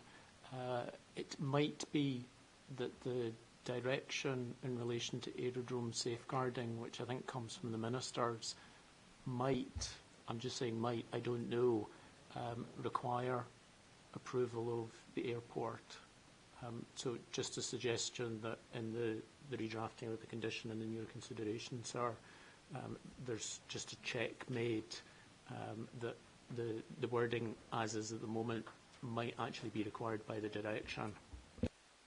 Just in terms of checking the consultation response, that is the specific wording that the airport use in terms of their condition, so it might be that it's contained within that legislation. And did you check that in advance of drafting the condition? No, it's just that it's one of these standard conditions that we have worked through with the airport on a number of occasions on a number of matters, and that is the wording that we use. Condition number 17, matter 5 there, we've got conditions on drainage, requirements to submit drainage information, condition number 8 and 13, and this condition again asks for details of SUDS schemes in relation to this specific topic. Is there any particular crossover, or would that give any problems for the planning authority in terms of enforcing that condition? Because you've got other conditions that are requiring drainage details as well. That's item 5. Yeah, I think just in terms of the drainage detail, what's important in this condition is capturing the compliance with the advice note 3 in terms of the bird hazards and the amenity of the birds. I think that's the key point to capture in terms of ensuring that it's designed appropriately.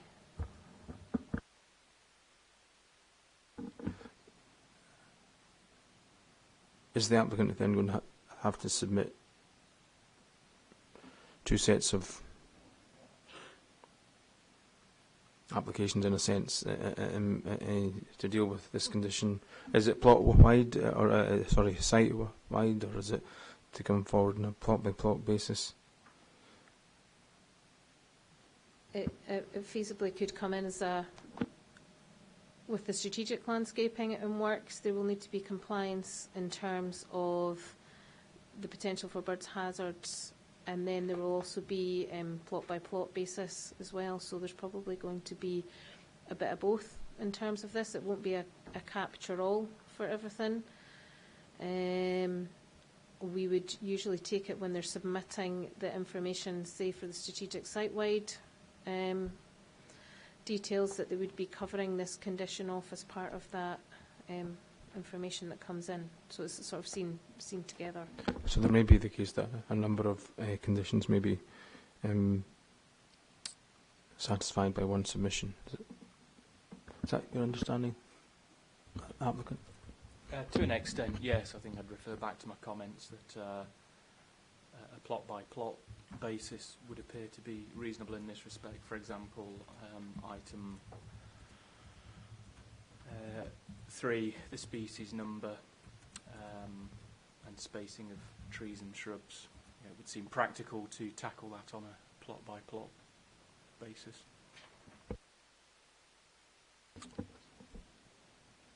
Were the council wanting to come back in there? No.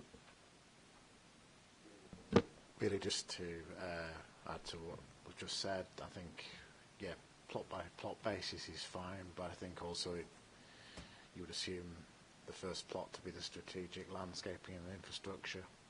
That would need to be assessed as well.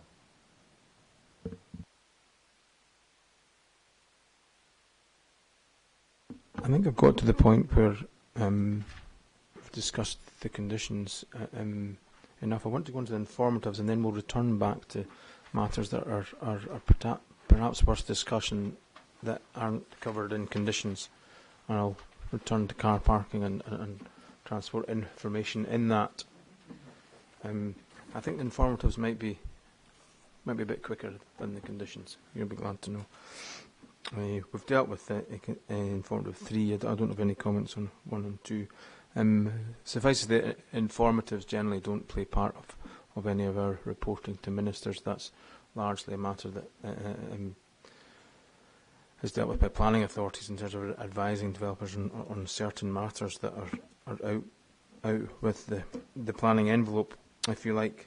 Item 5 we've discussed, informative 5, we've discussed at reasonable length around whether or not that's a matter that should be considered within an obligation in terms of the costs. I've heard quite a lot on that, so I'm happy to move on from that. Number 6, all accesses must be open for use by the public in terms of statutory definition of a road. Is that matters that can be dealt with by other legislation, or is that actually a requirement that needs a condition? It's just a question. It's what we would be expecting as part of road construction consent negotiations and the production of those drawings and the approval of that. But you're requiring the development to keep those roads open in terms of the public, in terms of the definition of a road. My question is, does that requirement require to be a planning condition, or can that requirement to make sure that these accesses are publicly available, can that, or is that completely dealt with within road construction consent, or is it a requirement that the council is making that I should consider either in an obligation or through planning conditions? Just simply a question. It's not necessarily a simple answer. We are advised that we cannot require road construction consent through the planning process because it is dealt with under separate legislation. My personal preference would be that we would like to control it through the planning process, but that's outside my control or expertise. Applicant, do you have a view on that? I think it's our view that the road construction consent process adequately covers the adoption of roads and footpaths and everything else. I don't foresee an issue in this circumstance. Maybe I'm being a bit naive here. I'm wondering if potentially Mr. Martin might be able to advise on it. It's simply in terms of the wording of the informative. It's not just providing information. All accesses must be open, so that's a requirement. So that's I'm just reacting and asking that question because it's a requirement rather than just providing information. I'm just asking how that requirement is satisfied, and I seem to be getting the information from the council and yourself that that's a matter that can be adequately dealt with under roads construction consent. But I think the airport would like to contribute. It's construction consent is covered under the Road Scotland Act 1980, so and there are specific schedules in there in terms of its requirements. But to answer the question, the council's desire to ensure that these are open, that doesn't need to be dealt with by condition or any obligation in your view. Is that the case? So I think it would be helpful if we found out a little bit more what's behind the condition, because it might be, just looking at the terms of the first sentence, is it because there's 3 separate landowners here and there's fear that 2 or more or one of the landowners will not allow access to be, or public access to be taken across the plots, sir? Is that where this is coming from? I just pose that question through you to the council. Was there any particular purpose behind that, or was it to make sure that the Gogar Link Road remained clear and open for the future? No, really what it's doing is it's expressing what is set out, as has been referred to under the Road Scotland Act 1984, and it's really underlining the requirement that roads must be open for public use. We have had issues in the past, and continue to do, with developers who have not put forward roads for adoption, and therefore consider them, because they are private roads under the definition, that they can do what they like with them. So that's really what we're trying to do.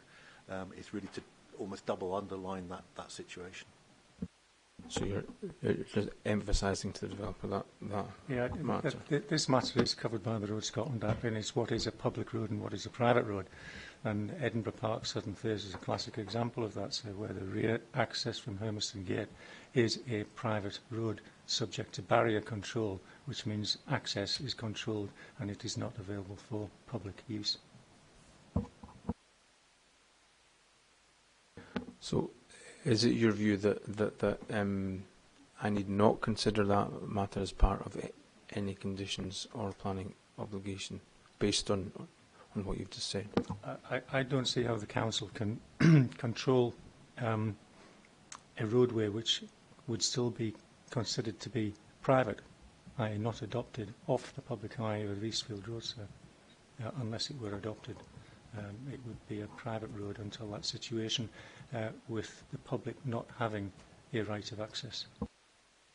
Could I just point out, no, that's not the situation. Private roads and public roads are defined in the Road Scotland Act. The council is the roads authority, so it covers public roads and private roads. It's purely a maintenance issue. A private road is privately maintained. A public road is maintained by the council at public expense. But there is no difference in terms of the legality of access, and they are both defined as public rights of passage. I have to say, so that's incorrect if you read the Road Scotland Act 1980. There has to be a public right of access present in the first place. If a road is built and there is no public right of way over that particular road from day one, it cannot be constituted as a public road.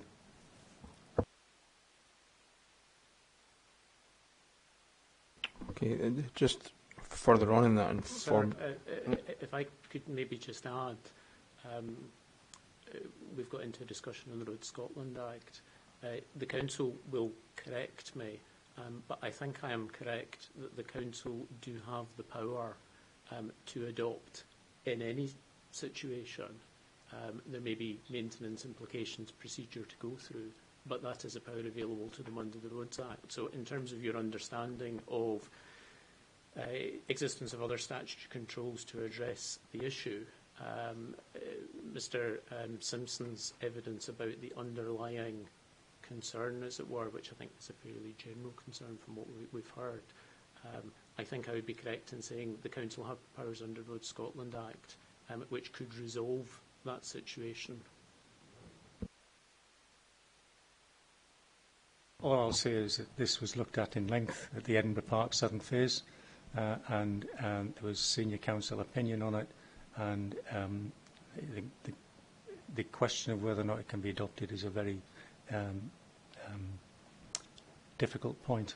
It was demonstrated that it could not be done at Edinburgh Park Southern Phase, and that was 20 years ago, and that's still in place. It is not a public right of access. Is there any concern from the Council that the implementation of Phase 1 would constrain or restrict in any way the long-term strategy for the Gogar Link Road if roads weren't publicly accessible? I'm not necessarily wanting to pick at this particular scab too long, but to be clear, Section 151 of the Road Scotland Act defines a road as being either public or private, and it's purely a maintenance issue. They are both public rights of passage, and that's absolutely clear. The adoption is in the gift of the developer. The council can, in certain circumstances, take that over, but it's purely a maintenance issue. The public right of passage is defined by it being a road. If it is not a road, it is a private access.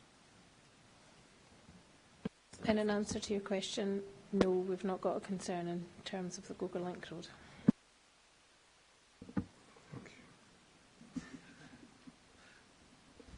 Sir, if I may assist, the applicants will be building the internal road infrastructure to adoptable standards and offer it up for adoption as part of the development. I'm not quite sure what we're trying to get to with this informative here, but I don't think there's anything, to my mind, underhanded in this section. The references to providing road layouts, car parking, cycling, and all the rest of it, that's been covered elsewhere in planning conditions. So, was there any particular reason, to cover that in that informative, or was it all to do with the same reason around just highlighting certain matters to the applicant? That's correct.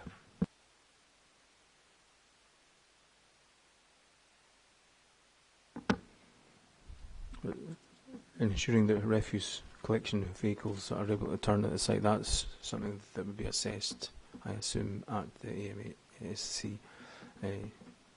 Yes, that's correct. We would consult with our waste colleagues in terms of access for waste vehicles, in particular for the residential properties. Okay. Item 7, it's another roads matter, and you may provide me with similar advice that it's out with the scope and remit of planning. However, they've said there that any proposed on-street parking spaces cannot be allocated to individual properties or subject to sale or rent. Is that relating back to the acts you've just referred to, or is that something different that you want to ensure happens as part of the planning process? It's really to forestall issues that we've had in the past where, because roads have not been put forward for adoption, developers actually have sold off the land, but it's really to underline that the road aspect, the surface, takes precedence over that, and that it's controlled through the road construction consent process, and it's really just to say to forestall any potential issues in the future. So it doesn't require to be any condition. It is very much an informative.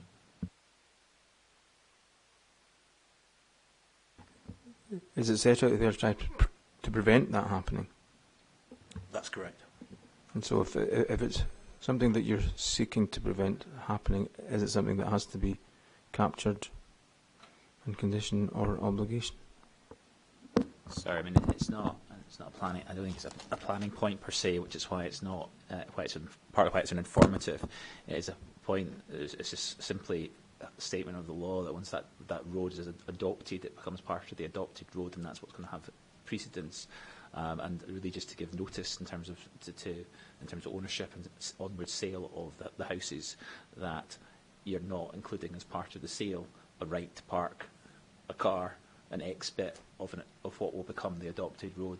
So it's certainly not something that is suitable, I think, to be conditioning through planning condition. But certainly this has been an issue in the past where that has occurred on purpose or not, and then you've had the difficulties with people having the expectation it's a space when in fact that belongs to them, when actually it's part of the adopted road. And so it's simply an informative to ensure that there's an awareness of that, sir, but not beyond that. Is that your understanding from the airport's point of view? If you have indeed any comments on that. So we have no particular comment on that aspect, sir. Anything from the applicant? No, sir, we don't have any issue with informative number 7. We agree with the council that it's just to make us aware that of the contents of informative number 7. I don't think we have an issue with it at all. And informative number 8, a contribution of £2,000 will be required to progress each necessary traffic order, but this does not require to be included in any legal agreement. Have we gone through that enough earlier on? Have I heard all you have to say in that matter? Yes, but it's really relating to off-street. So it's the duty that we have to potentially enforce off-street. So it's like supermarket stations. So it's areas which are not forming part of the road. So it's covering a slightly different issue, but I don't want to prolong any discussion. We're quite happy with that. So that's not the £2,000 that we're talking about earlier on. This is an additional £2,000. It's a discretion. It's up to the developer whether they want effectively private areas to be enforced under the powers that we potentially have. Any comment from your perspective, or the airport? I'll take into account what we discussed earlier on in that matter. I'm assuming that there may be a number of occasions that might come forward as part of plots, and it wouldn't just be a one-off. There could be a number of these over a range of plots. Is that fair? That's correct. But as I say, it's a discretion. It's up to the applicant. It's up to whoever actually owns that land whether they want it enforced or not. It's not something we're imposing. Okay, we'll come on to 12 now, unless anyone wants to talk about 10 or 11. Lighting. In terms of lighting proposals, I think the airport have mentioned that, or certainly it's been mentioned in the context of the airport in terms of potential impact. Is that covered elsewhere within conditions in terms of ensuring that we have all the details of lighting to be assessed? It may come under condition 8.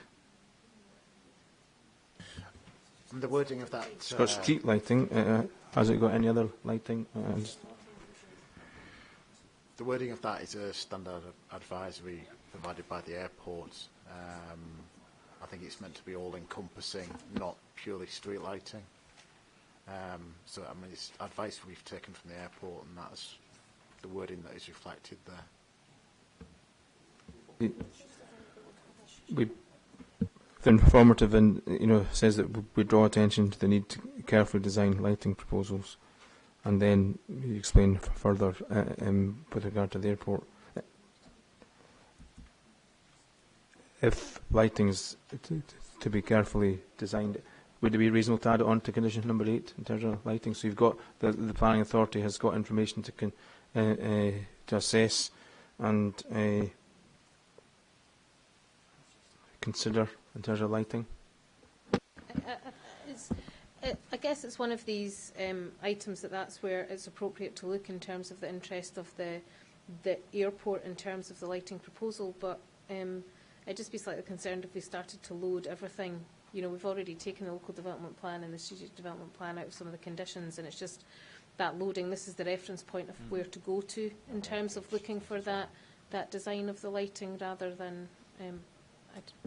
So your view is that lighting doesn't need to be controlled by planning condition. Is that what you're saying? Well, lighting is. We do have it under Part 8. 8D, Condition 8D, footpath, cycle routes, multi-use paths, cycle routes, including lighting details. Beyond that, in terms of a scheme, in terms of other lighting details, I guess it would be down to them. Any building lighting that you would be looking at would be about the only other option if you were to be lighting buildings. That relates purely to the footpaths and cycle routes, that element. So that would deal with lighting in respect of those matters. Though not picked up until now, sir, the airport would prefer very much to have a specific condition controlling lighting, so along the lines of, it's got to be submitted to the council for approval prior to development taking place, and the airport is consulted upon it, having regard to the circular referred to, sir. Any comment from the applicant in terms of providing lighting details, maybe not just of the cyclone routeways? I wonder if possibly the council might be able to clarify. Obviously, we know that the second part of Edinburgh Park is just under construction at the moment, and that is within the airport safeguarding zone for all the matters that I think we've been discussing this afternoon. I just wonder if possibly the council might be able to clarify if this has been done as part of that, and if there's, if it's the same thing that we would be doing here. I don't think we really have an issue with it. We're just trying to understand what the implications are. Council, have got any experience of conditions relating to lighting in relation to Edinburgh Airport or any other airport? Yeah, we have lots of schemes in terms of lighting and the proximity to the airport. Different judgment calls are taken in terms of where the development lies in relation to the runway, and in terms of proximity to the runway.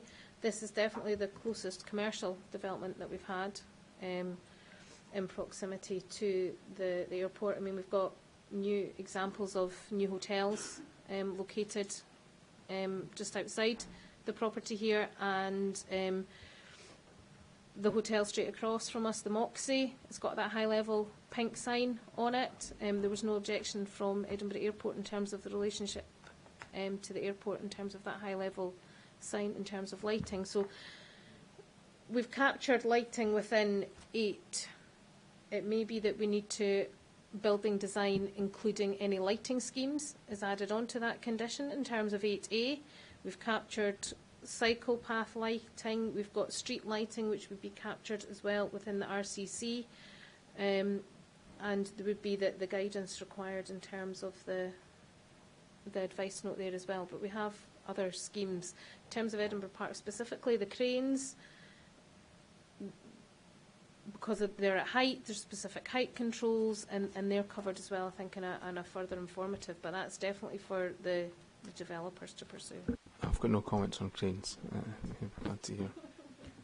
Sir, I would agree with the suggestion by Ms Campbell there in terms of potentially amending Condition 8. I believe that's sufficient. So there seems to be agreement that lighting could be part of Condition 8, and by expanding it to generally to the external lighting details, or wording of that such, or of that manner, as the council have explained. Just to be clear, we're still saying that the informative is helpful in guiding that and providing advice as an informative alongside that, sir.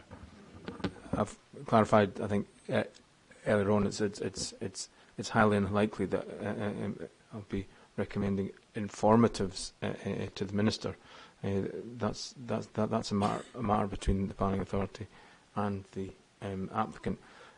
My role is to make sure that everything that needs to be captured and it's reasonable to be captured within planning conditions is, and that's, I just had a couple of queries as to the wording of the informatives, were they planning conditions or not.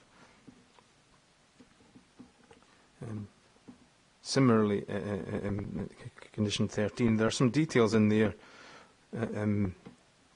highly detailed matters with regard to pitched roofs and constructions, but does that need to find its way into condition number 16?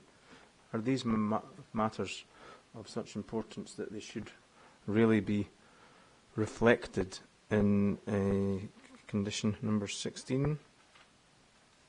Because it says the bird hazard management plan must ensure blah blah blah blah, and you've got a condition requiring a bird hazard management plan, so therefore the requirements of 13 would seem to be required under that condition. Is that a fair assumption? Albeit there's quite a lot of detail there. Some of it is perhaps not practical to enforce, but are there elements of informative 13 that would usefully find their way into condition number 16?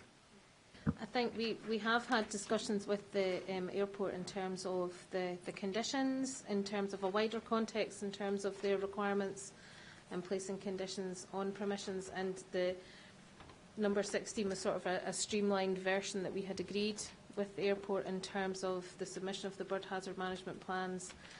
I think in terms of if you were adding in owner-occupier must not allow the gulls to do various things, you start getting that into enforcement of a condition. I'm not sure the bird activities in terms of the nesting, roosting and loafing, how as a planning officer we're going to enforce that. So I think it is about the bird hazard management plan and having that in place, and that allows the further detail to come in. Really, I should have clarified the first sentence, because that's what deals with the management plan, is that the guidance provided in that first sentence. I think that, to me, is picked up again in terms of 16 bullet point, the first section there. It says management of any flat, shallow, pitched green roofs on buildings within the site. So it does pick up the same essence. So you're happy it's covered, okay. So just to confirm, the airport are content with the matters as set out, sir? We're not making a big issue with that. Okay.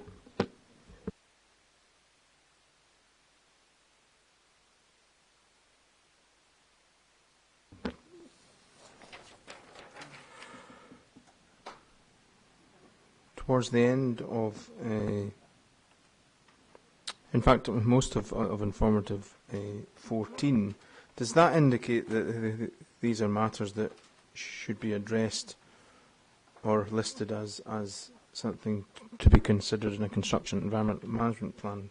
There's quite a lot about dust in there, which generally speaking is dealt with by a construction environment management plan. Wheel cleaning and all the rest of it. Is that a fair point, that there may be some elements of informative 14 that could be usefully expressed in perhaps a joint condition dealing with a construction environment management plan? Yes, sir, we'd agree. The wording that's in there was derived from our colleagues in environmental protection.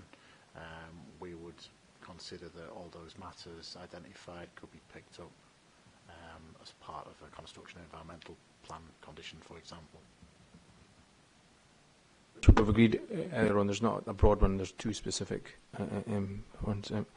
Quite often you'll see planning conditions have got a big long list of matters to be covered in construction environmental management plan. Yeah, I think we're not saying they need to be named in the condition, but that they'd be picked up in the course of the planning authority approving a construction environment management plan. That would be fine. So. Often a local authority, from my experience, will specify the matters that should be in a construction environment plan and provide that in a list. And it may be that some of these elements, or a couple of these elements, could find their way into a planning condition if a planning condition was to be redrafted. Is that a fair point? Yeah. Okay. Airport, any particular comments on that? None, sir.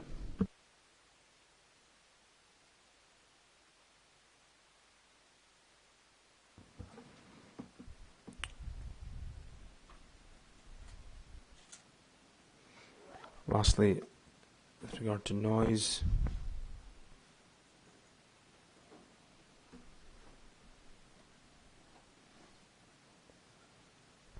there's nothing in there that should find its way into planning condition.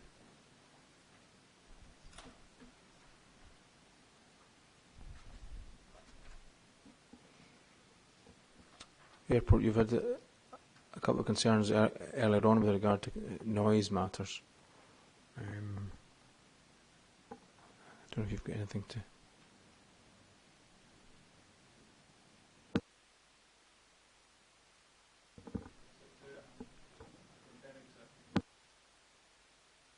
Just conferring with Mr. Swan, sir. Certainly insofar as noise is concerned and in terms of mitigating against the noise effects of the airport, sir, happy for the council to take the lead on that, but the airport would like to be consulted, so that's been my consistent position. The reason for pointing out is that a noise assessment, the second line, noise assessment should be prepared on a plot-by-plot basis, this being prepared to take account of the EIA findings. Does that suggest that there is a requirement to submit a noise assessment on a plot-by-plot basis? Is that what that's saying to the council? Yes, that is, and it's maybe something that should be reflected better in a condition in terms of the acoustics and bringing it into that to support the acoustic requirements. Applicant?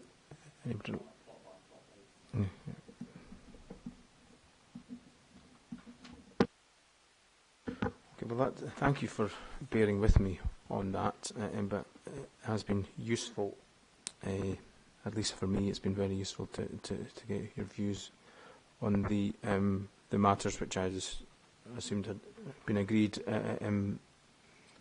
by the council and the applicant. Now on to item 6. We had quite a lot of discussion yesterday around transportation matters, and there was a significant amount of emphasis put on transport information, transport assessment information details being submitted at future stages. I may be wrong, but I've identified it in one single place. Is that? I think I clarified that earlier on under condition number 8. There's wording that transportation information is to be submitted. I think we agreed that that was the only place it appeared. Is there a need for detail on that? I know that we had a discussion around whether or not it's going to come forward as plots and subplots or as part of the phasing. But really like to have a more detailed discussion on that, because the council indicated that a further assessment, in a sense, would be carried out once that information was produced. Does the condition provide enough information to be clear as to what needs to be submitted by the developer?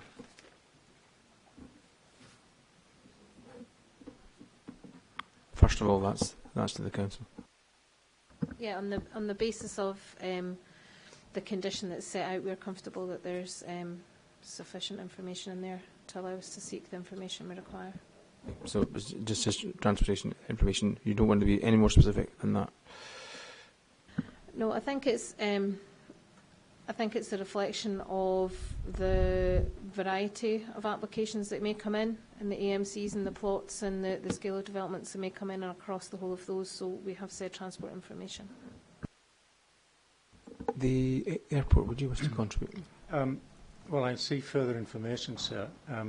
I see it in the class of further transport information, after which it comes classification of streets, servicing areas, street lighting and electric charging points. I think it's suggested in the hearing statement of the council that further transport information coming after that series of pieces of information could include further transport assessment. It doesn't seem credible to me considering the list, that could be transport assessment.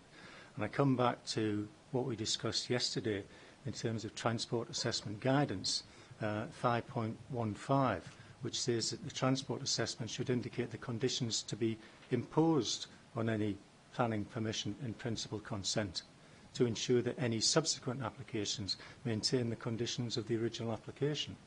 It doesn't seem appropriate, reasonable or credible to me, sir, to consider that further transport assessment could be under a title of further transport information, particularly when it comes after such items as servicing areas, street lighting and electric charging points.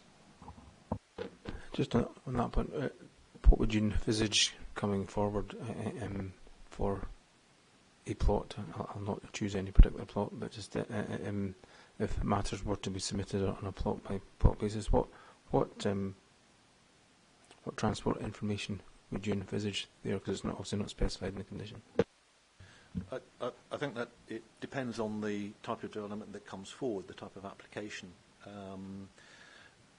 You could envisage a single application coming forward, for example, just for the cycle route. So the question is, what standard of transport information is required as part of that? Or you could have, rather than just one plot, several plots coming forward together. So I think it depends on the circumstance. I mean, I'm comfortable with what is there, but I have no particular sort of axe to grind in terms of defining what is required. But I'm comfortable with what is there. I mean, I noticed that the and is and electrical charging points, and then comma further transport information. It seems as if it just appeared there at the end. Is there any particular comment that you've got to make from the applicant's point of view? I think I would tend to agree with the council that, notwithstanding there's some typos in this section, but further transport information, I believe that it's suitably wide-ranging wording there to try and cover all eventualities, as Mr. Simpson's just outlined, that you could come forward with an application for the cycle path, or it could be multiple plots at once. I think what I would say is that any further information in relation to transport that is provided to the council or requested by the council as part of any future applications would be subject to any future scoping and agreement prior to undertaking the work. So I think the wording there suitably captures all eventualities that may or may not occur for future applications should this site proceed. Do the airport want to come back? Yeah, sir, I really do think to be credible about this, if it is in the intention to at some point potentially use the expression further transport information as meaning at the highest end of the scale an appropriate transport assessment compliant with the development plan tag and SPP, I think it would have to be a standalone. I think it would be better having a standalone condition to make that clear.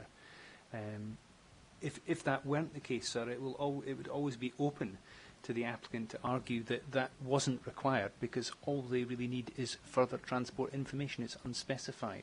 So if it's to be deployed, and obviously the airport's view, you well know, sir, is that the transport assessment should have been done at the front end. But if it's to be done piecemeal at the back end like this, it needs to be very clear that for certain qualifying development, a transport assessment is going to be needed and will form a critical part of the assessment of the future detail.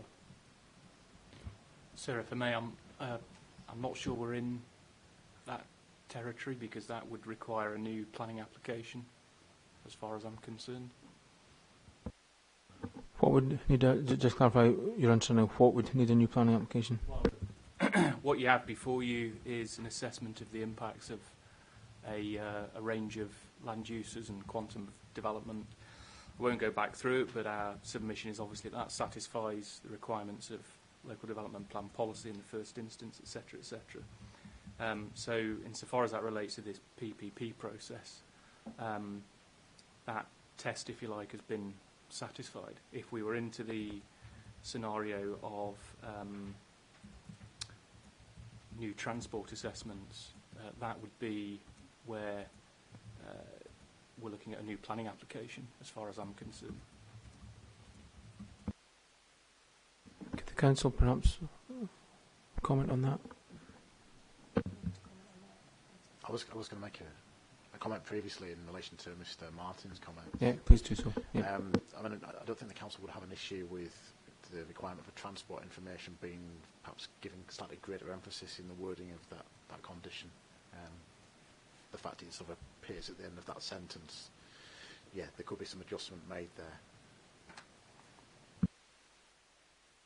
Can I just respond? I mean, the council have already stated in their hearing statement at page 26 that they're making the direct reference to 8C and the expression further transport information. It says, and I quote, "Sir, this allows the council to seek further transport information in relation to detailed planning applications. As they come forward, it is likely that this will be in the form of suitable transport assessments." So it's clearly in the mind of the council, sir, that it will be, and it is most likely to be, transport assessments. That's really why I think we need to be absolutely crystal on it, sir. And I welcome the suggestion from the council, sir, that further transport information could be clarified, because there is a relevant paragraph in TAG about this scenario, and it's TAG 3.18. Which expresses a concern that developers may submit planning applications on an incremental basis for parts of a site in order to avoid the requirement to prepare a detailed transport assessment for the whole site.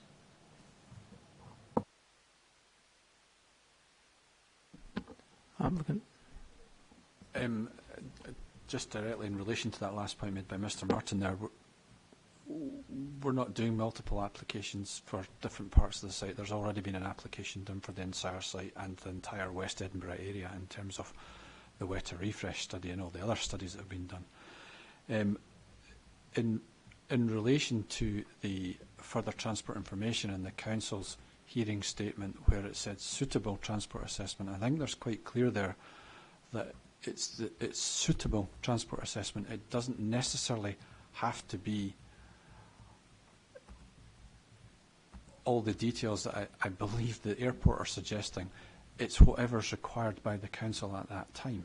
Now, whether that's transport assessment or further transport information, it will depend entirely on the application that comes forward. So, to consider just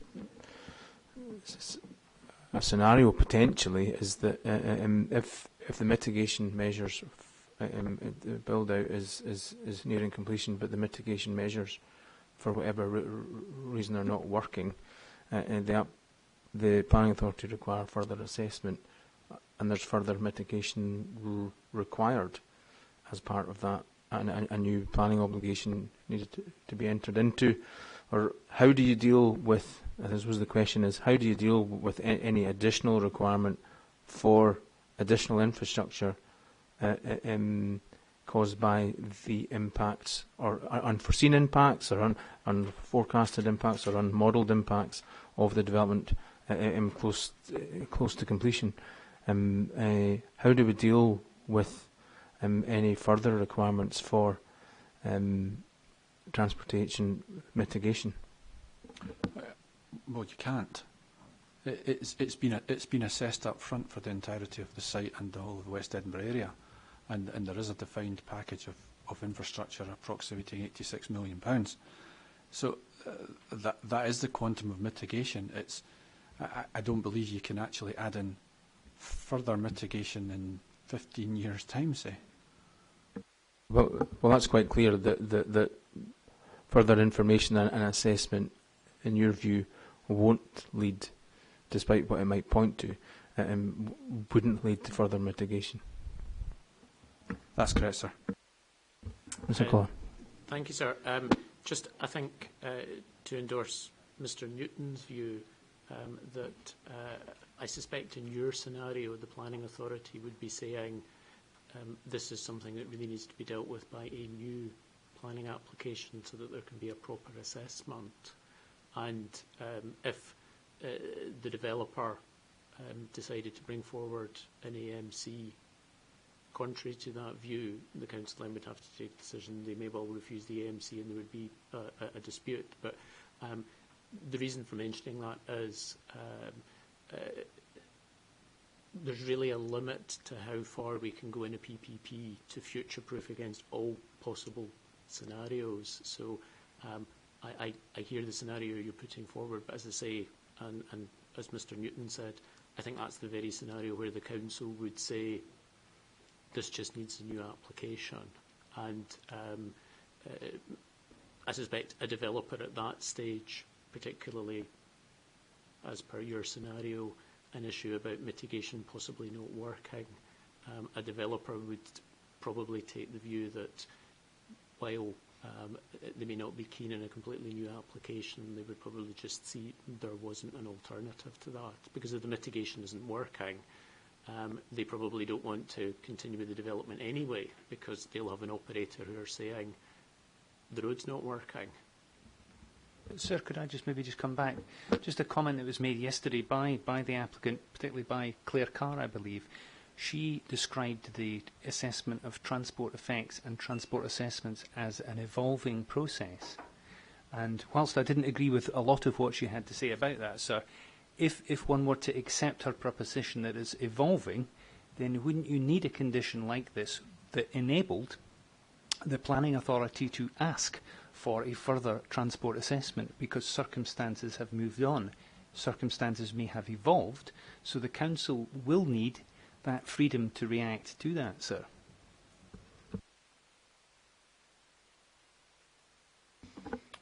Does the council have any comments on what the airport have just said?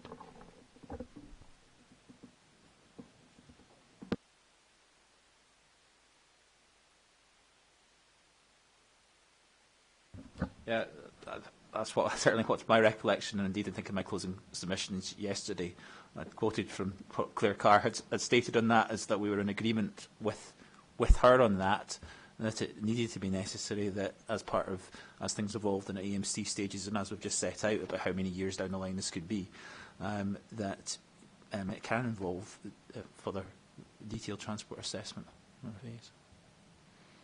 Well, I'd just like to come back, and I think Mr Newton's idea was a sensible one, sir, that we have a better definition of what further information might include. I've given my view that to consider that could be a transport assessment, considering what items it comes after, it is not a reasonable or credible definition. And I think if we can establish parameters of what it could be and what it couldn't be, in terms of a better definition of further information, that would help everybody in this room.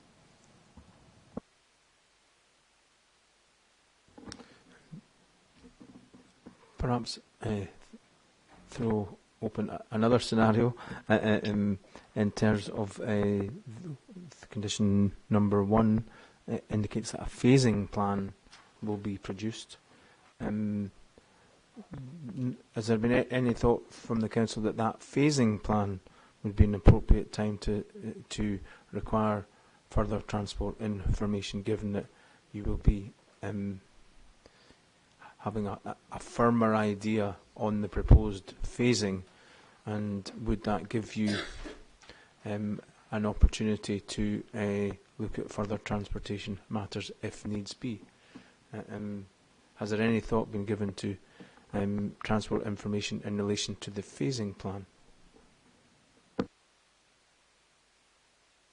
which will be, I assume, different to the implementation strategy?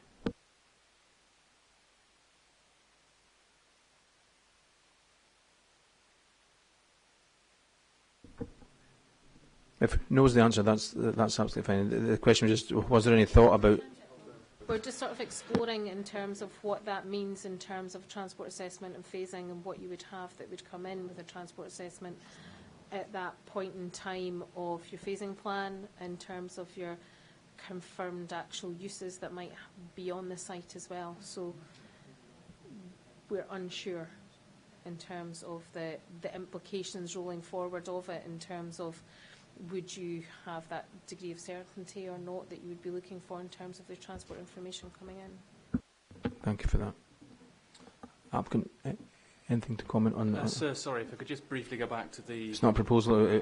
Yeah, I was just looking for just comment to on make it. myself clear, the point I was making was that what you have before you is a menu of land uses, quantum of development per land use, and what this application has done is assessed the impact of the nature and scale of those uses as per various policies in the LDP we've referred to, and you have obviously mitigation and conditions that have resulted. What I wouldn't expect to be doing is to be going back over that as part of any AMSC stages, and I use the example of a retail impact assessment, for example. If you were in a similar scenario there where you've tested retail impact at the PPP stage for a quantum of retail use, you wouldn't be going back through that same exercise in AMSC stages that would follow. You would if you were going above the quantum of floor space that was approved by that PPP. That was a scenario I was referring to. Thank you for that. There was discussion yesterday around public transport and buses in particular, and there was certainly mention of that being a matter that could be considered further on. Would that be part of the information that came in on a pot-by-pot basis, information that will inform the council as to whether or not there are any necessary interventions to be made or new agreements to be brokered as part of AMC applications? Yes, we would expect to see updated information in terms of public transport, depending on how long. There's been much discussion about the length of time that the development may take to build out. It may be appropriate to revisit a lot of the information that's already been supplied. So it will depend on. What needs to come forward and what we're looking for would be an assessment of public transport, because obviously buses, for example, will change, timetables will change. So there may be major changes depending on the length of time. There may be minor changes. Say an application came in tomorrow, it may be a minor change. But we do this quite often with the transport information that we receive. Depending on the length of time, we ask for either a minor review just to reassess that, or we may say, actually, this data is completely out of date and needs to be completely revised. But that's very common. What would be the outcome of that process in terms of assessing any information on public transport capacity or growth or availability? What are the potential outcomes of your assessment of that going back to an applicant? In terms of a response on behalf of the Roads Authority, we may be objecting to an application, but ultimately that's the decision for the Planning Authority to come to. But we may recommend a range of things. We may have no objections, be completely supportive, or we may have substantial objections. Is there any scenario which I think was mentioned yesterday about the potential for enhancements to public transport based on further information that may come forward? You've not suggested that as a potential outcome, particularly around bus, because I think the developer's been quite clear about the contribution to tram.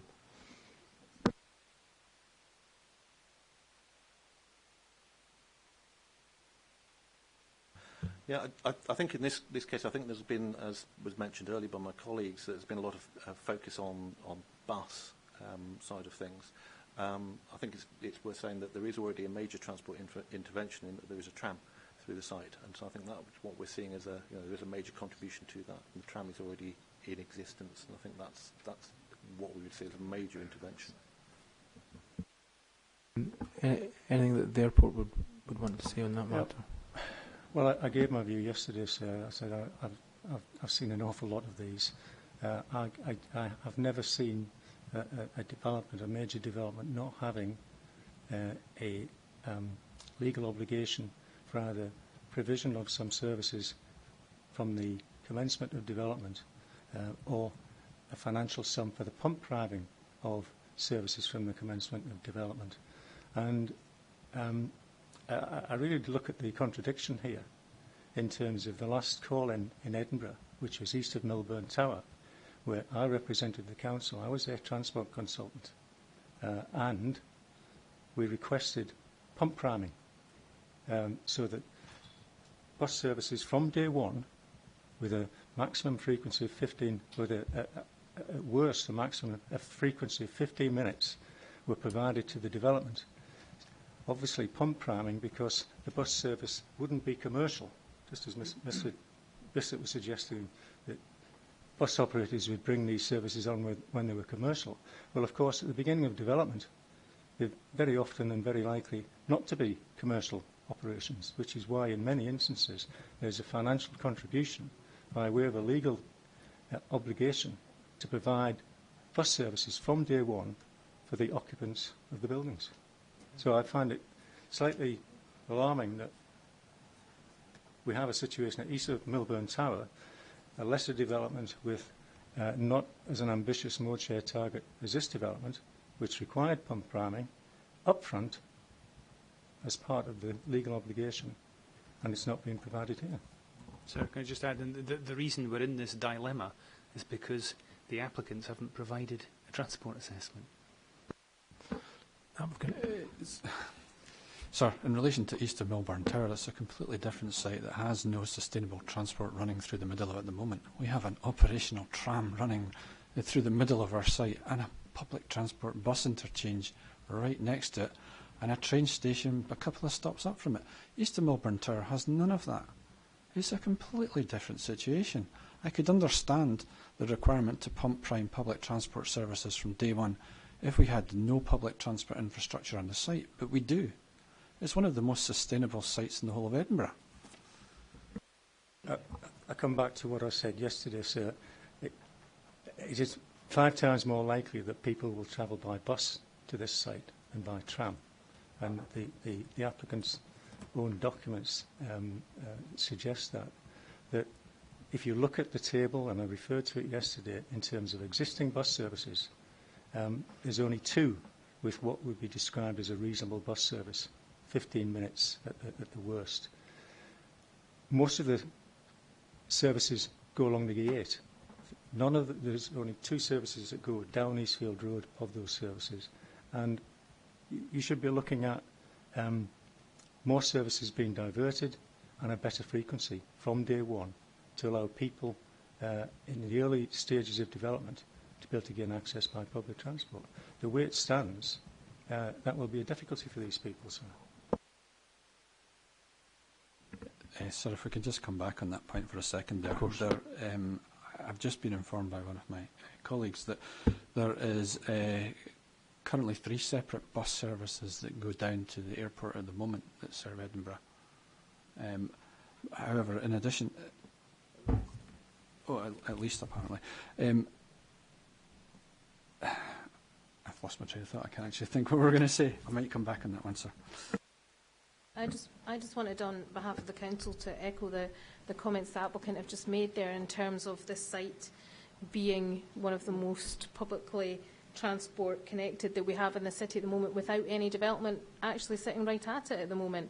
I think it's highly unusual to have such a connected site with the transport infrastructure in place first, and it's really a comparison of east of Milburn Tower is not a comparison in terms of the public transport infrastructure. East of Milburn Tower isn't an allocated site. It's in the Greenbelt. It's severed by the AA and it's severed by the city bypass, and it has no direct public transport connections. As I said yesterday, I think in my evidence was public transport is beyond just buses, and I think we have mentioned a lot about public transport. What we haven't mentioned is active travel routes as well. Active travel is playing an even greater role in the city and movement of people these days, and some of the other actions within WETA are coming forward from other developers to provide that active travel connection route as well. So, and from knowledge as well, there are quite a number of bus routes that already come down into the airport, and not just from Edinburgh, but from wider destinations as well. So starting connecting into West Lothian and to the north, into Fife and further north as well. Bus routes are now starting to come in and providing those connections.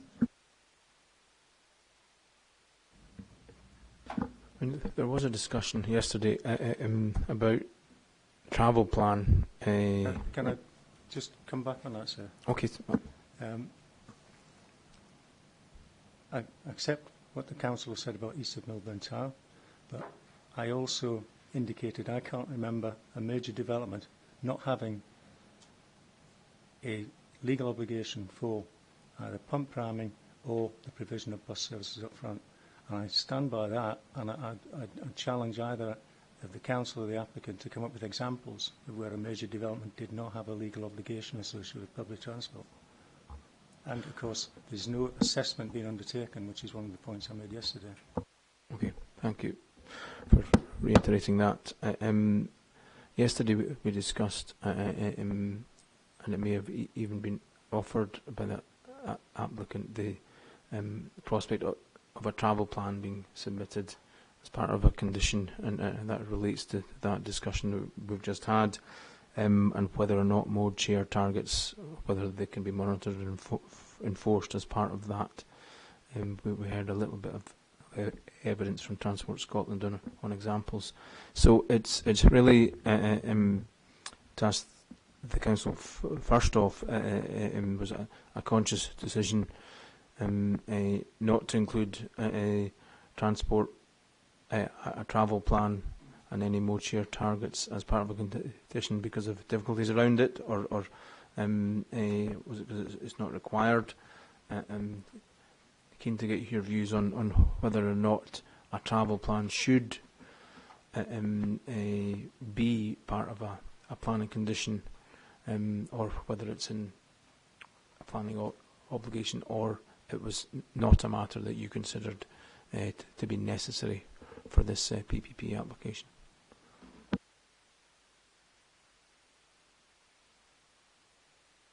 I think I'm fairly clear. It doesn't form part of any of the conditions or the heads of agreement. Yeah. Correct, sir. It doesn't form part of any of the conditions, and it doesn't form part of any of the heads of terms as set out.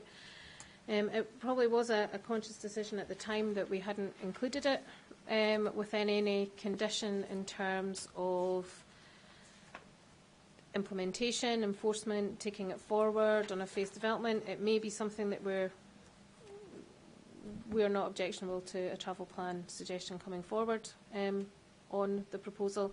Whether that's part of a condition or whether that forms part of a heads of terms going forward, we are comfortable with that. And in normal course of events for a large development, have you requested and implemented conditions with regard to travel plans in the past?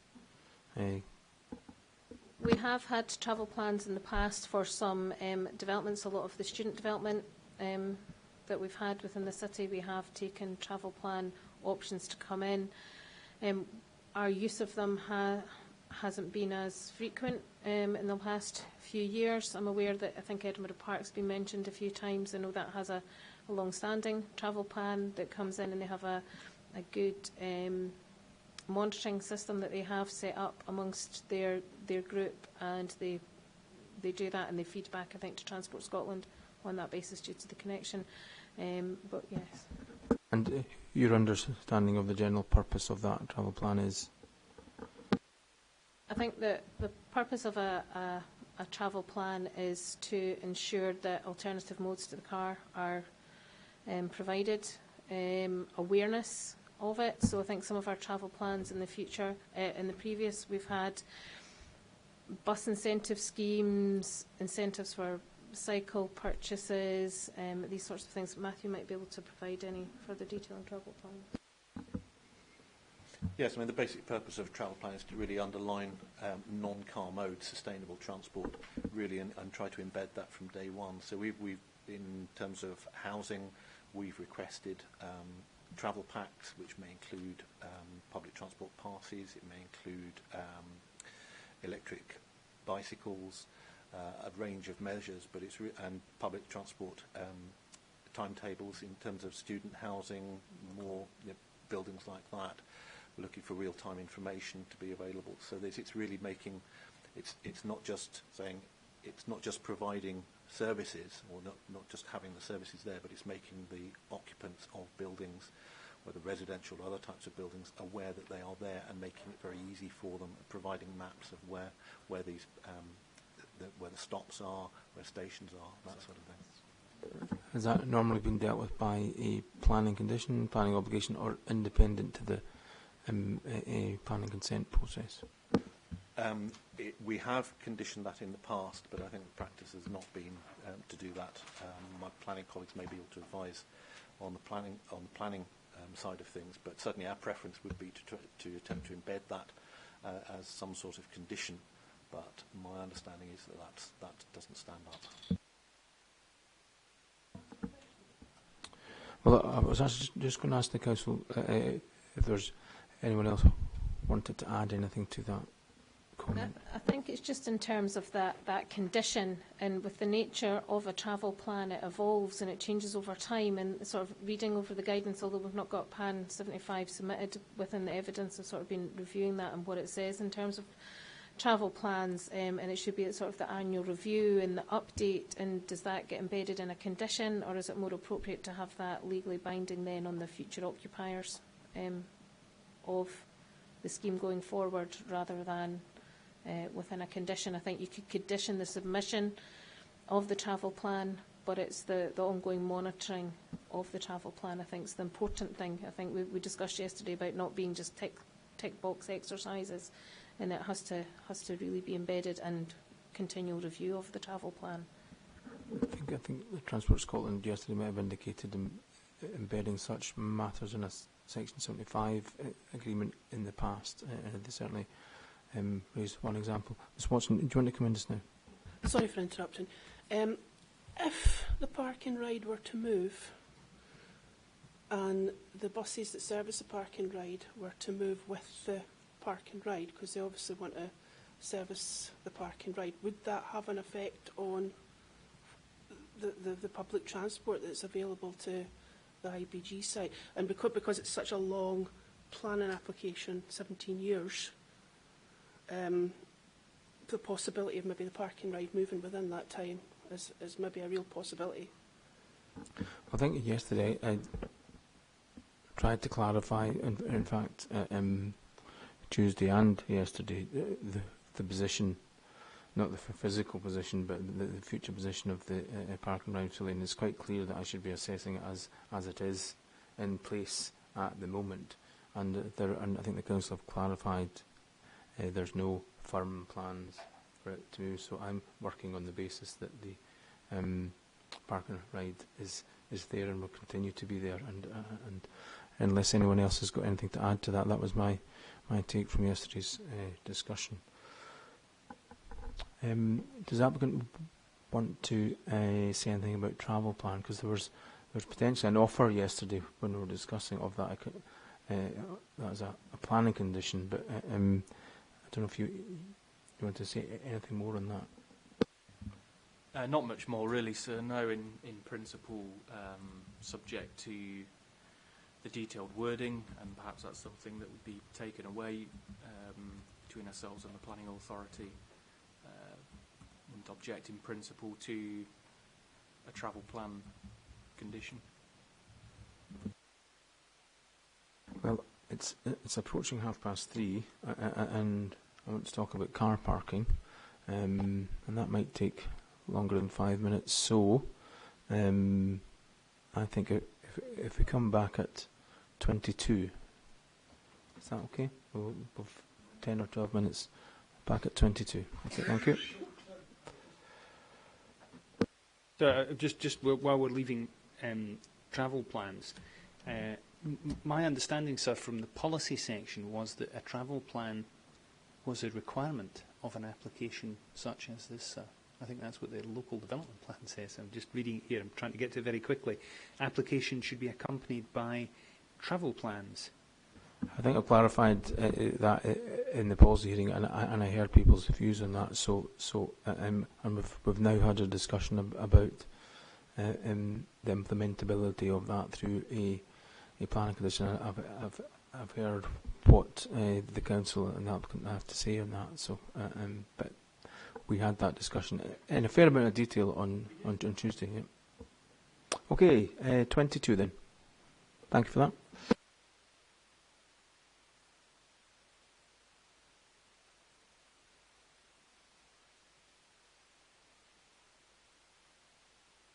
Of the potential need for other conditions is we had a discussion yesterday, and I think Transport Scotland provided some advice and evidence in their hearing statement and yesterday around car parking conditions at the moment.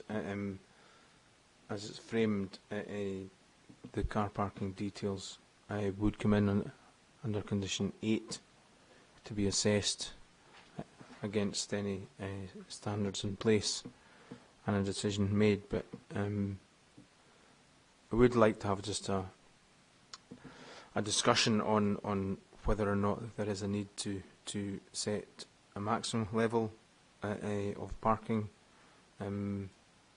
for each different use, and get the parties' views on that. We've obviously got different design guidance and therefore parking standards that are coming into play, which we've heard a little bit of and have been circulated.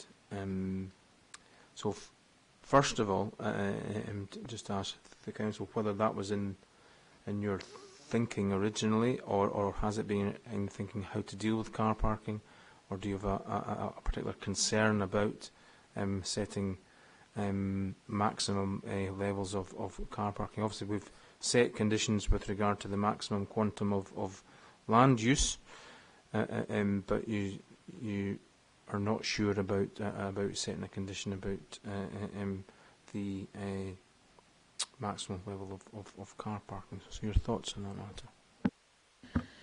I think the reserving of the car parking was a definite conscious decision in terms of reserving the position for the future, for when the reserve matters applications would come in.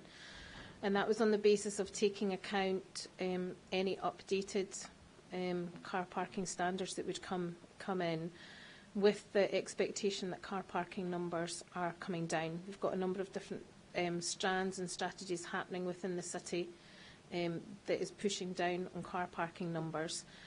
The setting of a maximum, I had recent experience where I think it was very fresh in my mind, where I was dealing with a planning permission in principle at Edinburgh Park that was an old permission, and it had set maximum car parking levels at that point without any wriggle room for doing there. The car parking numbers had just been set, and they were in the region of 3,000 to 4,000 parking spaces, which was way beyond anything that we would be looking to support today, and that had been fixed.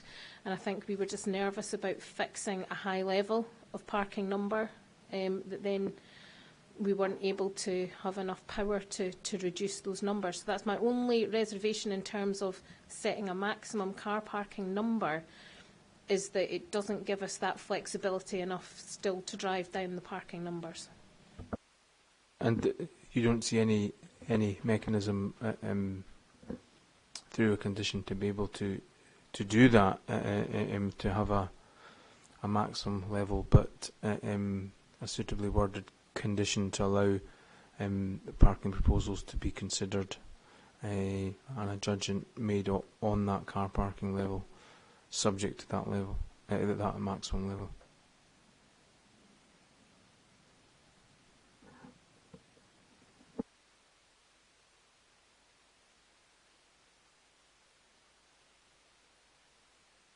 Yeah, I mean, you could set a maximum with a caveat that the maximum will be no more than the figure that we have in front of us today, which is the 1,300, or just beyond 1,300 spaces, subject to review in accordance with the current design guidance or the current parking standards of the council. And that would, the protection there is that if the parking standards were to alter and the parking standards were to increase for any reason, you are fixing it. I think that has to be the only concern, is if the parking standards in 15 years' time were to alter and to increase, does that then alter the setup? On that, I think with it coming forward as different plots, that's the potential added complication of trying to set that maximum number or a sort of reservation with it. Of when you're actually looking at that as an AMC for the plot, you're looking against current guidance at that time for the AMC to then what is the appropriate level, rather than, because I suppose that's across the board, what's the maximum number, and aggregating it down, I think that could be problematic in terms of what's left for other plots. I actually probably didn't explain myself properly. What I thought it said was maximum for the use, not total maximum. So a kind of a maximum for each use in terms of what could or could not be considered as a planning condition. Would it be reasonable to impose a planning condition that dealt with maximum standards in each use, subject to that standard being lower through the implementation of the condition? I think there's an attraction in setting a maximum. But I think, to be clear, the table that is set out, both in the appendix to the report of handling and which is reproduced, possibly a more readable form in the hearing statement, it's not a cumulative. So it's not as if you take each of the different uses and add them together. We went through this process, I want to refer to a different development, but with the Leith Docks development, where there were a number of uses. And there was a move to try to have a parking level that was basically a summation of all the different uses. But I think there is potentially cross-fertilisation. So there are different uses that may be complementary. So it's not as if you have an amount of parking for each of the different uses. So I think there's a temptation to see that as adding them all up, and that's your maximum. I think it's more subtle than that. And so I think there's an attraction in setting a maximum, but I think there is a potential risk in doing that. Have any comments on the possibility of a condition that set some form of maximum standards associated with each use to be considered as every phase comes forward? Have you got any comments on that? Well, so the Council's concern, Elaine's concern, was about whether, if we were trying to express it, that would actually be detrimental to the Council in terms of enforcement. But I think without setting a maximum level linked to the usage, I don't think anything else but that would stop the wriggle room of a developer coming forward and seeking more, sir. I mean, it just seems, I don't quite understand where Matthew's coming from, sir, but maximum levels linked to uses seems to be perfectly legitimate way of controlling it by way of planning conditions. And just looking over my notes here, sir, we've got Transport Scotland who say in the last paragraph of their hearing statement, they consider that more robust conditions relating to the identification and enforcement of maximum parking levels and mode share targets should be applied to the PIPP application. This would assist in ensuring that the proposed development is consistent with the modelling assumptions employed in the supporting transport appraisals, and that the identified infrastructure remains appropriate. So Transport Scotland think they can do it, so they thought it was an excellent idea, and we would endorse that. I'll hand over to Mr. Martin. Maximum land use seems, maximum parking spaces by land use seems totally reasonable and logical, sir. Elaine mentioned the concept of wiggle room. Well, you can have wiggle room, of course you can, because it's a maximum. But the concern is, and it relates to Transport Scotland, that there might be wiggle room going upwards. Therefore, the condition providing a maximum by land use would prevent that and assist the concern that Transport Scotland have and to a degree ours as well. Does the applicant have any comment on whether or not you would support planning a condition with standards set at the new standards per use, for example?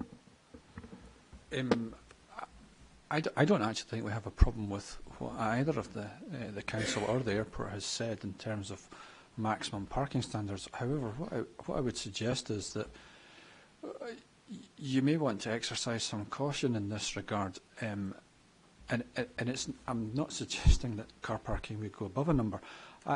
I'm thinking more about, we know in 15 years' time that the central government has mandated that you can't buy an internal combustion engine car anymore, and it's going to be wholly electric cars that are going to be for sale. What I think is entirely reasonable is the position that we've got before us at the moment, whereby each AMSC application that comes forward complies with the current parking standards prevalent at that time of the application. And the reason for that being is if, as we discussed earlier on, that a plot is maybe 10 years away or thereabouts, and we're getting more and more towards this electrification of the fleet of cars, there may be a requirement at that time to have a larger percentage of electric car parking than non-electric car parking, if that's such a word. So I think the flexibility provided by what's currently proposed probably assists everybody in the future, given the long-term development of the site. However, like I said at the beginning, I don't think I have a concern about a maximum number. It's the detail about what could comprise that maximum number in terms of a split between standard car parking and electric car parking, as an example. There could be other issues as well, I don't know, in terms of cycle parking may well go up over time, or motorcycle parking, or something else, I don't know. So I think having flexibility of a meeting with whatever the current standard is at the time of the detailed application that comes forward is probably the most pragmatic and sensible way forward. Sir, after 3 days I've reached agreement with Mr Bissett. I agree, sir, that it should be the current standard or such other replacement standard as is then prevailing. Not 100% sure that's what Mr Bissett said, but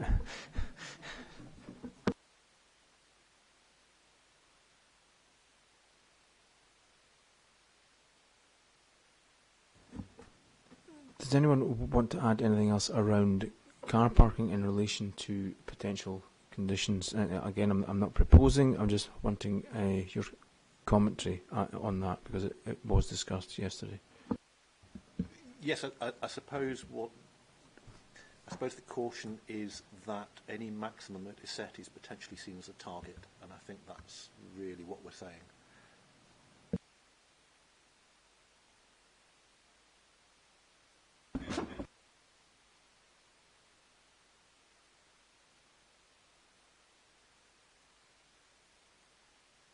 Are there any other matters that any parties would want to discuss in relation to conditions?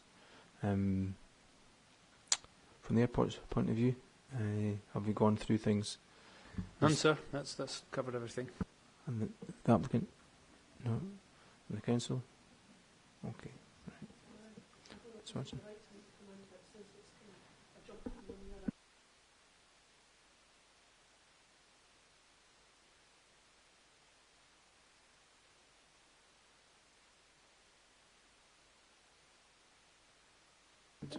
Pressure microphone. I was wondering whether the applicant would enter a good neighbour agreement with me, so once the work start behind me, that we can have some dialogue as to what's going on, what's happening, whether it's myself or whether it's somebody else that lives in the house, because given 17 years, you never know where I'm going to be in 17 years' time, so it might be somebody else that's there.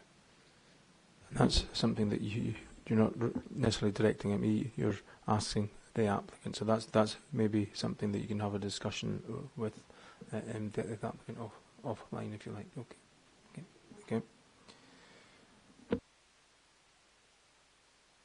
Okay, we're nearly there. Plans and documents for approval.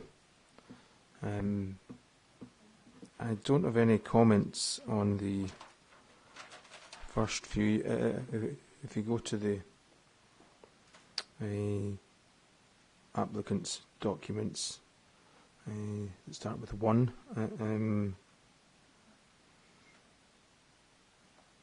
I'm not going to go through the first few. The boundary, although the boundary clearly shows the park and ride within the site. If we continue to APP 126, which is the Conceptual Master Plan Landscape Framework. And this is a plan that I think has been agreed by the Council and the applicant for agreement. Okay. So that's 126. 126, yeah, Plan 8. APP 126, Plan 8. Conceptual Master Plan Landscape Framework. That indicates the 16 plots, but it does also indicate on a plan that's recommended for approval works and plots set out for the park and ride. Notwithstanding what's said about that, this is a plan that indicates development on the park and ride site. And then if you move to the next plan, APP 128, which is the movement plan, and again that's been put forward as a plan for approval, movement and access. That clearly shows development on the park and ride site as part of an approved plan. You might suss out where I'm going with this. The next plan, APP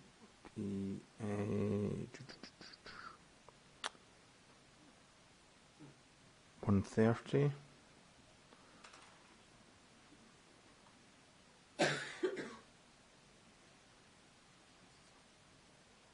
And again, that plan has indicates development on the park and ride site. So my point is that a number of the plans that have been put forward indicate development on the park and ride site, and these are approved plans that are being proposed. Is there any complication created by that? And I'll start with the council. We had always advised the applicants as they came forward that we wanted to see it done as a comprehensive master plan. We had almost felt that there might be a level of criticism if we didn't actually consider the park and ride site in terms of master planning and linkages of what might happen. Yes, there's no allocated site for an alternative to the park and ride, but it was sort of that future proofing of how would this master plan respond to the park and ride, and we did ask them to look at master planning within that area, and that's why we ended up in the position. I guess, yes, it does maybe complicate things in that we've now got a series of approved drawings that show the development potential within the park and ride site. There are a number of plans that don't include it. I mean, the plans that have not considered APP 118, 119, 120. I suppose my point is it appropriate to be putting a stamp, for want of a better phrase, on plans that indicate development that isn't proposed? That's obviously supporting contextual information, but I think the question is it agreed between the applicant and the council that those plans in particular are really critical as part of being approved drawings.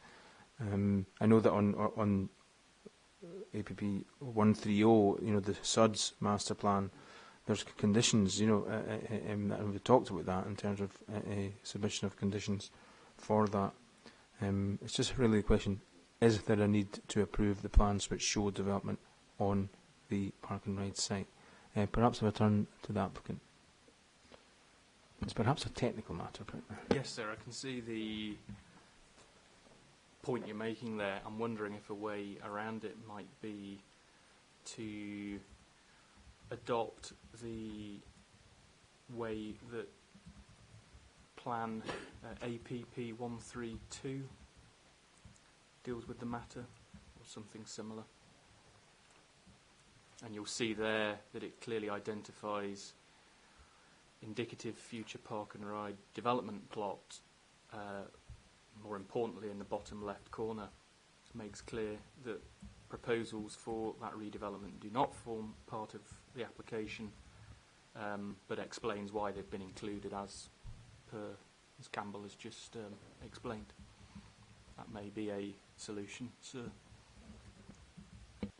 That could be a solution, but again, I was going to comment on that plan, and it does say indicative future development plot, notwithstanding the kind of caveat provided. It's just simply the plans that identify future development, are they critical? Are any of these plans absolutely critical to being part of a set of approved plans for a PPP application? When you consider the potential to cover matters and conditions, future phasing plans, it's just I'm just keen to get your views. If you don't think there's any a problem with that, I'll take that away and come to a conclusion. But do the airport have any particular comment on this matter? None, sir.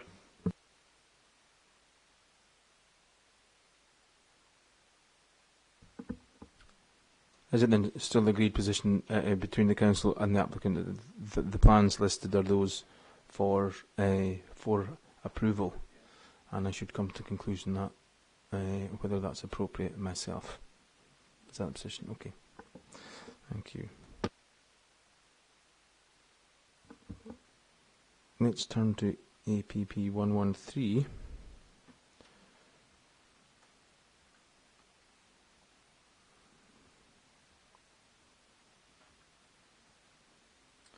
Which is the development guidance. And that is suggested for approval.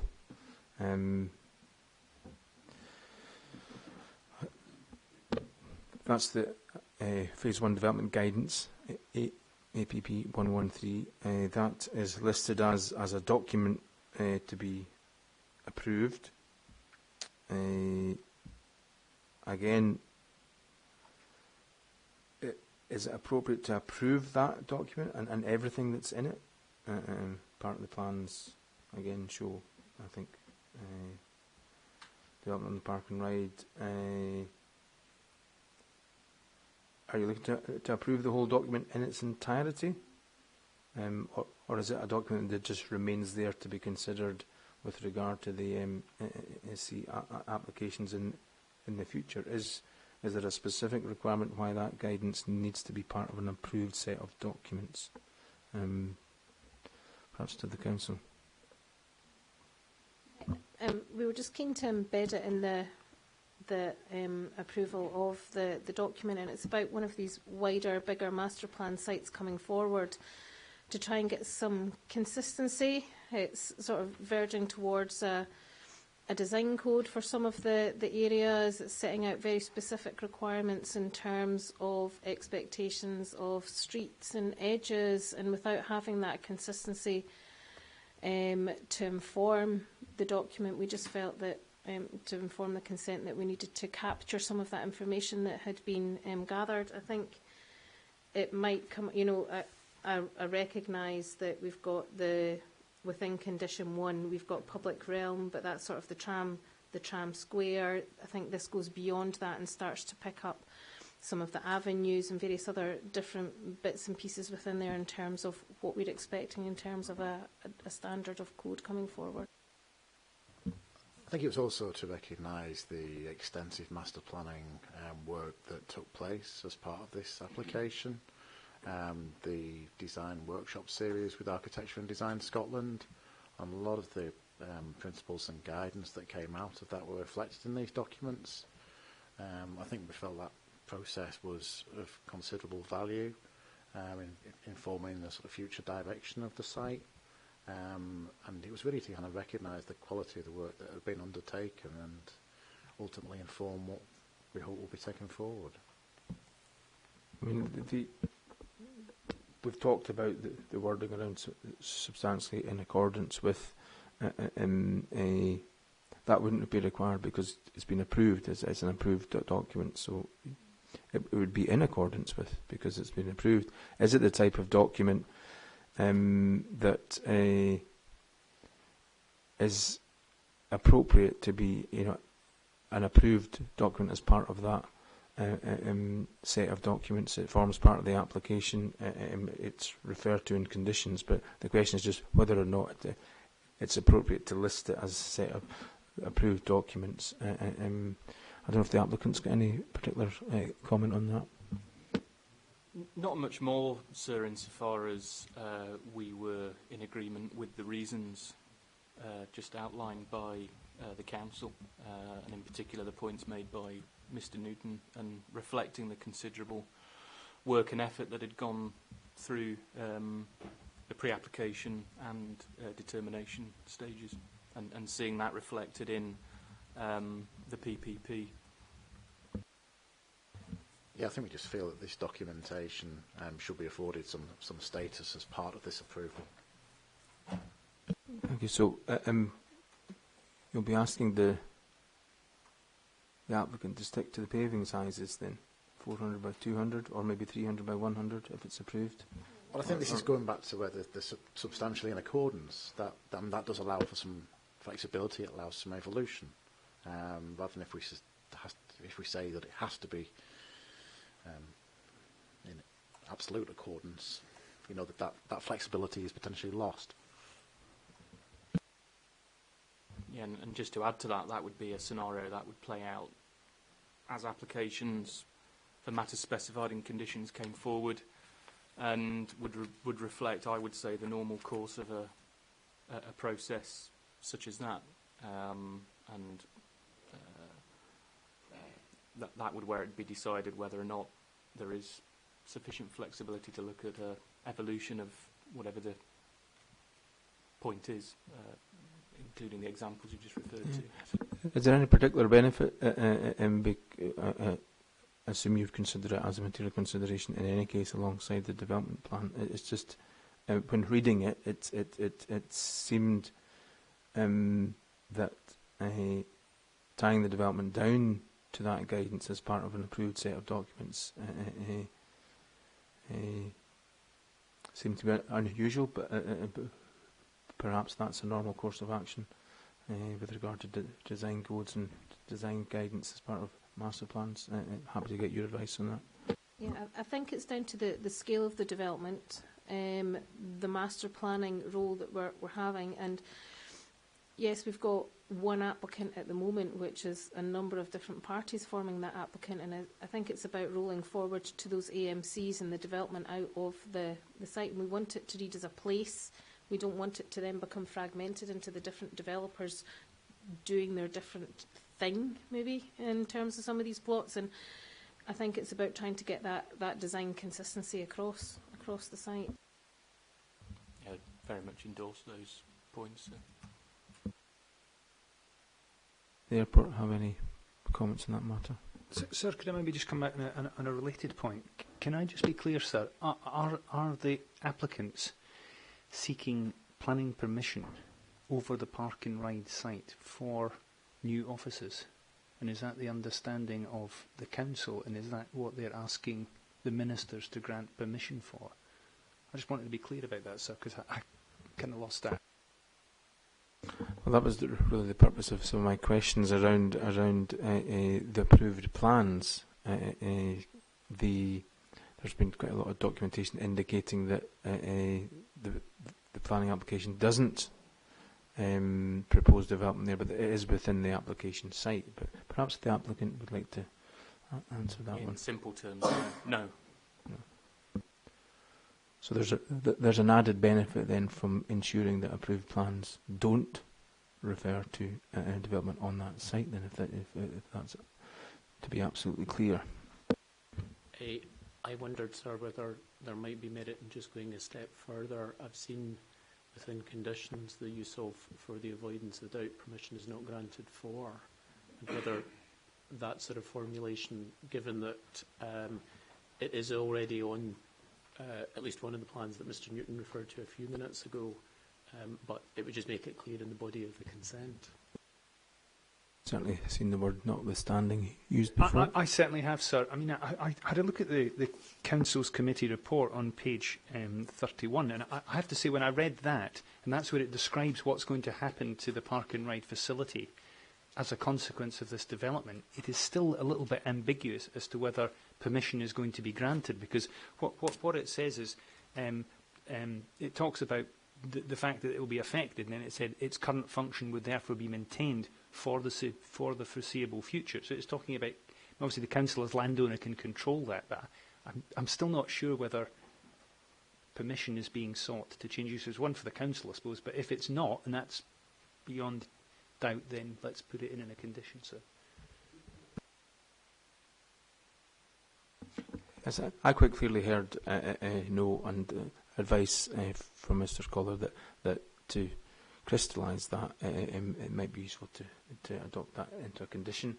I think you've agreed with that. I'm happy to get the council's view on that.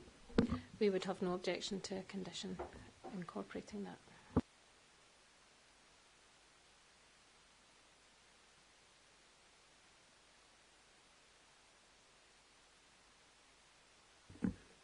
No further points on the design or the development guidance. You're quite content that I go away and think about that matter.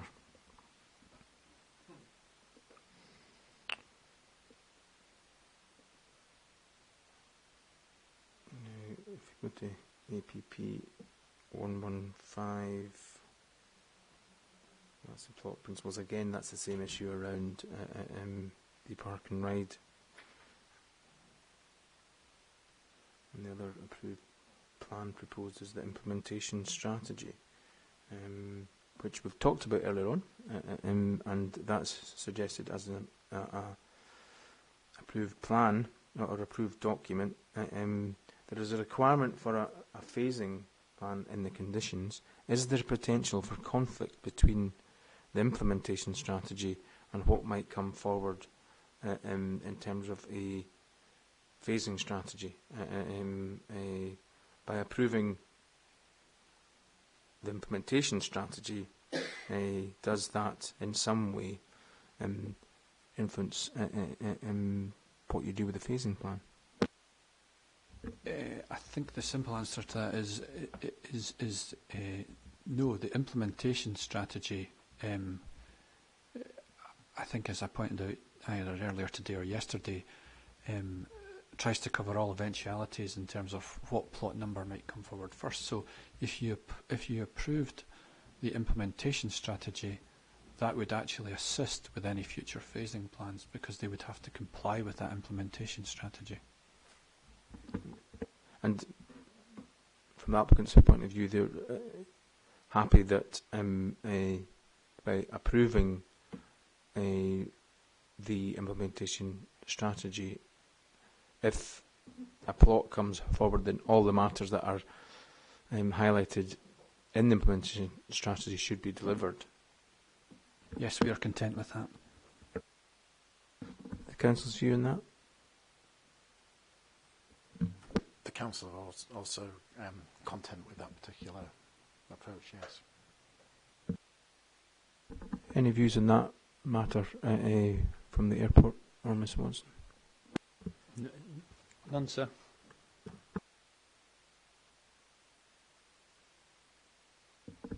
Okay, well, I think that's all my questions that I have on the plans and documents. I'll take what you've said away. We're closing or getting close to closing the hearing. We have the opportunity to have closing submissions, and I know that Ms. Watson is keen to say her remarks, and I think everyone's agreeable to that. Are all the parties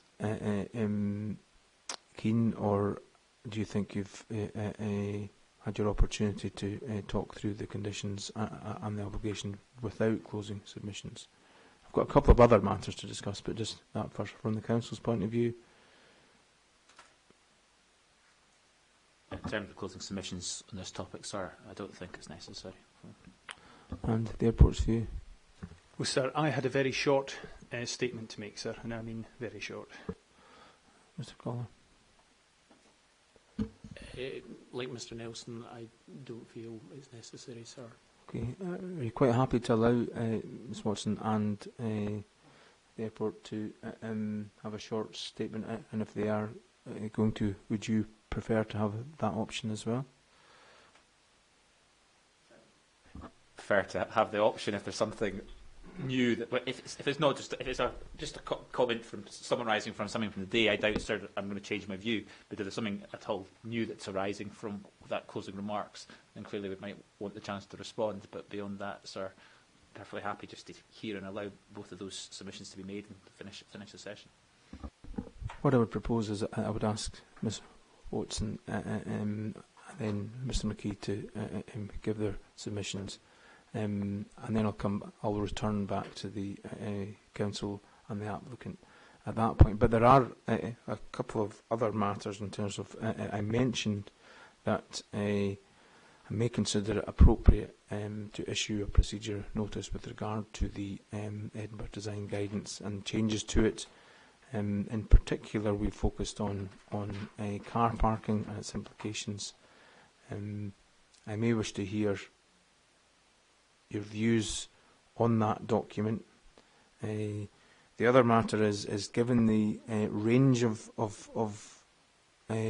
comments and discussion we've had today, I would seek your view on a further procedure on planning conditions and draft heads of terms, and that I'm coming close to concluding. I think that there is a requirement to ask parties, at least the council and the applicant, to look again, and the opportunity for all the other parties to look at a revised set of conditions based on our discussions and based on whatever I put in a procedure notice. Based on our discussion today, do you feel that's a sensible option in the council? It sounds very reasonable, sir, to proceed on that basis. And from the airport's point of view? Yes, sir, that sounds reasonable. Just one further matter. I will be making a submission in relation to expenses before proceedings close today, sir, just so that parties are aware of it. I think they are, but I'll be doing that traditionally after short closing remarks. Yeah. So. We'll have that at the very end, and that's fine. And the applicants happy with that general approach in terms of conditions and draft head of terms too. Now, in terms of what you've heard and the notes you've taken, I don't want to impose time scales. I think that a procedure notice around the car parking standards might be something that might fit with standard sort of time scales. But do you have any view on how long it would be appropriate to take to consider the current drafting and come to an agreed position between the council and the applicant, and any areas that you don't agree with on? In the first instance, obviously other parties would then get an opportunity to contribute. So do you have an understanding perhaps of what sort of timescales might be involved with that? I could impose a timescale, but I'd really be happy to hear. Is a period of a month, does that seem sensible in the first instance, or less? Sir, I think whilst a month sounds eminently sensible as certainly a maximum, I think we'd hope to do it. I think both parties hope to do it far quicker than that. But in terms of us potentially redrafting it in light of today, sharing it, any feedback, and it going back and forth, that would certainly allow plenty of time for that to happen, to come to an agreed position and submit that in that sort of time frame of 4 weeks today or something like that, sir. If that suited. Taking into account that I will have to draft the procedure notice as well, so that might take a couple of days as well. Applicant. Sir, is this in relation to the new parking standards that we were availed of the other day there? Sorry, I intimated that I think that could follow fairly standard timescales, but in terms of the redrafting of conditions, I was really looking for your advice on I don't want to impose an unrealistic timescale. I don't want to obviously impose too generous a timescale, but it was useful just to get your feedback, and I think the council seemed to be happy with a period of 28 days from the issue of a notice. Does that sound sensible to you? It does, sir, and I'm assuming it's not necessarily going to hold you back starting on your report drafting, because the conditions are obviously a bit separate to that. No, it will inevitably delay the report to ministers. Inevitably, it will, but it won't. I won't be putting it to the side, but inevitably, I think it will delay matters in terms of reporting back. In terms of reporting back,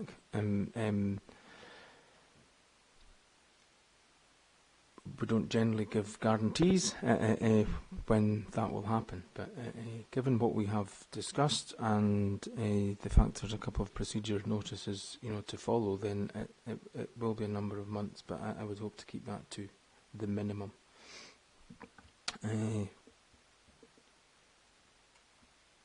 Just checking to see if we've got anything else. Would you like a short break before making your closing submissions, Ms. Watson or Ms. McKee? Are we happy just to keep rolling? Okay, Ms. Watson. I'm just going to read it out from here, if that's okay. I would first like to thank the reporter, Mr. Bray, and everyone else for their patience, understanding, making this new experience for me over the last few days comfortable, inclusive and interesting. All guidelines and policies are there for a reason and should apply to all. If they are not followed, why bother in the first place? It's important for everyone that the development of West Edinburgh is well thought out, tested and executed sensitively in regards to the expanding local community who will be for many years to come dealing with change and disruption and who deserve a high quality of living. Not every plan works out. Chevrons painted on the East Slip Road heading down to the South Dumbill last June lasted a week before being removed because of the long tailbacks this caused east onto the A8. I know that planning is complicated, and while I'm not in any way have the expertise of a planning background, I'm both logically and practically minded and have a good bit of knowledge regarding the local area. I suppose my mantra is forewarned is forearmed. The IBG development will bring extra traffic into an already saturated peak time area. Reducing parking and imposing parking zones will only work effectively if there is a sustainable, well-connected public transport system supporting all areas of the city, an alternative available for those coming to the site from the north, south and west, and if there is no other parking options available on or near the site. Human nature being as it is means that in general, people will look for the cheapest, quickest and most convenient way to get where they are going, and who can blame them when alternatives could be costly or time-consuming. Vehicles need to be discouraged from entering the A8 corridor to address the transport issues, and I have heard over the last few days how this is going to be addressed. The changes to Eastfield Road and the Dumbbell Roundabout will only go so far in addressing the problem in this area. Traffic will still get backlog coming from the airport and park and ride heading west onto the A8 during the evening peak time. Having the park and ride where it is at present encourages traffic into the area, into this area. It will most certainly be too much of a temptation to park there and walk to work in the IBG development. Policing it may prove costly and difficult. It is unfair to charge those who use the park and ride at Ingliston as it was intended to be used as transport to the city centre. It is also unacceptable to expect the public to pay for parking used by the IBG development or any other local development. By moving the park and ride to a bigger site that would catch traffic before it enters the A8 corridor would reduce traffic using Eastfield Road heading to the city centre. This would also offer others travelling to work elsewhere in Edinburgh from the north and west a park and ride opportunity, potentially reducing traffic in other pinch areas of the city. This also gives drivers the opportunity to deal with a new bus lane to be introduced between Eastfield Road and Gogar. I understand that a good public transport system would need to be available to support the park and ride if it were to move. The Gogar Link Road will help to take traffic away from the Eastfield Road, but if that's not in completion, by the time IBG's Phase 1 is introduced, then I suppose that null takes that point away. But how much will depend on the nature of the vehicles allowed on that road. The introduction of the bus lane on the A will also help to reduce the speed of the cars heading east, but what will happen to the traffic currently using the two lanes? The improvement on the Gogar roundabout, the Gogar roundabout and Maybury Junction will also help, but do we really want to keep inviting as many vehicles into Edinburgh, or keep inviting as many vehicles into Edinburgh? It's absolutely imperative that strategic planning for the whole area should be looked at in relation to the IBG Phase 1. But IBG Phase 1 are a single development in their own right, and it is vital that they follow and comply with all requirements of planning so that a complete picture based on their single contribution is clear. With all the transport disruption looming on the horizon, I, and I'm sure I speak for other residents who live in the area, don't want to be stuck in the middle of an even worse traffic situation than we find ourselves in at present. Having lived in the area all my life, I'm faced with a proposed development from IBG directly behind me. Having had open views affording me a high degree of privacy, I feel overwhelmed by the thought of 4- and 5-storey buildings peering down at me.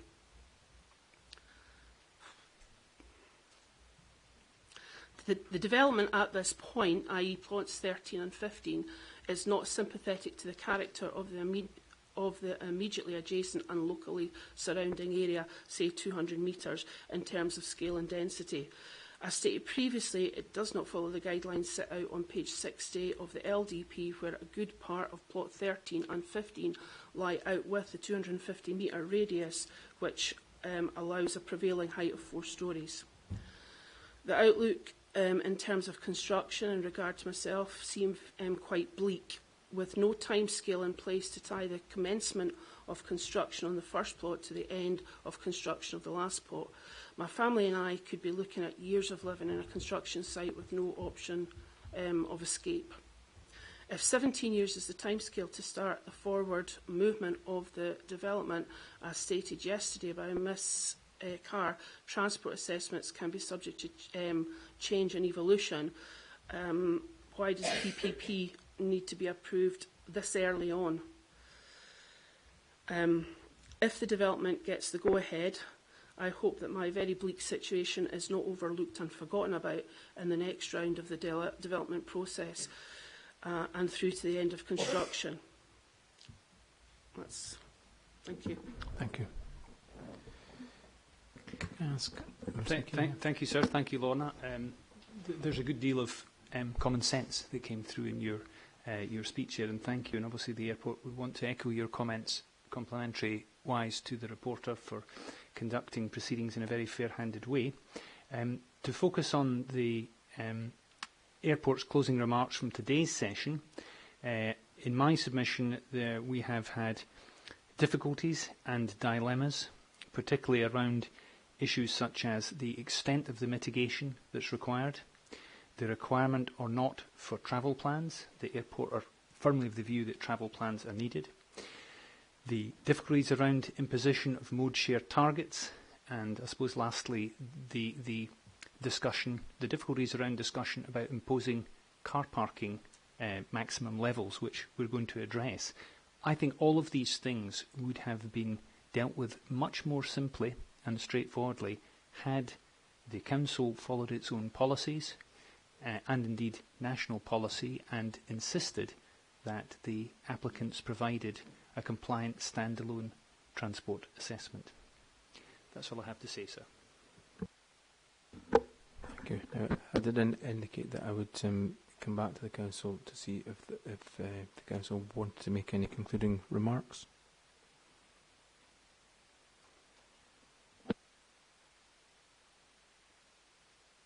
Sorry, it's not worked. But other than that, I've no concluding remarks on this or to respond to either of those points, sir. Mr. Collar, any concluding remarks from yourself? Thank you, sir.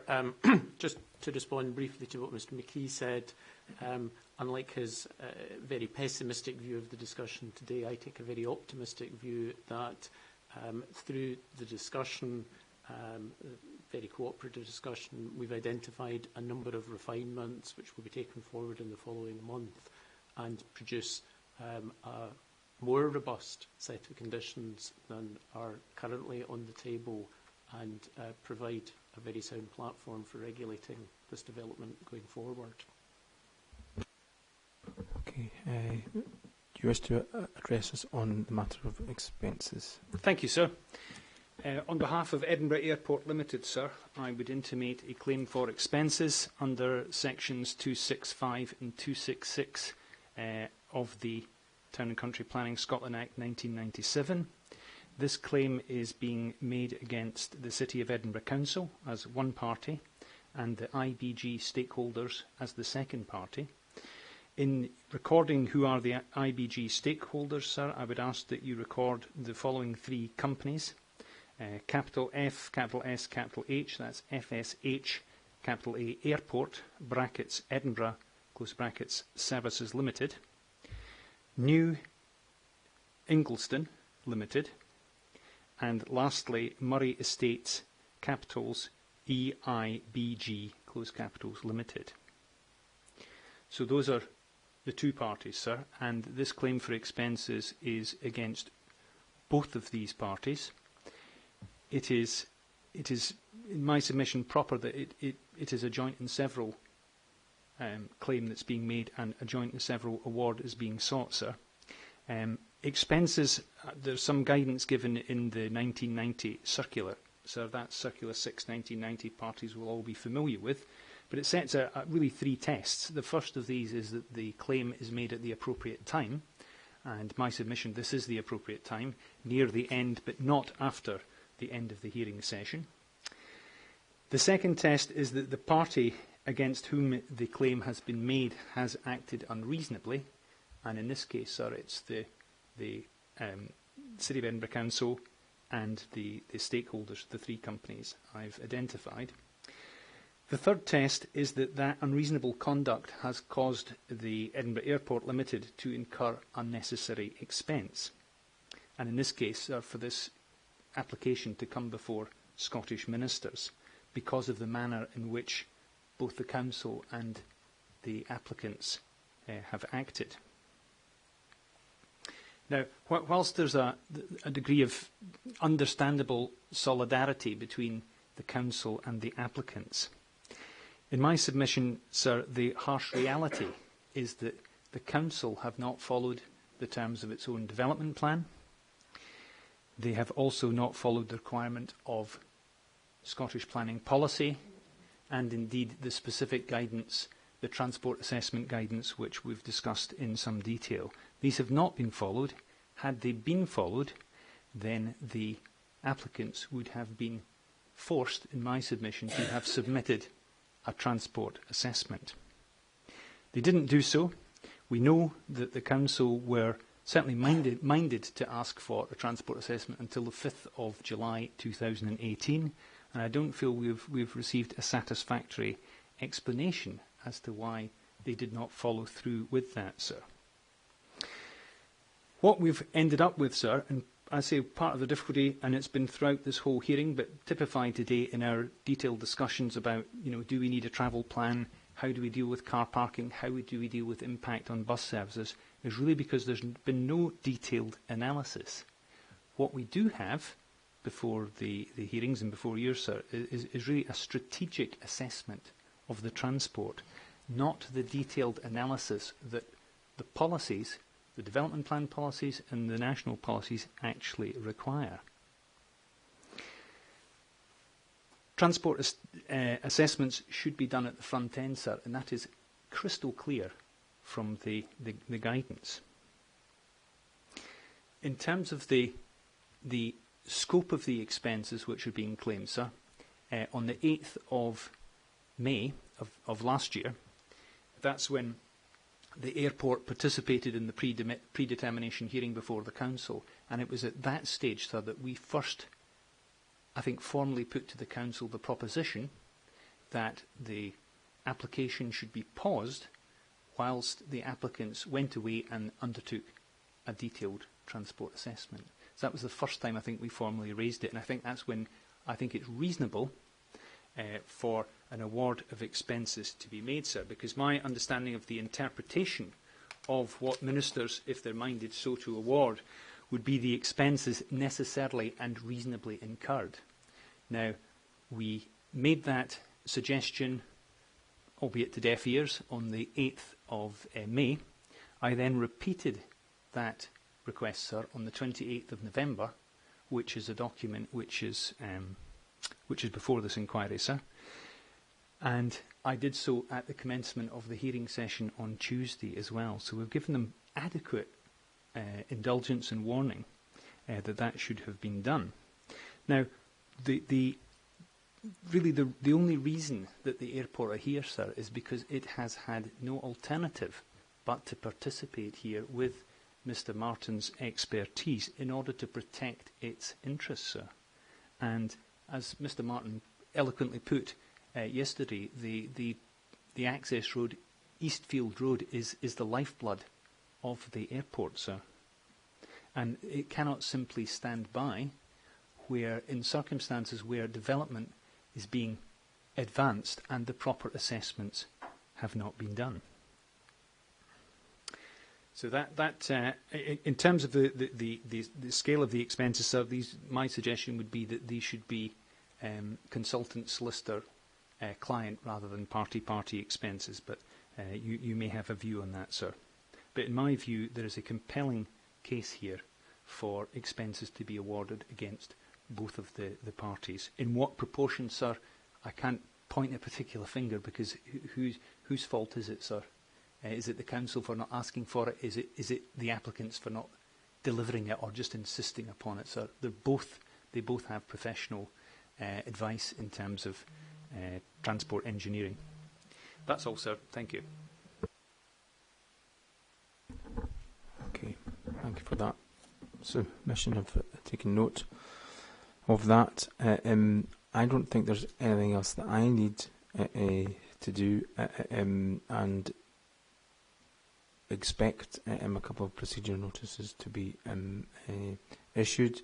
It won't be immediately next week because, particularly the matter on conditions, I would like to kind of set some parameters in that procedure notice that might be helpful. Thank you very much for your participation and been very helpful in how you've answered all my questions as fully as you have done. It's been a useful exercise for me, and I just hope you enjoy the rest of your evening. And I will hope to be able to pull together a report to ministers as soon as feasibly possible, subject to what we've discussed today. Thank you very much. Sir, just before you close, myself and Mr Nelson have a right of reply to the expenses claim.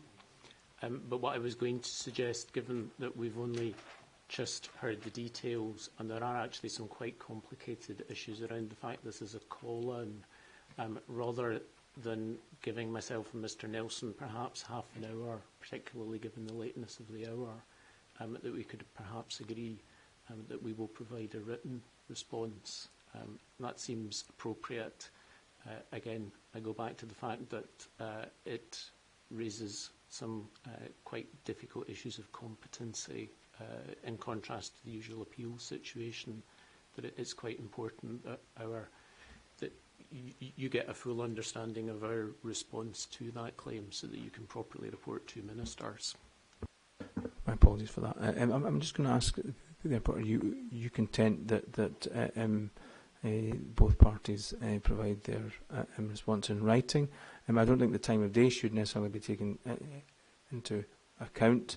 We've heard from Mr. Collard there's some complications with this because of it's a call. And do you have any view on that? Sorry, what I would say to that, sir, is not as if I've just sprung it upon them, because I did make it clear in my hearing statement that I was going to make a claim for expenses. I also made it clear on Tuesday morning, so they have had some time to reflect on what I'm likely to say, and it must be fairly obvious that our case is a TA is needed, and because government policy has not been followed, and planning policy, development plan policy has not been followed, then we believe that the council and the applicants have acted unreasonably. It's a matter for you, sir. My preference would be to deal with it today rather than drag it out. But I think if you're going to rule that they should be given a further opportunity, perhaps I need an opportunity to respond to that, sir. If they're going to weigh and consider it and come back to you, do I get another chance, another bite of the cherry? But it's over to you, sir. Well, my preference is to deal with it today if possible, because, as I've said, there are further procedures that will happen anyway. So I would be keen that we deal with that. So there's, if you like, a ruling. But I would certainly allow a recess just now, if that would be of any use. I know it's approaching 5 o'clock. I'd like to give the council the opportunity and then the applicant finally. Sorry, sir, if I could jump in. Unfortunately, I've got personal commitments, so I can't be here any later than 5 o'clock. And the council? It's a pretty substantial claim in terms of seeking that level of expenses, and for us to actually have a chance to consider that and give you a detailed response to it, sir, I would submit that would be more appropriately done in writing, so that it can be properly considered alongside your decision and the appropriateness or not of awarding expenses on this. Or certainly in other cases I've had, then it's certainly been a notice that's been given just now, and then it might well have been a written submission from Mr McKee to detail it, and for us to then respond. Yes, sir.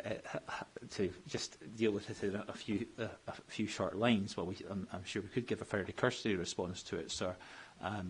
Given the levels of expenses potentially involved, then I think it does need a detailed response, and a robust response in writing for you to consider, and indeed for ministers ultimately.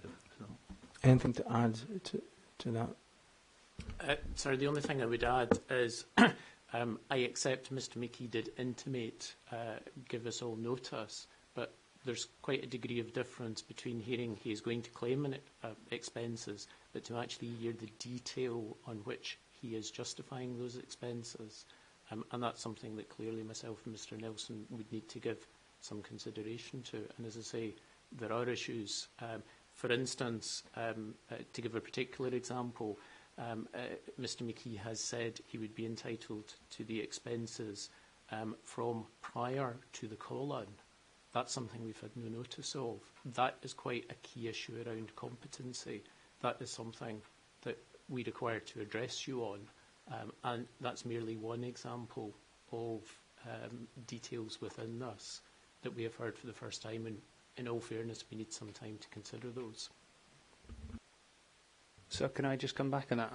I'll go along with Neil and Graham having an opportunity to respond in writing, but I would like to have a short opportunity to give the last say, sir, because I have, I've put this claim together in a matter of, a few minutes as we've been conducting today, sir. I've not spent a long time on it. I've just gone from my memory from proceedings. So if they're going to have the chance to come back and respond in detail and make fairly sophisticated arguments about, as Mr. Collins just pointed out the time span within which such a claim would be competent, does it run, and here's, presumably we're going to hear, I'm predicting here reasonably, that it could only be entertained after the call-in has been exercised under Section 46, then I need time to come back to you on that as well, sir, because I have asked for the expenses from the 8th of May. So I think I need the opportunity as well, sir. Accepting that people have arrangements and they've got to go at 5, that's, I'm a reasonable guy. Mr. Collar. Well, I'm grateful to Mr. McKee for being a reasonable guy, but, sir, I fail to see why you should depart from the norm and give the applicant a right of response just because Mr. Nelson and myself don't have time to deal with this tonight. If Mr. McKee feels in some way he's been rushed, I think the appropriate thing would be to say to give him some time to amplify his claim, and then we just follow the usual procedure of myself and Mr. Nelson have a deadline to respond by, and that is the end of the expenses procedure pending your report to ministers and their decision. I would concur with that, sir. Mr. Gee, you've heard the views to pause and give you the opportunity to write up, in a sense, that claim, and with the appropriate timescales, the responses to come back. Is that something that you would accept? I'll just confer. I'll go along with that, sir, yes. So I'll put in my claim in the usual way in writing, sir, and there'll be an opportunity for Neil and Graham to respond to that, sir. Thank you very much for accommodating that. And with that, Mr. Goller wants to say something else. It's all right, sir. It's nothing awful. Can we agree a timescale for that, just so that we actually have deadlines? Well, I'm going to ask Mr. McKee if he can propose a timescale, and then I'll consider whether or not that seems reasonable in terms of setting out your response or your claim.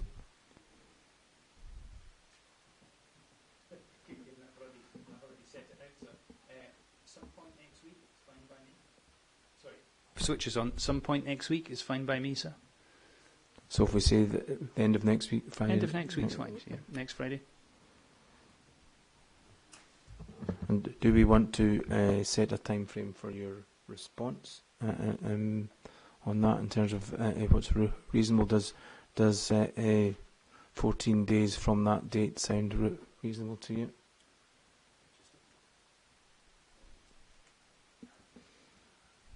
Just needing to check that I'm not in an inquiry for a whole chunk of that time. I don't know if I can really take into account annual leave in this either, but I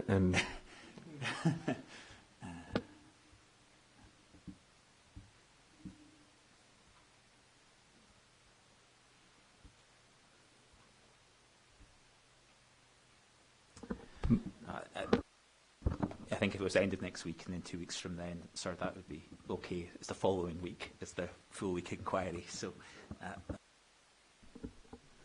you'd prefer that 14 days timescale, Mr. Collar? Does that seem reasonable? Yes, sir. Thank you.